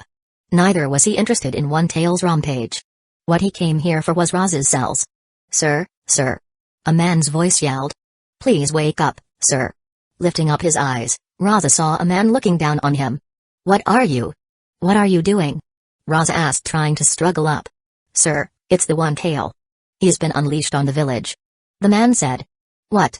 yelled Raza. He quickly placed his hands on his head after catching a severe migraine. "You were lying down here and I couldn't tell what happened, so I started performing medical ninjutsu on you," the man said. When Raza got a clear picture of who was talking, he noticed it was a medical ninja. "Where's Yashimaru?" Raza asked. "I'm sorry, sir." The man clearly wasn't aware of who or what Raza was referring to. "Just what the heck happened while I was out?" Raza asked himself. "Never mind. Help me up. I've got to stop the One Tail fast," Raza demanded. "I've finished healing your wounds, sir." The medical ninja had been performing the healing technique on Raza. Getting up, Raza straightened himself. Before he used the teleportation movement technique, he turned to the medical ninja and asked, "What's your name?" "You can call me Riku, sir." Riku's strife. Raza looked at Kisame before hastily departing the area.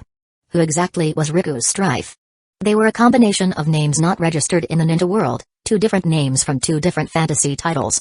Jonathan's face relaxed as he looked at the rampaging. A few moments ago, Jonathan used the flying Raijin technique to teleport to Hueco jungle. There, he had medical supplies waiting to be used for this moment. It only took a little time for him to extract Raza's cells before healing him fully. Not once had Jonathan used the Sharingan on Raza. There was no point. Raza was at the level of a Kage. Perhaps the Sharingan Genjutsu could work, but trying and alter a Kage's mind wouldn't last long. Jonathan chose the more barbaric method of fighting for what he needed. Jonathan had fought his way since he entered this world. Even if he was a low-leveled Kage, Jonathan had all the preparations ready to counter him. 42 The Jade Shinobi. Without Raza, Gaara would have continued running amok until the whole sand village was destroyed. Jonathan had plans for Gaara, and he was by no means going to try and stop the Onatail himself.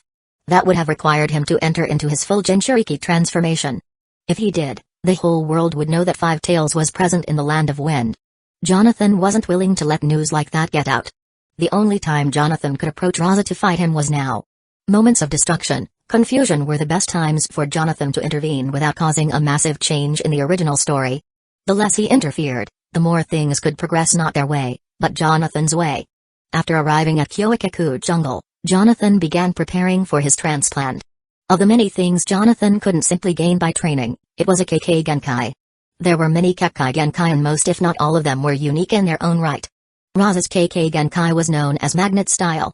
It was quite special for manipulating metallic objects. That was how he was able to fend off Jonathan with gold dust particles. Raza was a lot more challenging than expected. Had I not been gradually releasing Five Tails' chakra, I would have been outmatched, Jonathan inwardly stated. His deduction was correct. Raza was fast. Jonathan had opened the first gate, used the teleportation movement technique to its highest degree and short fourth techniques augmented with Five Tails chakra. Not once could Jonathan find a clear opening until the last moment. Despite not using the Sharingan, Jonathan was only barely able to keep up with Raza since he knew about him. Raza's main fighting method was gold dust. As long as Jonathan continued to close the distance, he would eventually find an opening. And because of Gaara rampaging, Jonathan disguised as Yashimaru and using a plethora of elemental techniques, it all played a major role in Raza letting his guard down. Jonathan grabbed his syringe and all of Raza's acquired cells for a surgical procedure. The cells he had gained were a lot of tissue cells. Raza's red blood cells would be transplanted once Jonathan finished. With the magnet-style Kekkei Genkai, Jonathan would be able to practice his nature transformation so he could start creating his own deadly techniques. The moment that Jonathan began stitching Roz's tissue cells into his body, he began to feel an unknown pressure inside. Jonathan felt uneasy. He grabbed his mouth and started coughing. When he looked at his palms, gold dust mixed with blood was on them. He was incompatible. Jonathan quickly severed the tissue cells from his arms. He continued to cough up gold dust as he placed his hand on a nearby tree to help keep him from falling. Jonathan's chakra was starting to destabilize. When he tried to control it, he appeared in his subconscious. "What you're doing is taboo," Five Tails said. Jonathan had just stared at the beast. "Are you not ashamed of what you've done, boy? A beast has no right to look down on me," Jonathan said, raising his hand. The Dharma chains wrapped all around Five Tails' body. Jonathan waved his arm horizontally, causing Five Tails to forcefully fall to the ground. "Arg!" Five Tails screamed. It began panting heavily as Jonathan watched it expressionless. "One day. Huff. Huff. You'll be the one chained. If that day ever comes," Jonathan said, "it'll be because I allowed myself to be." For Tyler looked down from the rooftop as Jonathan Yuan was drinking something from a straw. He managed to spot some people cosplaying as various characters. Not all of them were from Japanese anime. Some were from American cartoons like Adventure Time by Pendleton Ward. "Yo, Jonathan, you remember that time back in high school?" Tyler asked. Jonathan's back was against the railings as he held onto his cup nonchalantly. "Gee, Tyler. It's not like I know which time you're talking about," Jonathan replied. Tyler chucked, "Come on, man. That time back in anime club when you got upset." "I think so," Jonathan replied questioningly. There weren't many moments when Jonathan would get upset at something. But when he did, it was likely because something greatly annoyed him. "Oh. I know what you mean." Like a haze, Jonathan began to recall that very moment. Inside a high school classroom, there were 12 people in total. Standing in front of a whiteboard was Tyler Singh. To his left and right respectively were 2 podiums. On those podiums were 2 of Jonathan's old classmates, Jennifer and Norton Clyde, anime enthusiasts. These 2 were the type to think they knew everything about Japanese anime. Their electives consisted of Advanced Placement Japanese, Advanced Placement Art, and Stop-Motion Animation. Jonathan liked them. Behind Tyler were the words written, "Who would win?" "You all know the rules," Tyler announced. "I randomly pick out names from a jar that you, our fabulous audience, personally chose. Jennifer and Norton, you each get 1 minute to plead your case. Whether it's factual or not, you have to convince the audience." Tyler sounded like a real host. He had to because he was not only the president of the anime club, we were all also friends. The more exciting he made things, the more engaged everyone became. Jonathan was part of the audience. He sat down cross-legged while rummaging through his phone. Most of the time, the room was loud, but when it came to games like these, we stayed quiet, Jonathan thought. Tyler placed his arms in the jar and pulled out 2 splits of paper. "Let's see what we got here." "Oh cool. Who would win in a fight, Lelouch v Britannia from Code Geass or Light Yagami from Death Note?" "Jennifer, go." Jennifer jumped a little in seeing she was first. With only 1 minute to talk, she had to make a liable case to everyone on why she was right. It didn't matter if it was clear that a selected character would win, it mattered whether or not the person could logically persuade the people. "Light would win," Jennifer announced. She managed to compose herself and look at the audience once she made her decision. Given he has the power of the Death Note, all he needs to do is write Lelouch's name down. It doesn't matter if it'll take a whole minute because the fight would end beforehand. Not bad, Jonathan thought. She still had 15 seconds. Next was Norton's turn. Because Jennifer didn't use her whole minute, it would reduce her opponent's time accordingly. "Norton," Tyler said. "You have 45 seconds. Go." Norton's eyes widened due to the limited time he had. Jonathan could tell by the look his face that he believed Light would win. Ugh. Lelouch has the obvious advantage. He can just use his Geass to stop Light from writing. It's the ultimate high power that can control their time. Tyler yelled. Now, Norton was a very sophisticated individual. But when he thought something was right, he tended to agree with it and leave out the alternatives. The 2 went at it for 1 more round. When they finished, it was clear Jennifer held most of her composure while giving valid reasons. Norton wasn't wrong either, but he was barely able to finish his explanations due to how efficient Jennifer was being. The 9 people sitting down, Jonathan included, had to cast their votes. "Stand if you think Light would win?" Tyler asked the audience. The entire room seemingly stood up without considering things. Norton had a look of embarrassment on his face. "All right, your winner is..." Before Tyler could finish, someone interrupted. "Wait, Prez." John still sitting down. The whole room looked towards Jonathan, who was on his phone. He ignored them. Who thinks Lelouch won? Tyler asked. If the room could not unanimously agree, whoever had the least number of votes could have someone represent them for one whole round. Granted, if that person couldn't sway even one voter, then the opponent loses. Jonathan stood up, patiently waiting for this moment. Seeing that John is the only one to stand, he'll be your representative, Norden. Tyler beckoned for Jonathan to take Norden's place. Meanwhile, Norden had a strange look on his face. He didn't believe nor had he the confidence that Jonathan could make an interesting case here. That was because Norden had listed everything he could. John, you've got 1 minute. Go. Tyler yelled. Jonathan immediately started speaking. Light is from a modern time. Well, Lelouch has advanced tech. The Death Note needs a face and name, which Lelouch never gave the latter. Without Shinigami eyes, he wouldn't know. Even without G's, Lelouch pilots giant robots. Jonathan counted 20 seconds. Jennifer, you have 20 seconds. Go. Tyler announced. 20 what? Jennifer asked. Just by asking she wasted almost 4 seconds. Ugh. Another 2 seconds wasted, counted Jonathan. As Jennifer started confidently speaking, she saw Jonathan shaking his head at her. Ugh. As I was saying, Jennifer continued. I won, Jonathan inwardly said. The instant Jennifer saw Jonathan, she not only stuttered but she also used a transition word. Something like that ate up the little time she had to begin with. All of those who think Lelouch won, please stand. Tyler announced. Jonathan had a smirk on his face. When he looked, though, no one was standing up. Lifting up his eyes, Jonathan relaxed his breathing before sitting straight up. He felt something on his lips, so he brushed it off. It was gold dust particles.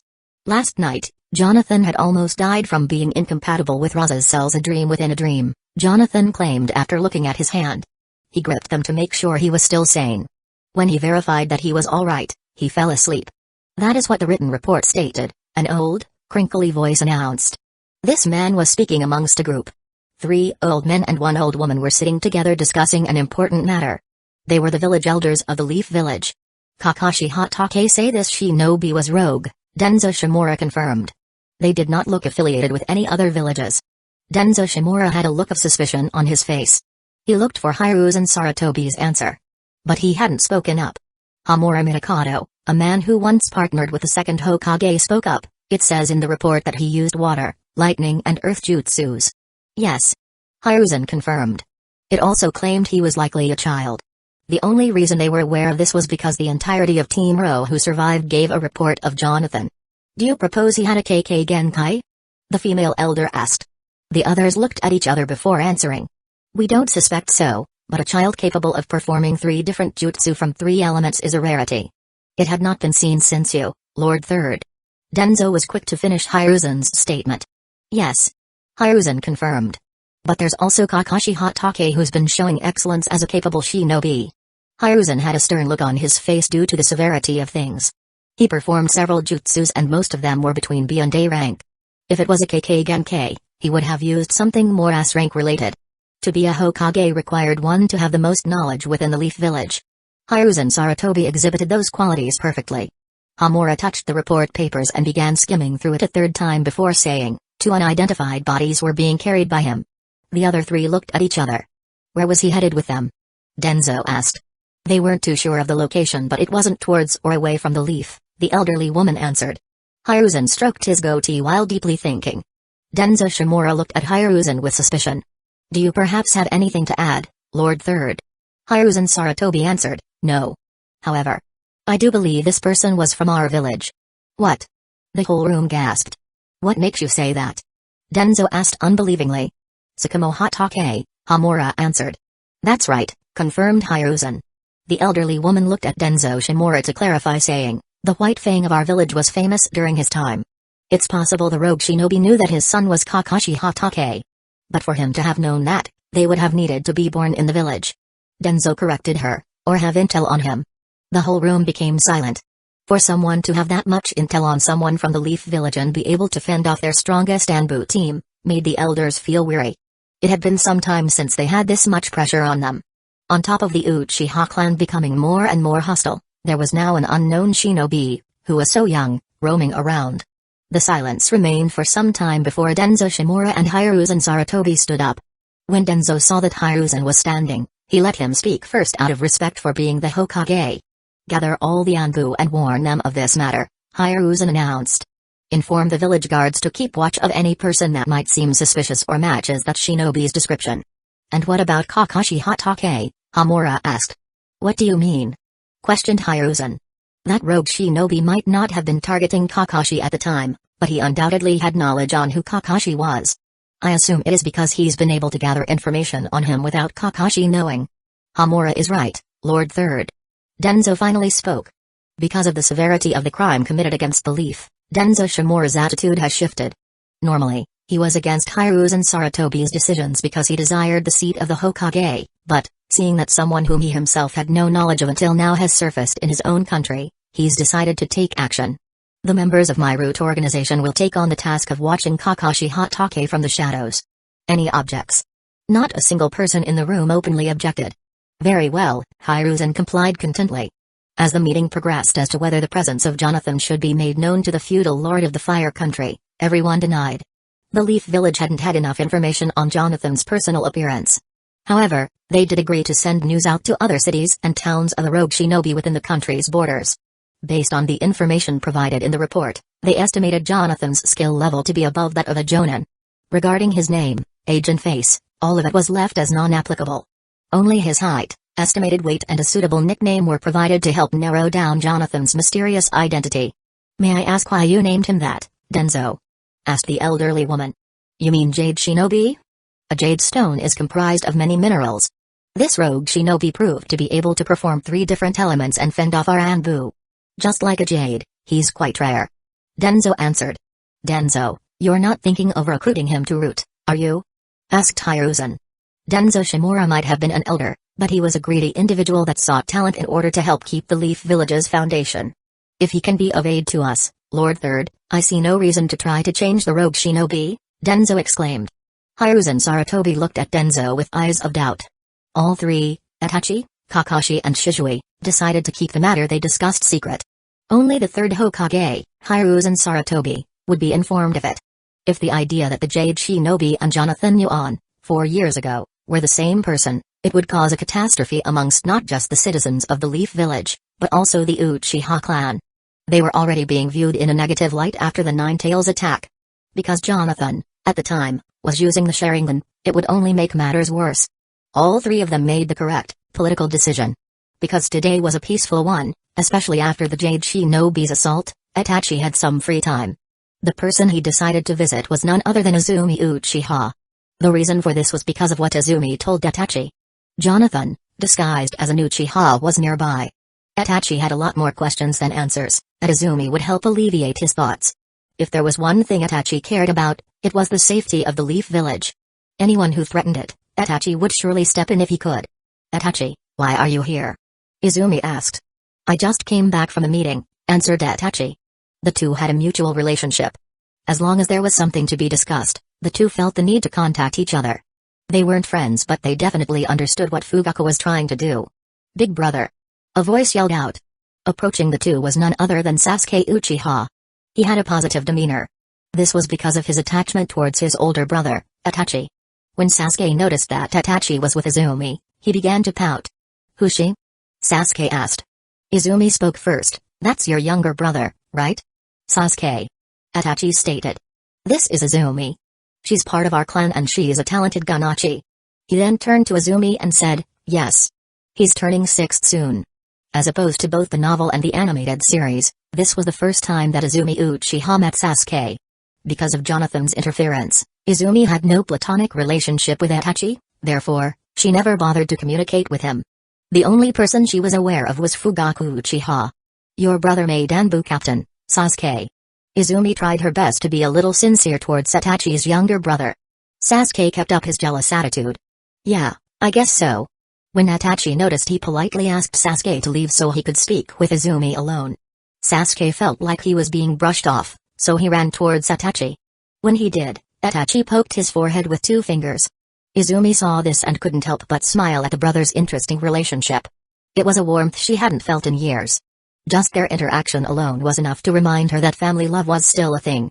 Sasuke, I'll be home soon, Itachi stated. Sasuke was a little annoyed at first because of the lack of attention he was getting, but he eventually left when Itachi made him a promise.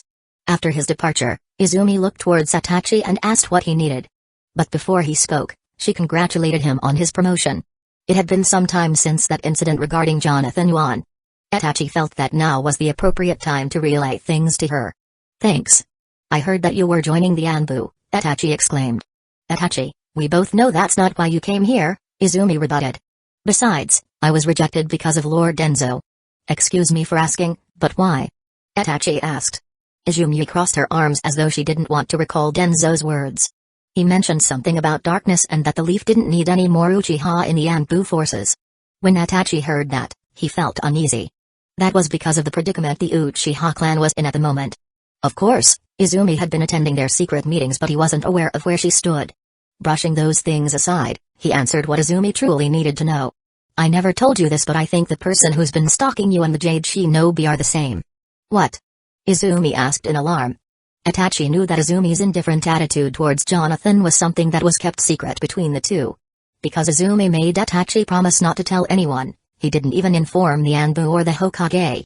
That's how loyal Itachi Uchiha was as a person. What gives you that idea? Izumi asked. 4 years ago, there was a report made that was classified to Anbu only. It was about a young boy with the Sharingan who could use advanced taijutsu, smoke jutsu and secret jutsu from various clans within the leaf, Itachi answered. And? Izumi beckoned. Just like that boy who had a Sharingan, the Jade Shinobi likely had a Sharingan, too, Itachi continued. I have a feeling that either those two are the same person or what? Izumi questioned. Or that they're comrades, answered Itachi. The deduction made by Itachi was quite valid. Though he had little to work with, he was quite right in linking the incident with Jonathan 4 years ago and the assault on Team Ro. But what Itachi didn't tell Izumi Uchiha was that Jonathan Yuan knew who Itachi was. He knew that if he told Izumi that, she would stop at nothing to find him. Itachi was so caring that he valued the safety of her well-being and would do his best as a guardian of the Leaf Village to defuse the situation. I think we should report it to the Hokage, Itachi suggested. No. Izumi yelled. This is my business. I appreciate that you told me something you probably shouldn't have as an Anbu, but I'm going to stop him and find out what happened to my mother. Izumi had a determined look on her face. She's trying to carry things on her shoulders all by herself, assumed Itachi. All right, Itachi agreed. The two decided to depart. When Itachi left, an unseeable smoke trail flew fast into the clouds. That smoke trail was none other than Jonathan. Try and be careful next time, okay? Kakashi Hatake took his receipt from the nurse. He had just about recovered from an intense fight he had with a shinobi he wasn't equipped to combat. That shinobi being none other than Jonathan Yuan. No promises, uttered Kakashi. He wasted no time trying to leave due to his eagerness. The last thing Kakashi wanted was to stay in the hospital while someone like Jonathan Yuan was freely roaming about. Some of the nurses were left stunned considering how dangerously close he came to death's door. Being a village ninja wasn't all fun and games. Their very lives were at stake on a daily basis. Had his opponent desired to kill Kakashi at the time, he surely would have been dead. Kakashi Hatake walked out of the hospital and was greeted by none other than Itachi Uchiha. Did you hear I was being released today? Kakashi asked. Yes, I did, Itachi answered. There was a recent report about the incident that happened, Itachi stated. Kakashi and Itachi were going to continue their talk until they were interrupted by someone using the teleportation movement technique. Sorry to cut things, said the Anbu knelt down. When he raised himself, Itachi said, Shizui. The Anbu removed his mask to reveal that it was indeed Shizui Uchiha. There's something I'd like to talk to you about, Itachi, he said. Since you're here, Kakashi, it's probably important you hear it, too. Kakashi and Itachi looked at each other before all three of them performed the teleportation movement technique. 43 Shinganot even a few minutes later and they appeared at the training grounds. It was important I speak to you two privately, Shizui exclaimed. He took a moment to let the two understand the severity of things. A report was given by the third Hokage. I'm sure you've heard of it, right, Itachi? Itachi nodded and looked towards Kakashi saying, that rogue ninja we fought earlier. Because of him, the whole village has been informed. Kakashi crossed his arms in response. What was the news then? Shizui answered, the third ordered us to be more watchful because he and the rest of the elders think the Jade Shinobi came from our village. The Jade Shinobi? Kakashi questioned. Yes, Itachi answered. That's the name the elders came up with. In truth it was really Danzō Shimura that came up with the name. Hiruzen and the rest of the elders found no reason to dispute his reasoning. Kakashi, I have something important to ask you. Shizui's tone was serious. Do you remember the terror attack that happened almost 4 years ago? The thing Shisui was insinuating was the time Jonathan Yuan placed Iam and Toki under a Genjutsu. I do. What's your point? Kakashi asked. What if the Jade Shinobi and him are the same? Shisui suggested. This had never occurred to the two considering that Itachi was still new to the Anbu and Kakashi wasn't able to make a connection. But he didn't use the smoke style from the Iburi clan, Kakashi stated. He was quite aware of how Jonathan Yuan fought those many years ago. A KK Genkai like that wasn't a common one. Then there's the Sharingan. I didn't see this Jade Shinobi using one. Itachi continued Kakashi's statement, but what if he was using one behind that mask? When Shisui figured out that Jonathan was using a mask, he couldn't help but agree with it. Kakashi continued saying, there was also the fact he was able to keep up with all of us. Let's not also forget that he knew my father. The three contemplated things together to try and link Jonathan as the same person. Kakashi, Itachi asked. When you used your lightning blade, what exactly happened? Kakashi thought for a little bit before answering. He used an earth-style jutsu to counter it. Almost like he knew about it, right Kakashi? Interrupted Shisui. Throughout our exchange, it almost felt like I was fighting with an Uchiha, confessed Itachi. What do you mean? Kakashi asked. Itachi then confessed he had tried multiple times to place Jonathan under a Genjutsu when they spoke privately. However, things had failed because Jonathan himself had Sharingan of his own to counter Itachi's Genjutsu. Why didn't you mention that in the report? Kakashi asked. The Uchiha are already under suspicion, Itachi answered. If it was in fact an Uchiha we faced, it'd be better to hold things until we confirmed it. Itachi's reason was acceptable. Even Kakashi didn't feel the need to report that matter upon hearing it. There's a problem I have, though Shisui brought into the discussion. The person Kakashi and I fought many years ago were different in height. Itachi spoke up first saying, what if that person grew within that time? When Kakashi and Shisui heard that, there was an ominous silence among the group. The three spoke on the matter before Shisui volunteered to report this matter specifically to Hiruzen. 7 When Jonathan arrived back in Hueco jungle, he felt sluggish. This was because of the failed surgery he tried 6 months ago. Though Jonathan's body had recovered from expelling Raza's cells, his chakra needed time to recuperate. While he was healing, he used a lot of Five Tails chakra to help accelerate the process. It was only a few days ago that all the gold dust particles were eradicated from Jonathan's body. While he was healing, Jonathan had also been training despite his disabled state. Not once did he leave Hueco jungle unless it was important. One of the things Jonathan tried to perform was a tailed beast bomb without the needing to be in his tailed beast forms. The technique he was trying to perfect was known as Super Mini Tailed Beast Bomb. This technique compacted a tailed beast bomb into one's palms like a Rasengan. However, to execute it required not just one's chakra control but also the correlating tailed beast's chakra. This proved to be difficult, so much so, that he failed. The only way Jonathan could perform the technique was when he was in version 2. If he wasn't in version 2, he wasn't able to even unleash a tailed beast bomb. The only thing that made it akin to what Naruto Uzumaki was capable of was that he relocated where the tailed beast bomb formed. Rather than his mouth, Jonathan used his tails to concentrate it elsewhere. While he wasn't in version 2, and Jonathan tried to perform the technique, he wound up blowing his arms off twice. For months, while in a weak state, Jonathan tried this. When he finally decided it was time to abandon it, Five Tails made contact with him. The relationship the two had was not at all what one would call genuine. It was more akin to a caged animal and a lion tamer. Because of that, Jonathan was unable to enter a tailed beast sage mode transformation. He required Five Tails' cooperation. Jonathan never gave Five Tails any time to talk and brushed him aside the majority of the time. Only when Jonathan's chakra was at its lowest point did Five Tails force their way into commune with Jonathan. What exactly is your plan? Five Tails asked. After being rejected many times, Five Tails had gotten used to Jonathan's behavior. It was either Jonathan answered or berated Five Tails for being nothing more than a devilish beast. And if Jonathan felt annoyed, he would subdue Five Tails with a chain. I'm asking because I don't understand you. What is it that you don't understand? Jonathan bothered to ask. You've got a lab being built, several KK Genkai at your disposal, and even my chakra. What I'm trying to understand is what you're hiding from exactly. The way Five Tails asked as though it had been observing Jonathan's actions so intently that it became quite interested in not only who Jonathan was but what he was planning. Humphrey. Jonathan smirked. You ask a lot of questions for a beast, you know.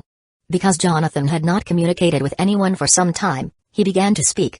Whether it was because of that, or because Jonathan knew that Five Tails knowing wouldn't make a difference, he spoke. "There's someone I've been waiting for." "Who might that be?" Five Tails asked. "You wouldn't know of him, but he goes by the name of Shinga." Jonathan was right. Five Tails was from the land of Earth. Shinga was from the Leaf Village. More so, Shinga was only ever mentioned in a video game that Jonathan played on Earth. That video game was known as Naruto, Ultimate Ninja Hero 3 Inches, a title that held not just filler but an exclusive story featuring characters unheard of from the original series. Jonathan knew that even this video game's materials were in this world because Shinga existed. Shinga was well known to Jonathan.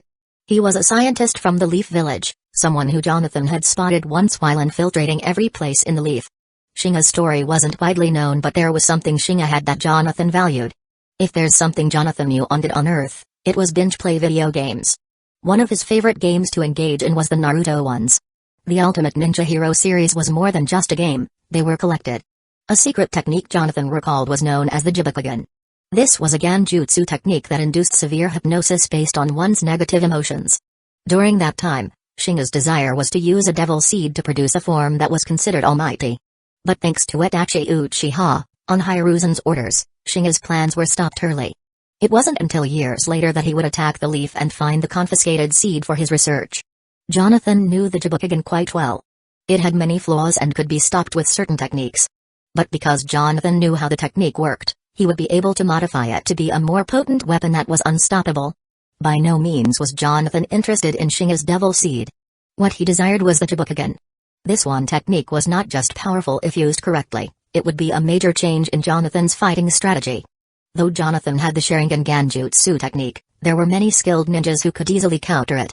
The Sharingan was a versatile tool that could be used for a variety of purposes, but in battle, it was only as effective as the person it was used against. As far as Jonathan was concerned, his Sharingan would be no match against something like the Mage Sharingan. And if he faced another Kage-leveled ninja, they could just as easily break out of it.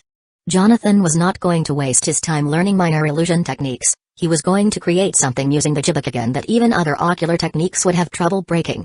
But in order for him to do so, he had to keep watch on Shinga in the Leaf Village. This proved to be troublesome because Jonathan had become aware of how tight the Leaf Village's security had become since his attack on Team Ro. When Jonathan entered the Leaf Village, he noticed the Uchiha police military force was asking for people's identification. There were even times when they were walking with their Sharingan active, surveying the rural areas. Because Jonathan was always in his smoke form and high above, to the point where it was fairly difficult to spot him, he would enter and leave without being noticed. And since the Leaf's police force increased their security on matters that pertained to the Anbu themselves would have had to also increase their defenses.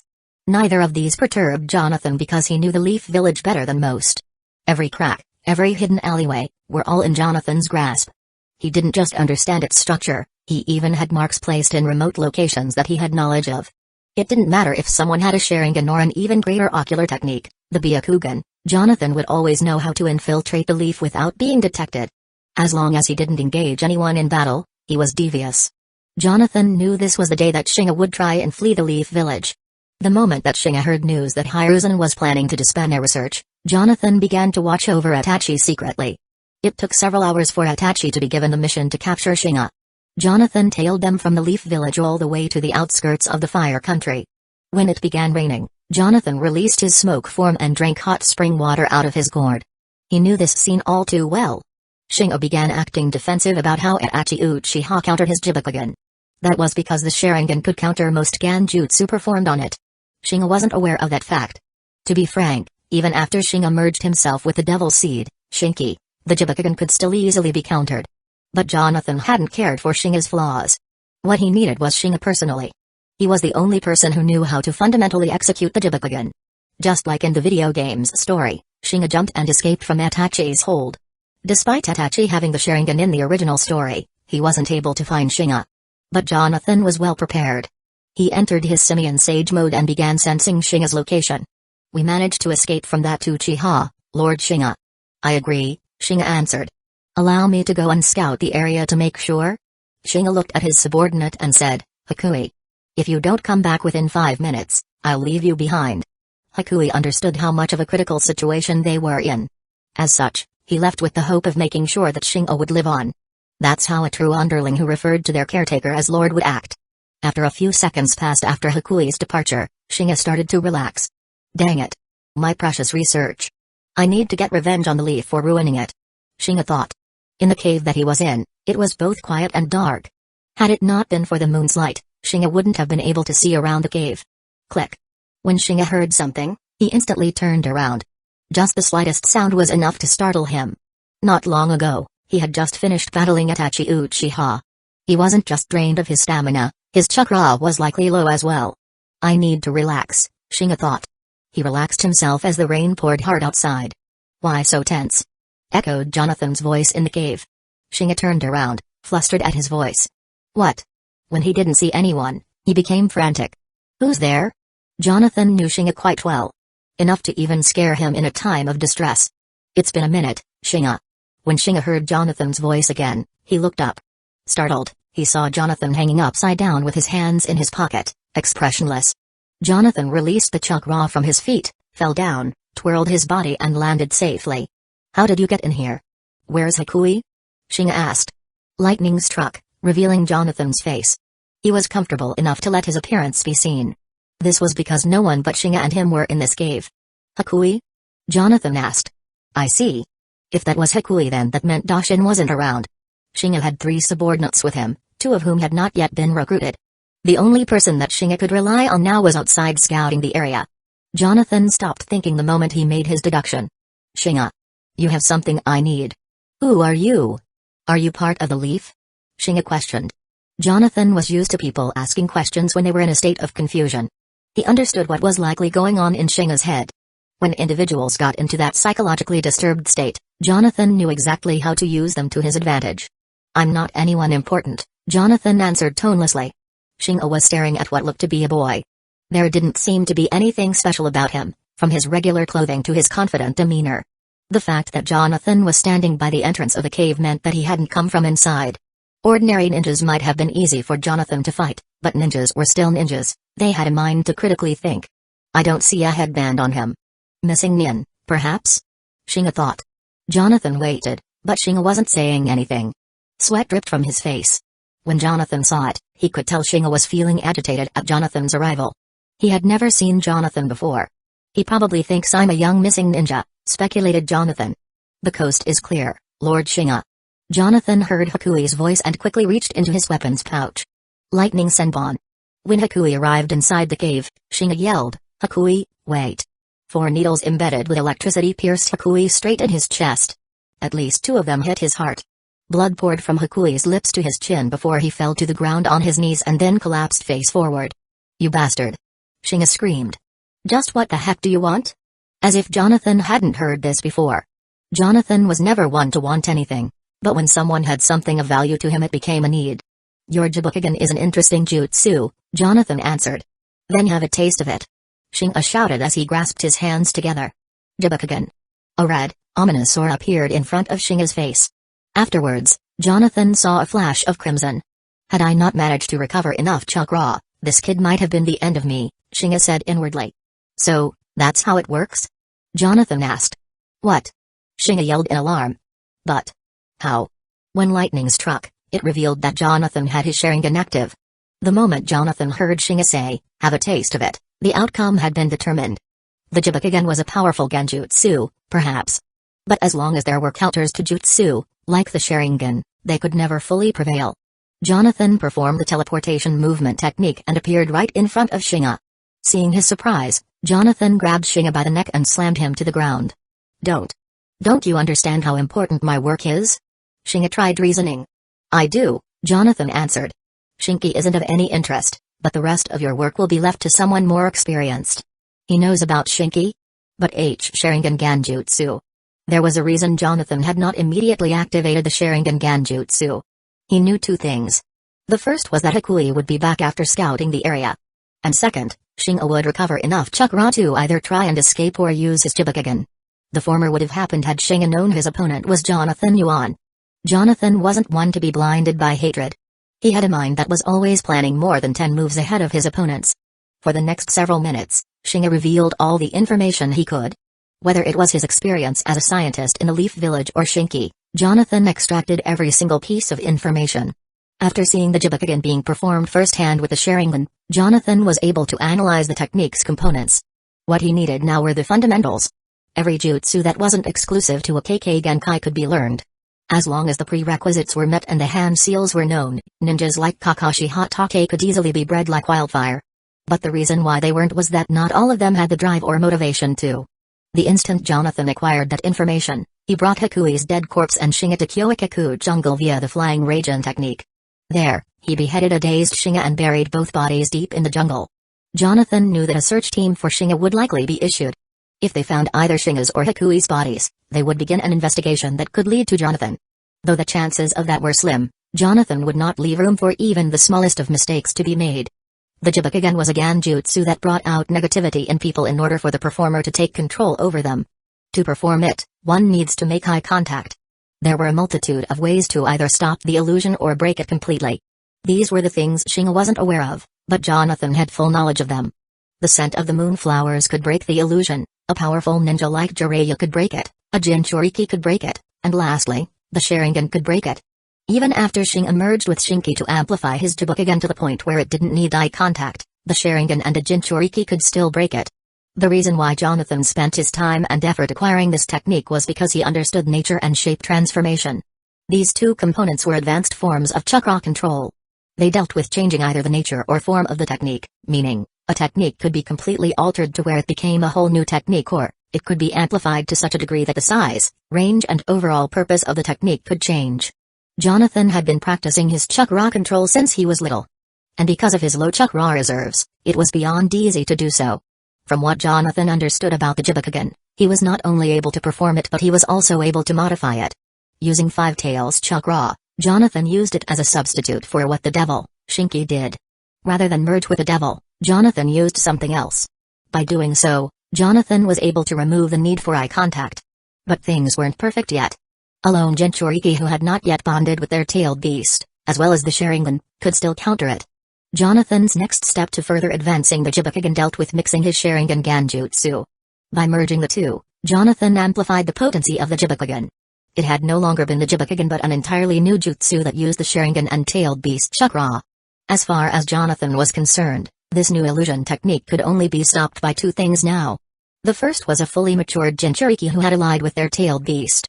The second was the Mangekyo Sharingan. Despite how powerful this new technique was, as long as techniques existed, counters for those techniques were also present. Illusion techniques could always be dispelled as long as a highly skilled shinobi knew how to do so.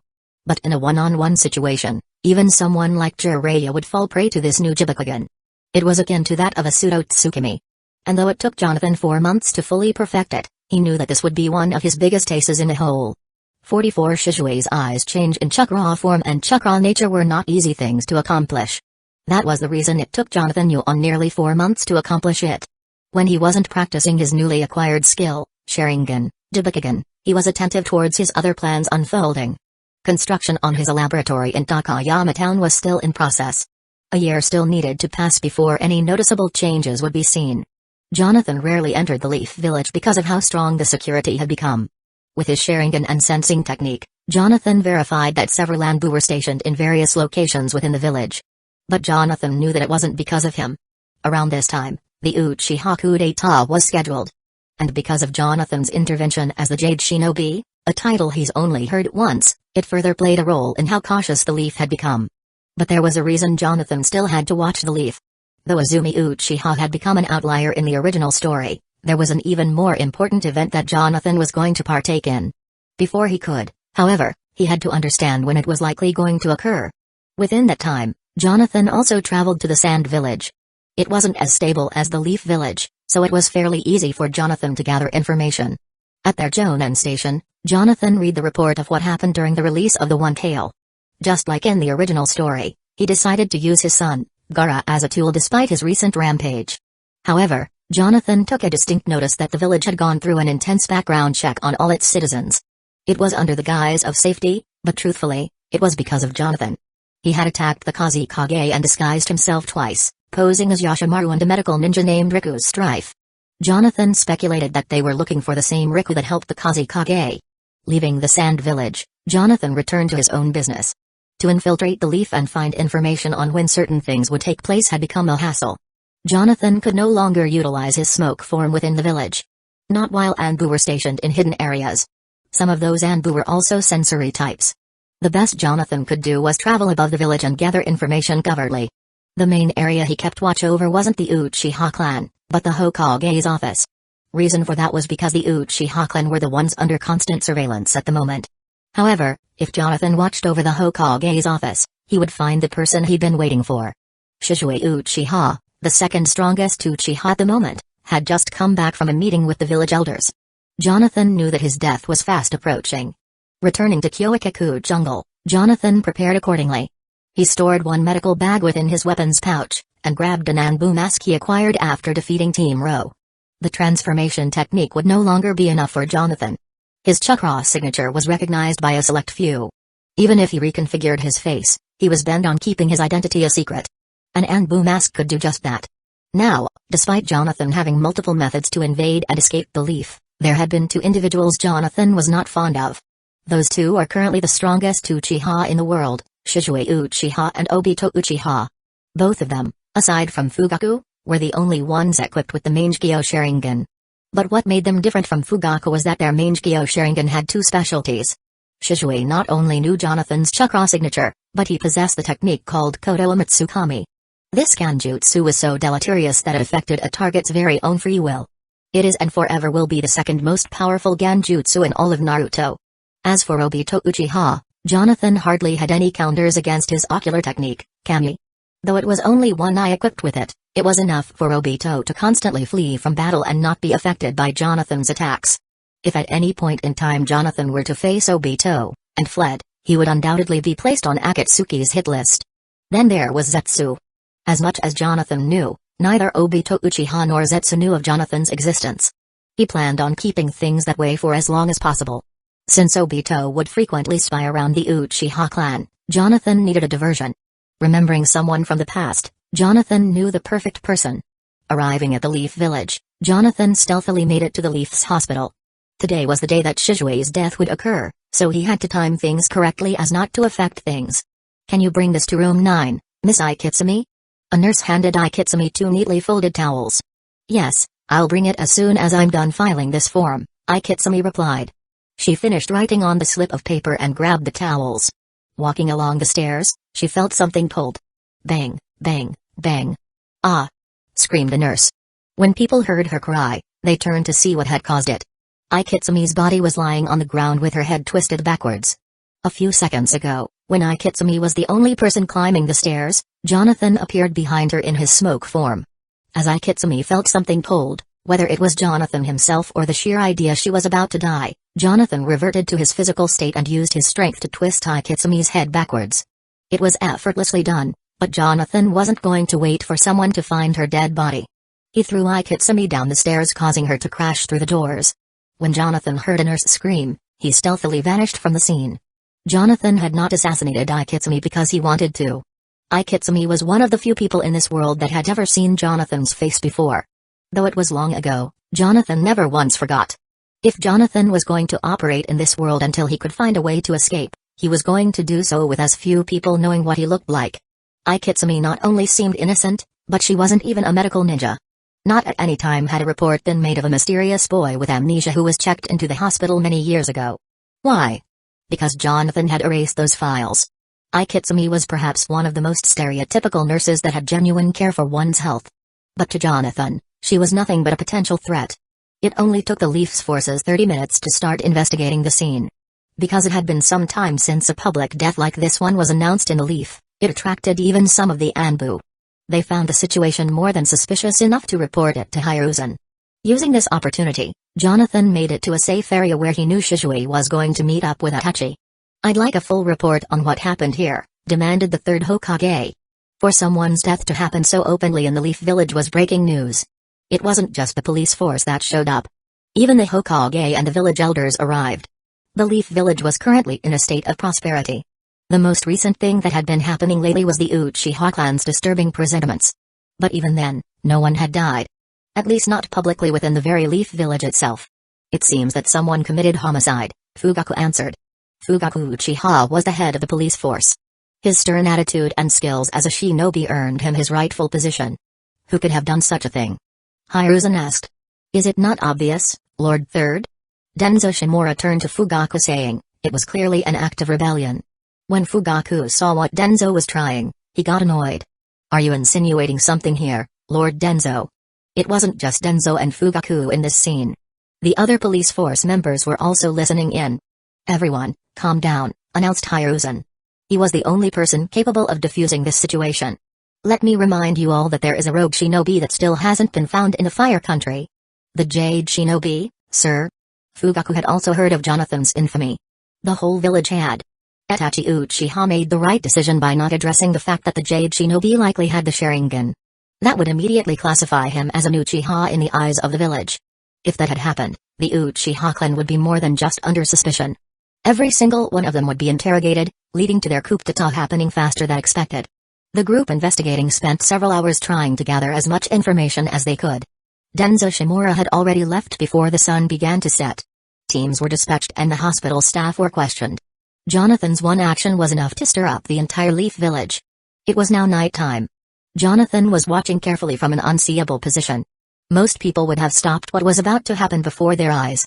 It was a scene that not just broke hearts but solidified why many tragic events unfolded. You're the only one I can count on, my best friend. Protect the village and the Uchiha name. Shizue said. Jonathan's earlier actions did not stop Danzō Shimura from attacking Shizue and taking one of his eyes. Because of that, Shizue made an ultimatum to trust Itachi Uchiha with preserving the Uchiha clan's legacy. To do so, Shizue plucked out his Mangekyo Sharingan eye and held it out for Itachi to take. Shank. Slowly, Itachi's eyes widened. Arg! Screamed Shizue. He did his best to compose himself because of how close he was standing near the edge of a cliff. In between the two, Jonathan slowly rose. In his hand, he was holding Shizue's severed arm.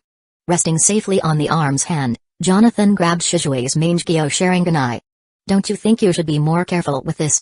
Had Itachi had his Sharingan active, he might have been able to stop Jonathan. Even more, Shizue's selfless act of sacrificing his own eye to his best friend was enough to throw Itachi off. Jonathan wasted no time in taking advantage of this. Shizue! Itachi screamed. Itachi, what's Jonathan turned to Shizue immediately before he could finish. Sharingan, Jibakugan. A flash of red light caused Itachi to cover his face. When it ended, he looked to see Shizue standing still with Jonathan next to him. He pulled out his Tanto, jumped back a little and activated his Sharingan saying, "You're the Jade Shinobi, right?" Jonathan had his mask on. Itachi couldn't tell it was him at first due to the suddenness of how quickly things were happening. Jade Shinobi? Jonathan thought. He had only ever heard that name once. It was spoken of by Itachi and Izumi a few months back. Jonathan hadn't considered who or what it meant. His thoughts were that it was some rogue, filler shinobi that the Anbu were tasked with eliminating. He hadn't been registered in his bingo book, so he hadn't cared. Since Itachi was putting so much emphasis on it, he decided to ask. Is that the name they gave me after I slew your team? 45 Jibakugan vs Uchiha. Itachi may not have been angered by Jonathan's question, but he didn't hesitate to unleash a fireball technique. Oh. Jonathan thought. Both he and Shizue used the teleportation movement technique to dodge to the side. He's much different than the first time I fought him, Jonathan believed. If by chance I'm this Jade Shinobi he thinks I am, that would mean that it's because he recognized my chakra signature with his Sharingan. Jonathan had expected that. He knew a lot about how the Sharingan worked. Those who had possession of it were a threat to Jonathan. What did you do to Shizue? Itachi asked. The Sharingan, Jibakugan, was originally going to be used on Itachi after Shizue committed suicide, but Jonathan had remembered something crucial. When Shizue gave Itachi his eye in the original story, Itachi had done one of two things. The first, Shizue handed it to him. But that was only in the video game, Naruto Ultimate Ninja Storm, Revolution. If this story wasn't following what happened in that scene, then that meant Itachi was going to take the eye with a crow summon. If he did that and the Sharingan, Jibakugan, didn't work on Itachi, he would lose the Kodo Amatsukami eye. The fact he's asking means he can see with the Sharingan that Shizue's under the effects of my technique, Jonathan believed. Instead of answering Itachi, he placed Shizue's Kodo Amatsukami eye in the medical bag he brought. How can you expect me to answer your question, when you yourself wouldn't give me an answer? Jonathan stated. I'll ask again. Who's the Jade Shinobi? Itachi understood his situation. He was currently at a disadvantage. The best he could do was stall for time until he figured something out. The Jade Shinobi's a wanted criminal in the Fire Country, he answered. Of course, Jonathan wasn't made aware of this until now. He was too busy recovering and creating the Sharingan, Jibakugan. On top of this, the leaf had tightened their security, making it all the more undesirable for Jonathan to gather information. I see. Jonathan stated. That doesn't explain how much you've grown since we last fought, continued Jonathan. I've been training hard since then, Itachi answered. Now release my friend. Jonathan knew something was different about Itachi. Yes, he did grow just like in the original series, but this growth was far beyond what Jonathan anticipated. And he understood why this was so. It was because of a phenomenon called the butterfly effect. Because of Jonathan's fight with Team Ro, Itachi decided to train to be able to prevent something like that from happening again. If this keeps up, he'll grow even stronger than what he is now. Already things have changed, so perhaps I should slay Itachi Uchiha now, wondered Jonathan. He looked towards Shisui and used the control he had over him thanks to the Jibukagen. Chakra began manifesting until they condescended themselves into seeable green flames. What's going on? Itachi asked himself inwardly. Dust began to scatter as a green ribcage formed above Shisui and Jonathan's heads. In a moment's time, a large, emerald being appeared, roaring where Jonathan and Shisui stood. This would be your first time seeing it, huh? Jonathan asked. Then allow me to enlighten you on something since you're about to die. This power is known as the Susanoo. The Susanoo was a giant avatar that bent to the will of the user. It had never officially been confirmed in the animated series whether or not Shisui Uchiha had won. Jonathan was only testing if he could draw out that power while still under his Jibukagen control. Because Shisui's Susanoo was only first featured in the Naruto Ultimate Ninja Storm Revolution video game, Jonathan only speculated that Shisui had won in this world. And because he had already manifested the Mage Sharingan in both eyes, he could still form the Susanoo without needing his eyes anymore. Jonathan placed his hand on Shisui's shoulder in order to transfer chakra to him. Because he was in control of Shisui, he was safely inside his Susanoo. This might be his first time using the Susanoo, so I'll need to replenish his chakra periodically if I'm going to sustain it, Jonathan thought. He then looked towards Itachi and saw sweat dripping down from his face. Itachi Uchiha was a true talent in this world. He had performed feats that were only seen once in a generation. I don't need the Uchiha massacre to take place. Both his clan and Sasuke Uchiha can die alongside him. As Jonathan thought of this, the ribcage of Shisui's Susanoo opened. Jonathan knew all of Shisui's techniques. He was one of his favorite characters to play as. Susanoo, Tsukumo. Itachi gasped as a barrage of emerald-colored chakra needles rushed towards him. They were too fast for him to dodge, causing his life to flash before his eyes. Is this the end? Sasuke, I. Boom, boom, boom, boom. The dust cleared to reveal a shattered pillar made of earth. Itachi had his eyes closed, but when he looked to see if he was alive, he gasped. Looking around, he heard footsteps coming from behind the woods. Izumi. Itachi said aloud. Izumi's whole body came to light when she emerged from the woods. Her Sharingan were active and she had a stern look on her face. What are you doing here? Itachi asked. No. How did you know we were here? I didn't, Izumi answered. I came here because I sensed him. Sensed me? Jonathan thought to himself. He knew full well he was referring to him. Her eyes had been locked on Jonathan from within the Susanoo since she came out of the woods. It had been a long time since Jonathan had been confused. What exactly do you mean? Itachi asked. She looked at Itachi and said, I felt his Sharingan here. Jonathan was interested in what she meant by this, but remained silent. Izumi claimed, for a long time, I've had the strangest feeling that someone's been watching me. But I could never tell if there was someone really there, or if I was going insane. Jonathan was not going to remove his mask. He had no reason to. Izumi continued, it wasn't until a few minutes ago I felt same feeling like I'd never felt before. It was like my mother was watching me, so I decided to follow it and it led me here. I see. Well. I'm glad you're here now, Itachi said in relief. That person is the Jade Shinobi and he's got Shisui under a Genjutsu. I can see that, but what's the plan? Izumi replied. I thought you had won, Itachi said with a relaxed smile. All the while the two were discussing things, Jonathan had been lost in thought. I remember there was a time when people were talking about how Naruto Uzumaki's shadow clones could be identified by his children. But I never bothered to find out. Was this Izumi reacting to Hazuki's Sharingan? If so, then why didn't she react before? Jonathan was trying his best to make light of the situation. Wait. She said she had always been feeling my presence. It was only till now that this feeling of hers was at its strongest. The Jibukagen. It has to be it. The reason she felt my presence was because I amplified the Sharingan with it. Why come here now then, Izumi? Itachi was glad someone came to his rescue. But because that person was Izumi, He knew it was because of her resentment. You, Izumi said, pointing at Jonathan. You're that Uchiha that knows about my mother. You're the Jade Shinobi. I won't rest until you tell me what happened. Izumi's chakra began to rise. Even if it means I have to rip open your chest to get the answers out. Jonathan dashed outside of Shizue's Susanoo. He pulled out a kunai, having already made up his mind. I already have Shizue's body and the Koto Amatsukami. As far as I'm concerned, I don't need either of these two alive anymore. Jonathan made a declaration in his heart, I'll slay them both right here and now. Izumi, seeing Jonathan running, immediately ran towards him as well. The two closed the distance quickly, but Jonathan spun his body around hers. You're too slow, Jonathan said. His target wasn't Izumi, but Itachi. I'll take down the person who's the biggest threat first. Izumi turned around but gasped when she felt something behind her. She quickly leapt to the right. Boom. Shizue's Susanoo impaled the ground where she was standing with its fist. Skidding across the ground, Izumi threw 3 kunai. All of them had explosive tags wrapped around them. Kaboom. The smoke cleared, but the explosion hadn't done a single damage to Shizue's Susanoo. Jonathan was not only going to fight Itachi, but he was also going to do so while manipulating Shizue's movements, all while he was in his Susanoo. Clang. Itachi's Danzō collided with Jonathan's kunai.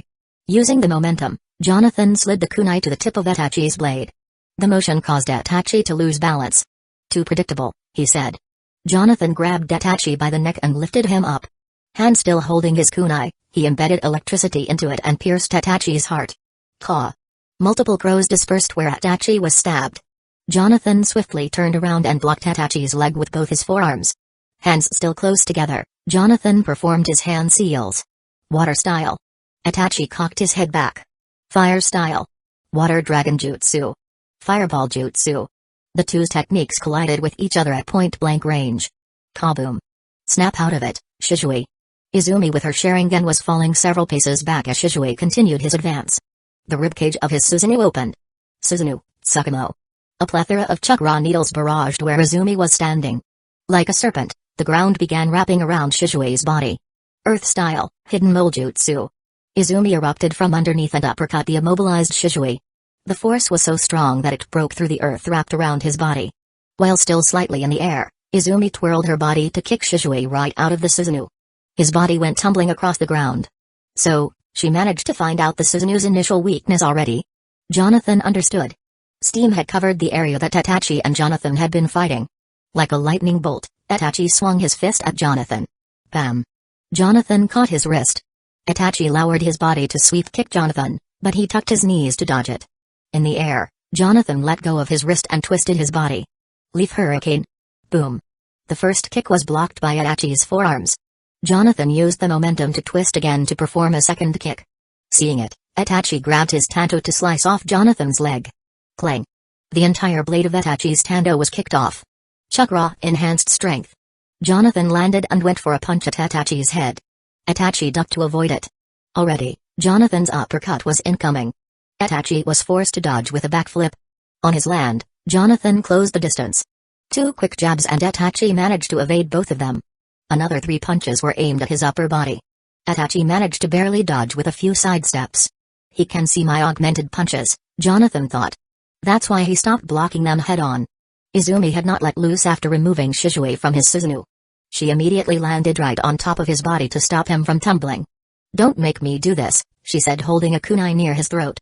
Shizue used his legs to wrap around Izumi's neck. Her whole left side was in a leg lock. Fire style. Despite Izumi being in a triangle chokehold, she managed to use one hand to perform hand seals. Phoenix flower jutsu. Fireballs impaled Shizue right in his chest, causing him to release his hold.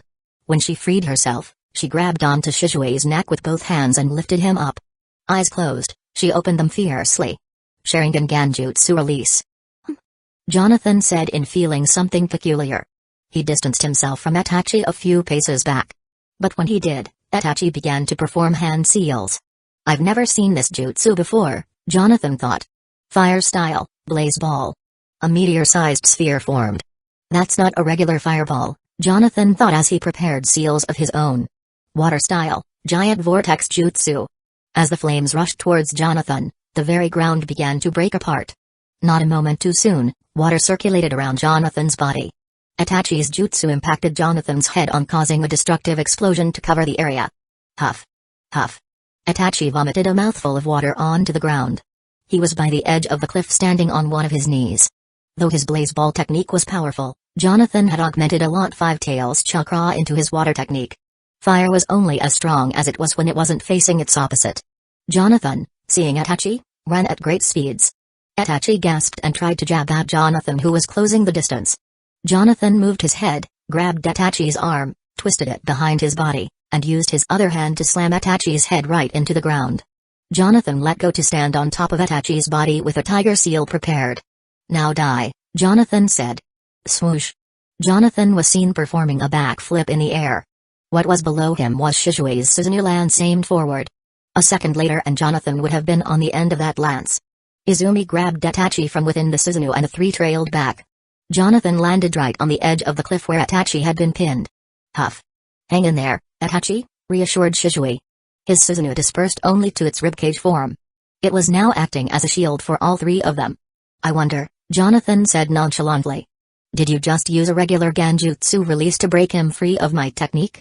Izumi stared at Jonathan and swiped her arm forward, saying, "It doesn't matter what I used. This girl. If I let her live, she'll undoubtedly cause me too many problems later. But first, let's see if you can break yourself free," Jonathan said after clapping his hands. Before he could finish performing the Sharingan, Jibakugan again, Shishui rushed forward. "Shishui, no!" Itachi yelled. A loud roar was heard as his Susanoo emerged again. It was fully armored this time. With its lance reeled back, Shishui screamed. In a flash, Jonathan appeared right next to Shishui's side from within his Susanoo. Chakra dissection blade. Shank. No. Both Izumi and Itachi screamed.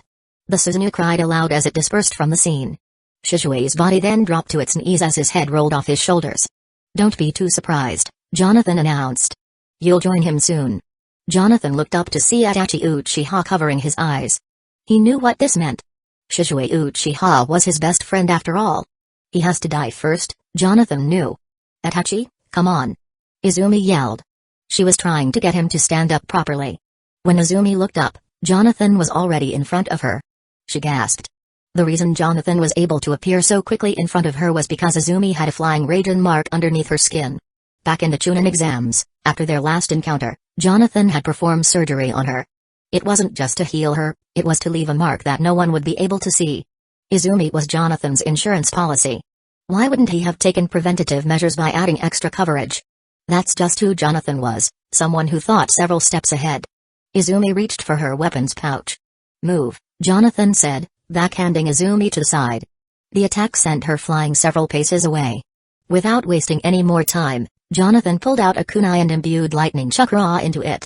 The moment he lifted his arm, Itachi looked him dead in the eyes. Behind Jonathan's mask, his eyes had widened. Tsukimi, powerful calm. When Jonathan looked, he saw that Itachi's body had turned into black clay. He turned to Izumi and saw her in the same way. Blast. Jonathan thought. He knew he was caught in Itachi's Tsukimi technique. If we were to scale how powerful each Genjutsu technique was, the Tsukimi, exclusive only to Itachi Uchiha, was third on the list. Jonathan kept his Sharingan active in hopes of trying to break out of it, but this was his first time being affected by the technique. Time seemed to him to be slow and fast at the exact same time. He looked up and saw a large black sun. Sweat poured from Jonathan's face. It wasn't just hot, it was an excruciating heat that could melt one's skin right off. As the sun grew hotter, it began to expand in size. Jonathan saw the black clay get sucked into the sky. He could feel his very body also being pulled in. Jonathan couldn't help but gaze at the black sun and saw none other than Itachi's Mangekyo Sharingan within the black sun. Itachi covered his eyes as Jonathan fell flat on the ground. Izumi managed to recover. She quickly ran over to Itachi's side. "Itachi, you caught him in a Genjutsu?" "How?" she asked. Itachi opened his eyes and looked towards Jonathan. Without answering her, he quickly reached into Jonathan's medical bag and pulled out Shishui's eye. "Just what did you do to him?" Izumi asked. Itachi looked up at Izumi. She saw that his eyes were regular. There was no Mangekyo Sharingan nor regular Sharingan. Huff. "Couldn't tell you." Izumi saw what looked like dry blood on Itachi's face. They had come from his eye. "Itachi, your eyes. Are you okay?" She gently placed her hand on his face. Itachi assured her that he was fine and looked at Jonathan's body.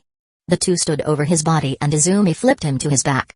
"Whatever you did, Itachi, it worked," Izumi stated. But now's not the time. Even though Shishui had just died in front of her eyes, she was more concerned about Jonathan. For the first time, she would know who was behind the mask. Izumi reached for Jonathan's mask. Smack.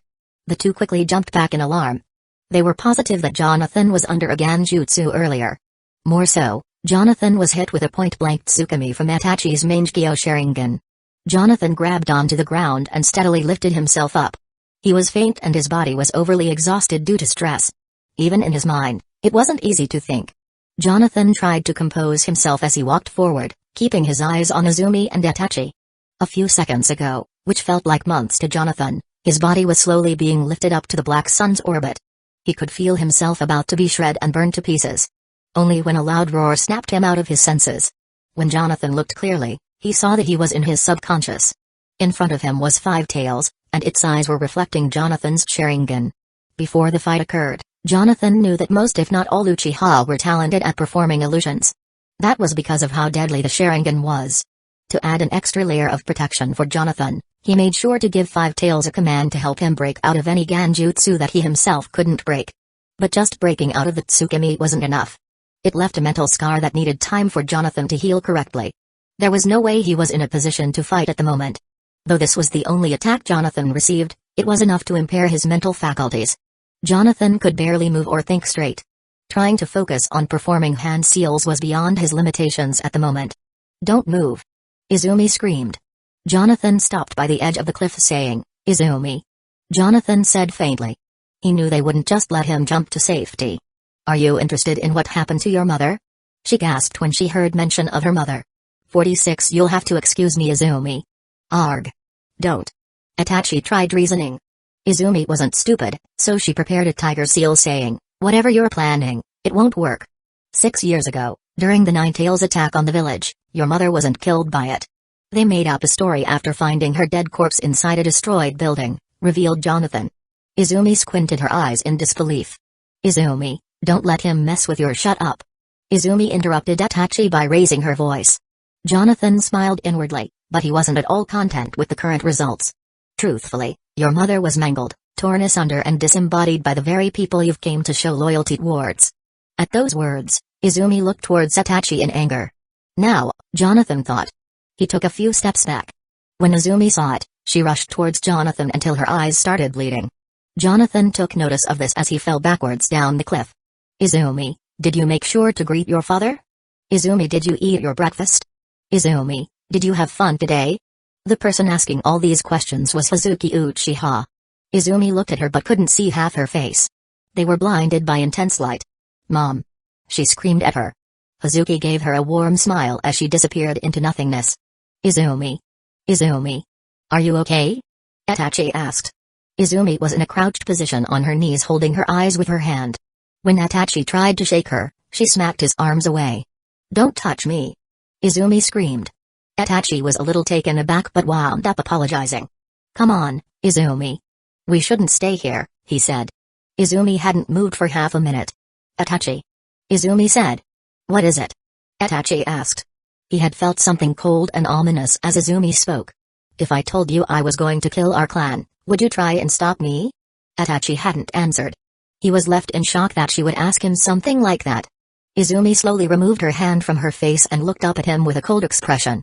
Both her eyes had 3 lotuses openly bloomed where her tomoe was meant to be. "That's the Mangekyo Sharingan." For Jonathan Yuan arrived safely in the confines of Hueco jungle. Though he was hit with a full-on Tsukimi from the Mangekyo Sharingan, he managed to survive long enough to return. After falling backwards off the cliff, Jonathan closed his eyes to try and understand what had happened. He felt a sense of lividness because he didn't slay Itachi nor Izumi. Because of the cellular regeneration technique, Jonathan was only able to partially heal his physical state but not his mental state. It made it strenuous for him to think or move his body properly, but he had just enough mobility to bounce off the cliff's walls and land in the rivers below.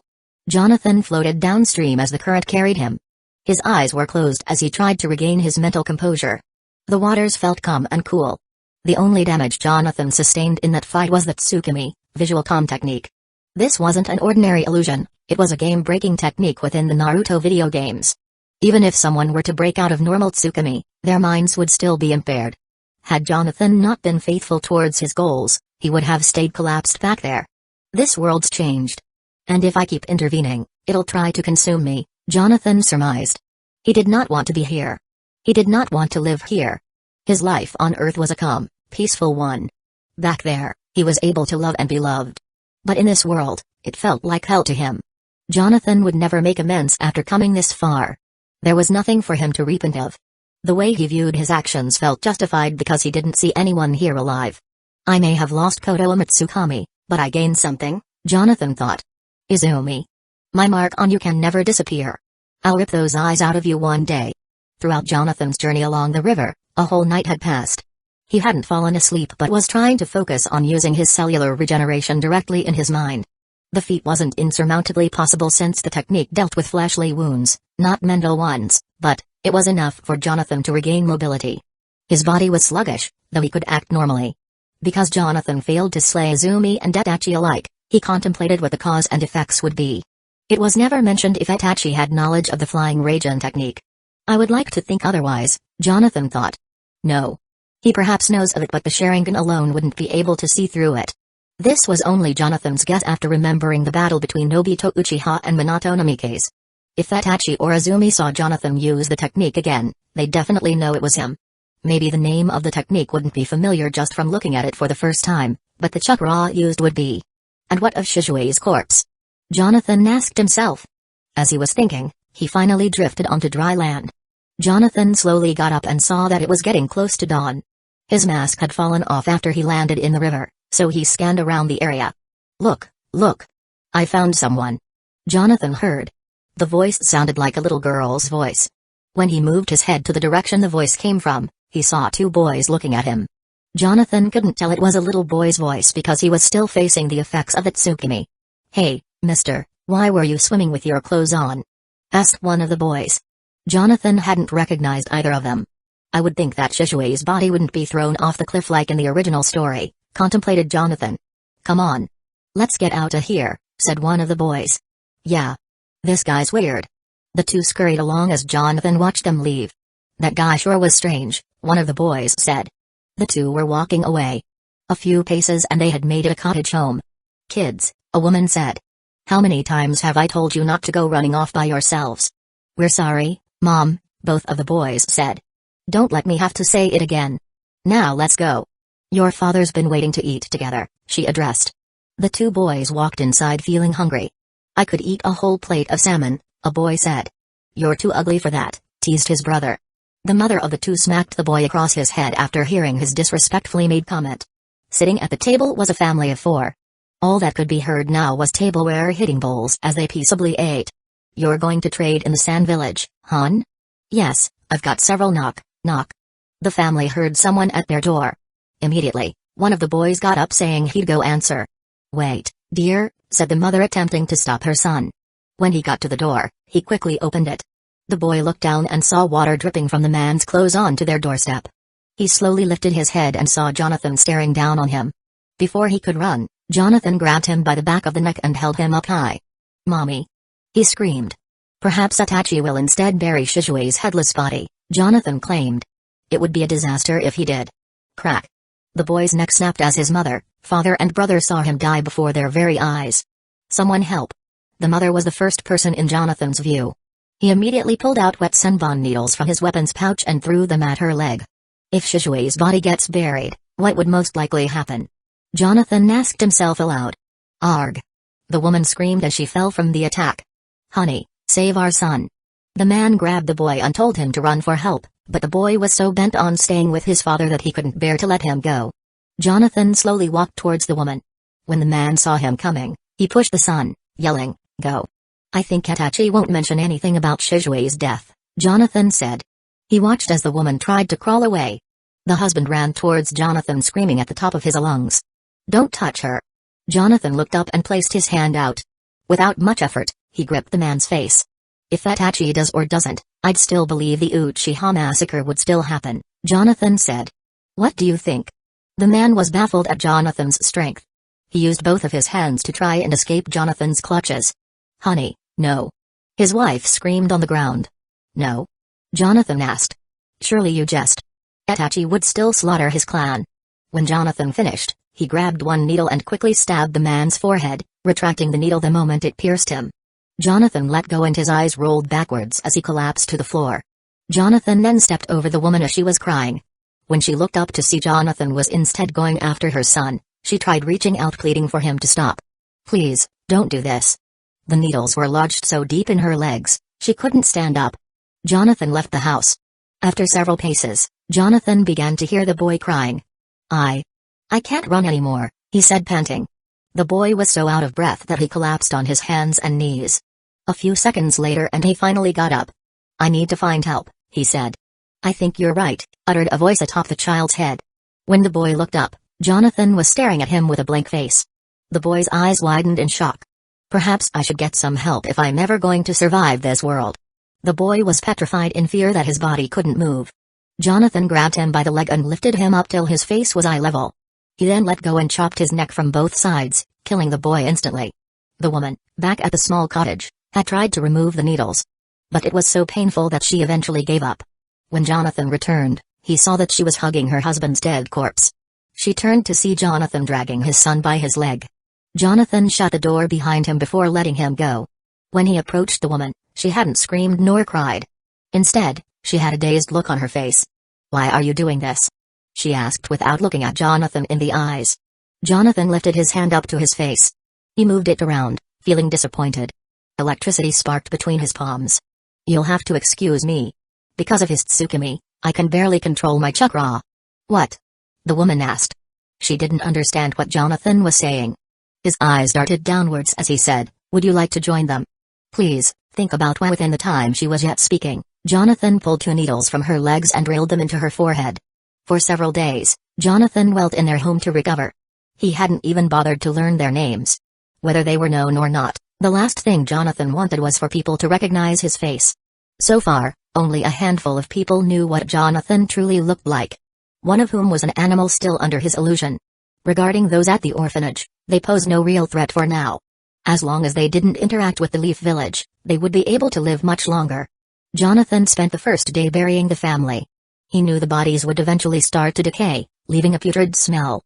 Because he couldn't utilize his chakra properly, he had to leave them as is, albeit, they were all buried far deeper than 6 feet.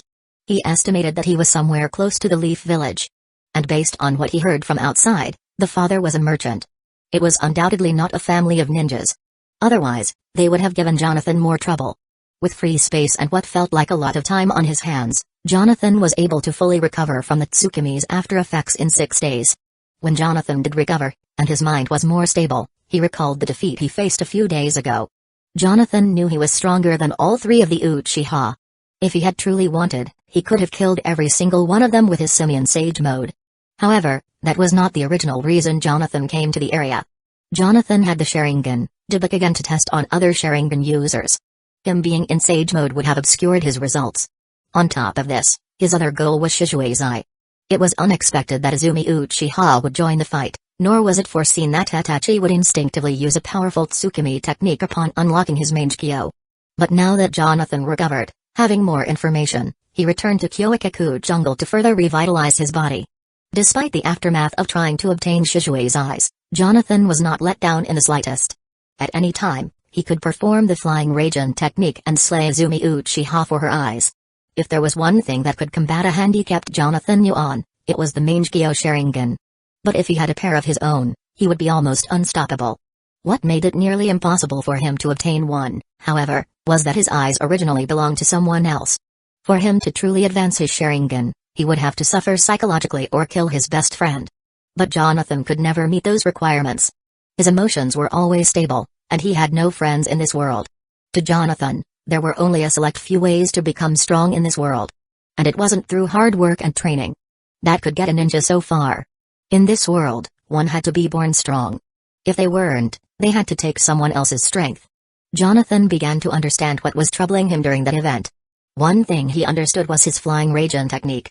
There were levels to how fast someone could perform it. This was proven when the second Hokage, Tobi Ramasenshu, was surpassed by the fourth Hokage, Minato Namikaze. They were the only 2 people who could perform the technique correctly. Jonathan estimated his speed at executing the technique was nowhere near that level. Because of that, he began to train while contemplating the Uchiha massacre. On the first day, Jonathan tried to mimic what he remembered Minato Namikaze doing once. By erecting several flying rage marks, Jonathan would focus on anything that entered the vicinity to warp it to another area. This technique was known as the flying rage guiding thunder. To practice it, Jonathan had to first use moving objects like bugs or insects crawling around the marked territory. He first focused on one ant and tried to teleport it to another mark. To verify, Jonathan would teleport to that location and see the results. On his first try, only half the ant was moved a couple miles away. His second try was a lot more successful, but he needed to determine how far and how large of a target he could use this on. Throughout his training session, he began trying to deduce the most likely scenario that would happen. My insurance will likely join Itachi in the massacre. If that happens, she may meet up with Obito. Jonathan thought. His idea was plausible, but there was still a chance that Izumi Uchiha would abandon the village, that or, she herself would be killed alongside the others. Jonathan was not going to allow the latter to happen if her Mangekyo wasn't going to be active. Then there's Zetsu. Jonathan knew full well about Zetsu.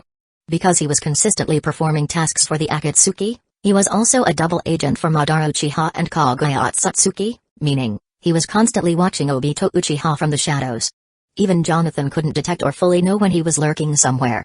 But as long as Obito Uchiha was in the area, Jonathan knew Zetsu was likely watching. 47 Senjutsu versus Particle Style. As such, Jonathan decided not to prowl around the Leaf Village. More specifically, the Uchiha clan. The closer the date to the massacre came, the more eyes were watching. Afterwards was Izumi Uchiha. Jonathan had been aware that Izumi had been feeling his presence. It was because of her mother's eyes. The more Jonathan thought about it, the more he desired to take Izumi's eyes.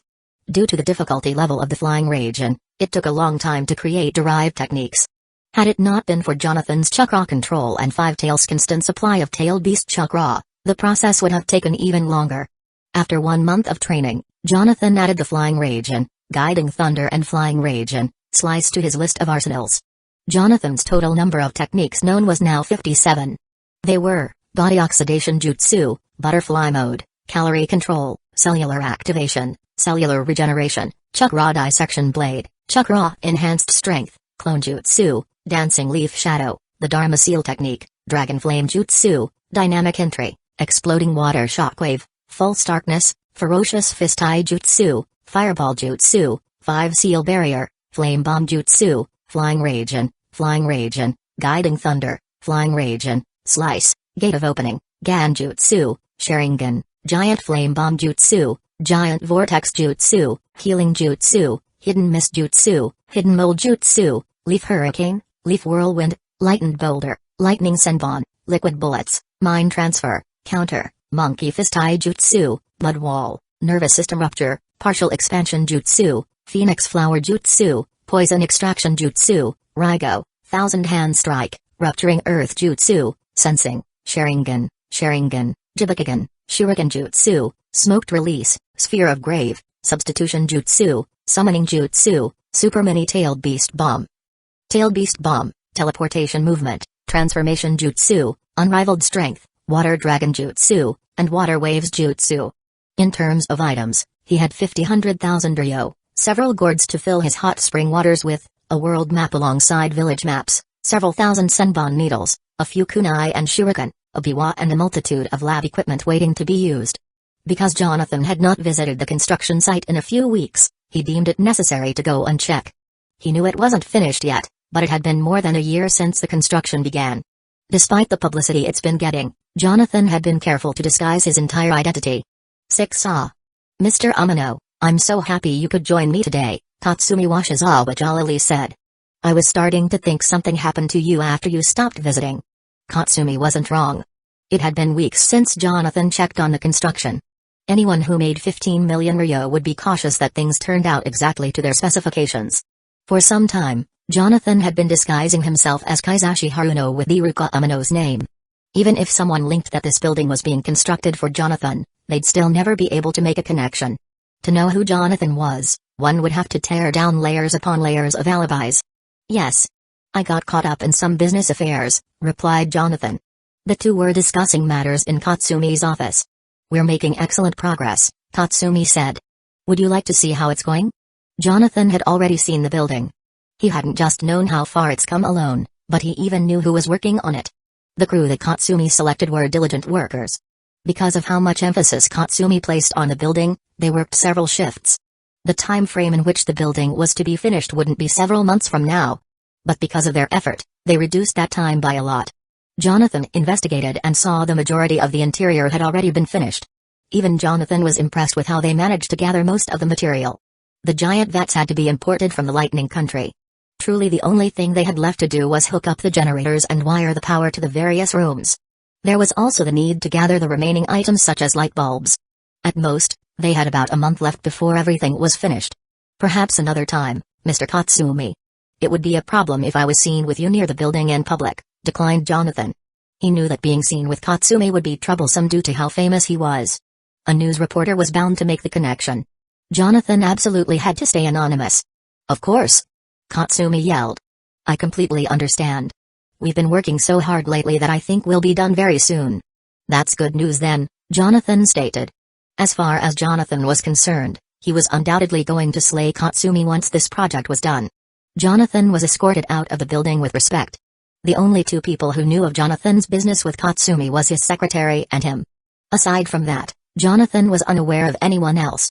Since the building's construction was more than 90% finished, Jonathan went to visit. The workers were on their break at the moment. Jonathan walked to the front and saw that the doors were made of pure glass. I see Katsumi went a little extra on here, Jonathan thought. The things Jonathan had written on the blueprints didn't specify what material certain things had to be made of. As such, Katsumi used only the best ones. The building not only looked good, it also had a sense of security. Before entering, Jonathan dug a small hole and placed a flying Raijin mark on the bottom wall. Inside, Jonathan saw a long pathway that led to multiple rooms. At the end of the path, he could see the herbology room. Because of the glass and reflective tiles, the natural light gave this place an interesting aesthetic. In each room, Jonathan placed at least one mark where it wouldn't be seen. He was impressed with the layout. Where the main laboratory was, it was widely spaced with multiple counters for Jonathan to place his equipment. The more important thing he had Katsumi make was the giant vats. These were truly cloning vats, which Jonathan described as a necessity for science. When Jonathan finished placing all his marks, he laughed. Hi there, Mr. Umino, a crinkly old voice said. Jonathan looked to see who had called. 4 people were standing in front of him. Jonathan recognized them. A few days ago, inside Katsumi Washizawa's office. I'd like to know who you're contracted with for that building, Mr. Washizawa. I'm terribly sorry, Katsumi replied. He was sweating profusely. I can't release that information. Oh. And why's that? Katsumi opened his collar to try and let air cool him off, saying, It's a client-customer relationship, you see. He's already made it obvious that he didn't want his identity known. Do you know who this is? A brutish man asked. He slammed his fist on Katsumi's desk, startling him. Calm down, Kitsuchi. Mr. Washizawa, surely you understand who you're saying no to. For the first time, Katsumi begged for forgiveness by bending slightly. It was clear the person who had been speaking to him was of a higher prestige than him. I'll ask one more time. Who is the owner?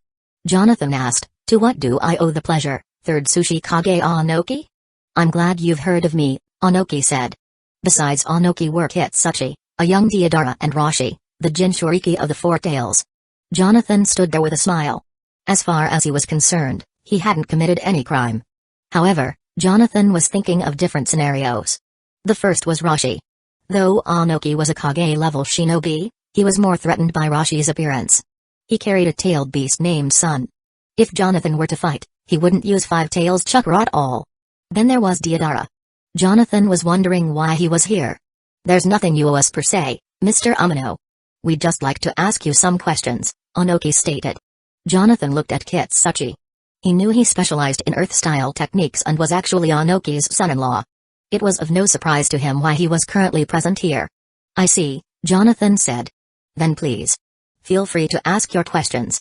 I read about the building being constructed here and decided to take a look for myself, claimed Onoki. Right now, our economy hasn't been doing so well, so I was wondering just who had so much money in the country to spend it so frivolously. Jonathan had already begun making the connections before Onoki could ask what he thought of it. I'm sure you've heard that 2 of our fellow shinobi went missing, right? Onoki asked. Jonathan was not going to fall for his trap. If he says he's heard of them, it'll add more suspicion. But if he plays stupid, he'll be questioned. Han's missing status has been made known all throughout the country by now. Of course. Everyone has heard what happened to Han. He was a great protector of the Stone Village, replied Jonathan. Good, Onoki said. Then you understand why Roshi's here by my side. Let me get to the point, Mr. Umino. Deidara had his arms crossed, staring at Jonathan. Even Kitsuchi looked apprehensive. It was almost like he was ready to tackle Jonathan at any moment. Jonathan himself had not mentioned Jibachi as to ease their baseless assumptions. We decided to investigate Aniruka Umino after speaking with Katsumi Washizawa at his office a few days ago. When the background report came back, we couldn't find anyone in the country that went by that specific name. Roshi finally decided to speak up. What we were planning was to ask you for some investment funds to help our village. But the report on you came up empty, and that you were hiding your name from us. We couldn't help but find things at least a little skeptical. You'll have to excuse us, Onoki continued. We sent a spy to Katsumi's building, waiting for someone who matched your description. When you came, we were notified and made our way here to pay you a visit. Gentlemen, Jonathan said with a warm smile. His attitude seemed lax. I know things look a little out of hand, but you can't seriously assume I'm some type of criminal because I was building something, right? No, Kitsuchi answered. But what kind of building were you planning? A laboratory, of course. Jonathan answered. There's no need to try and hide that fact. If you'd like, you're all free to take a look around. The lights haven't been hung yet, but the natural lighting makes things look amazing. I never had a chance to see inside, Deidara said, looking at Onoki. To be frank, Mr. Umino, I've already seen the building. Onoki's voice was even more suspicious than before. Are you perhaps saying you've hidden some kind of trap? A trap? For our sushi kage? Jonathan questioned. Please, sir. I know much better than to become a terrorist of my favorite land. This statement was ironic because Deidara would grow up to become a terrorist a couple years from now. Then let's see what exactly you have constructed inside. I have my own questions to ask, Roshi demanded. But, of course. Jonathan said excitedly. The five walked inside with Jonathan leading. He gave them each a brief tour of the main room, which was the laboratory. Jonathan was asked questions he was already prepared for. Things like why he was making this lab and what its purpose was. He gave a summary of one subject for each question, science. Jonathan wasn't just a formidable shinobi, he was also a terrifying medical nin. Jonathan fascinated them with medical knowledge that only scientists would know. Is something the matter, Mr. Umino? Asked Onoki. Jonathan had his legs tight. I actually would love to use the lavatory now, if you lot don't mind, he replied. The bathroom door right next to them, so Onoki let him. Even Jonathan wanted to escape, there were no windows to that bathroom. He would have to leave the same way he came. So the group thought individually. Jonathan opened and closed the door behind him. Deidara, quickly place your ear by the door, Onoki ordered. What? I don't want to hear a guy pee, whispered Deidara. Kitsuchi pushed Deidara to the door. Fine. A few seconds passed. Nothing was heard. A few more seconds passed, and Deidara looked back at Onoki. He shrugged his shoulders, indicating he hadn't heard anything inside. Onoki moved his head towards Roshi, prompting him to go and check. Knock, knock. Mr. Umino, are you in there? He asked. No response. You'll have to excuse me, but I'm opening the door if you don't say you're inside. Creak. Roshi slightly opened the door and whispered Jonathan's alias. When he didn't smell or hear anything, he opened it fully to see a man standing still with an Anbu mask on. Bam. Both Deidara and Roshi were clotheslined. The two went flying into the room before crashing through the windows. Jonathan stepped out of the bathroom with hairy arms saying, I'll have to replace them now. Even in the predominantly obscure scenarios in which Jonathan found himself, he would always know how to critically think his way out. A few moments ago, the instant the bathroom door shut, Jonathan performed the flying Raiden technique to teleport to Hueco jungle. He released the transformation technique, grabbed an Anbu mask and returned in less than a few seconds. He was only able to perform the flying Raiden technique 3 times in a single day with his chakra pool alone. The first was already used to travel to Takayama town. His last 2 were used in the bathroom underneath the sushi kage's very own nose. Because of Roshi, being the Jinchuriki that he was, Jonathan wasn't going to take the risk of leaking out his tailed beast chakra. This meant he had to solely use his own chakra pool. Albeit, Jonathan didn't always need to rely on Five Tails chakra. When Jonathan returned, he drank hot spring water from his gourd and began gathering senjutsu. While he was doing so, he could practically hear someone pressing against the door. If they entered now, it would be trouble, but Jonathan was calm and collected. His mask on his face, his body still, and Jonathan fully entered into his simian sage mode just as Roshi opened the door. Tell me, Onoki. Do you find pleasure in meddling in others' affairs? Asked Jonathan. His voice is different, Onoki thought. In response to the sudden burst of Jonathan's attack,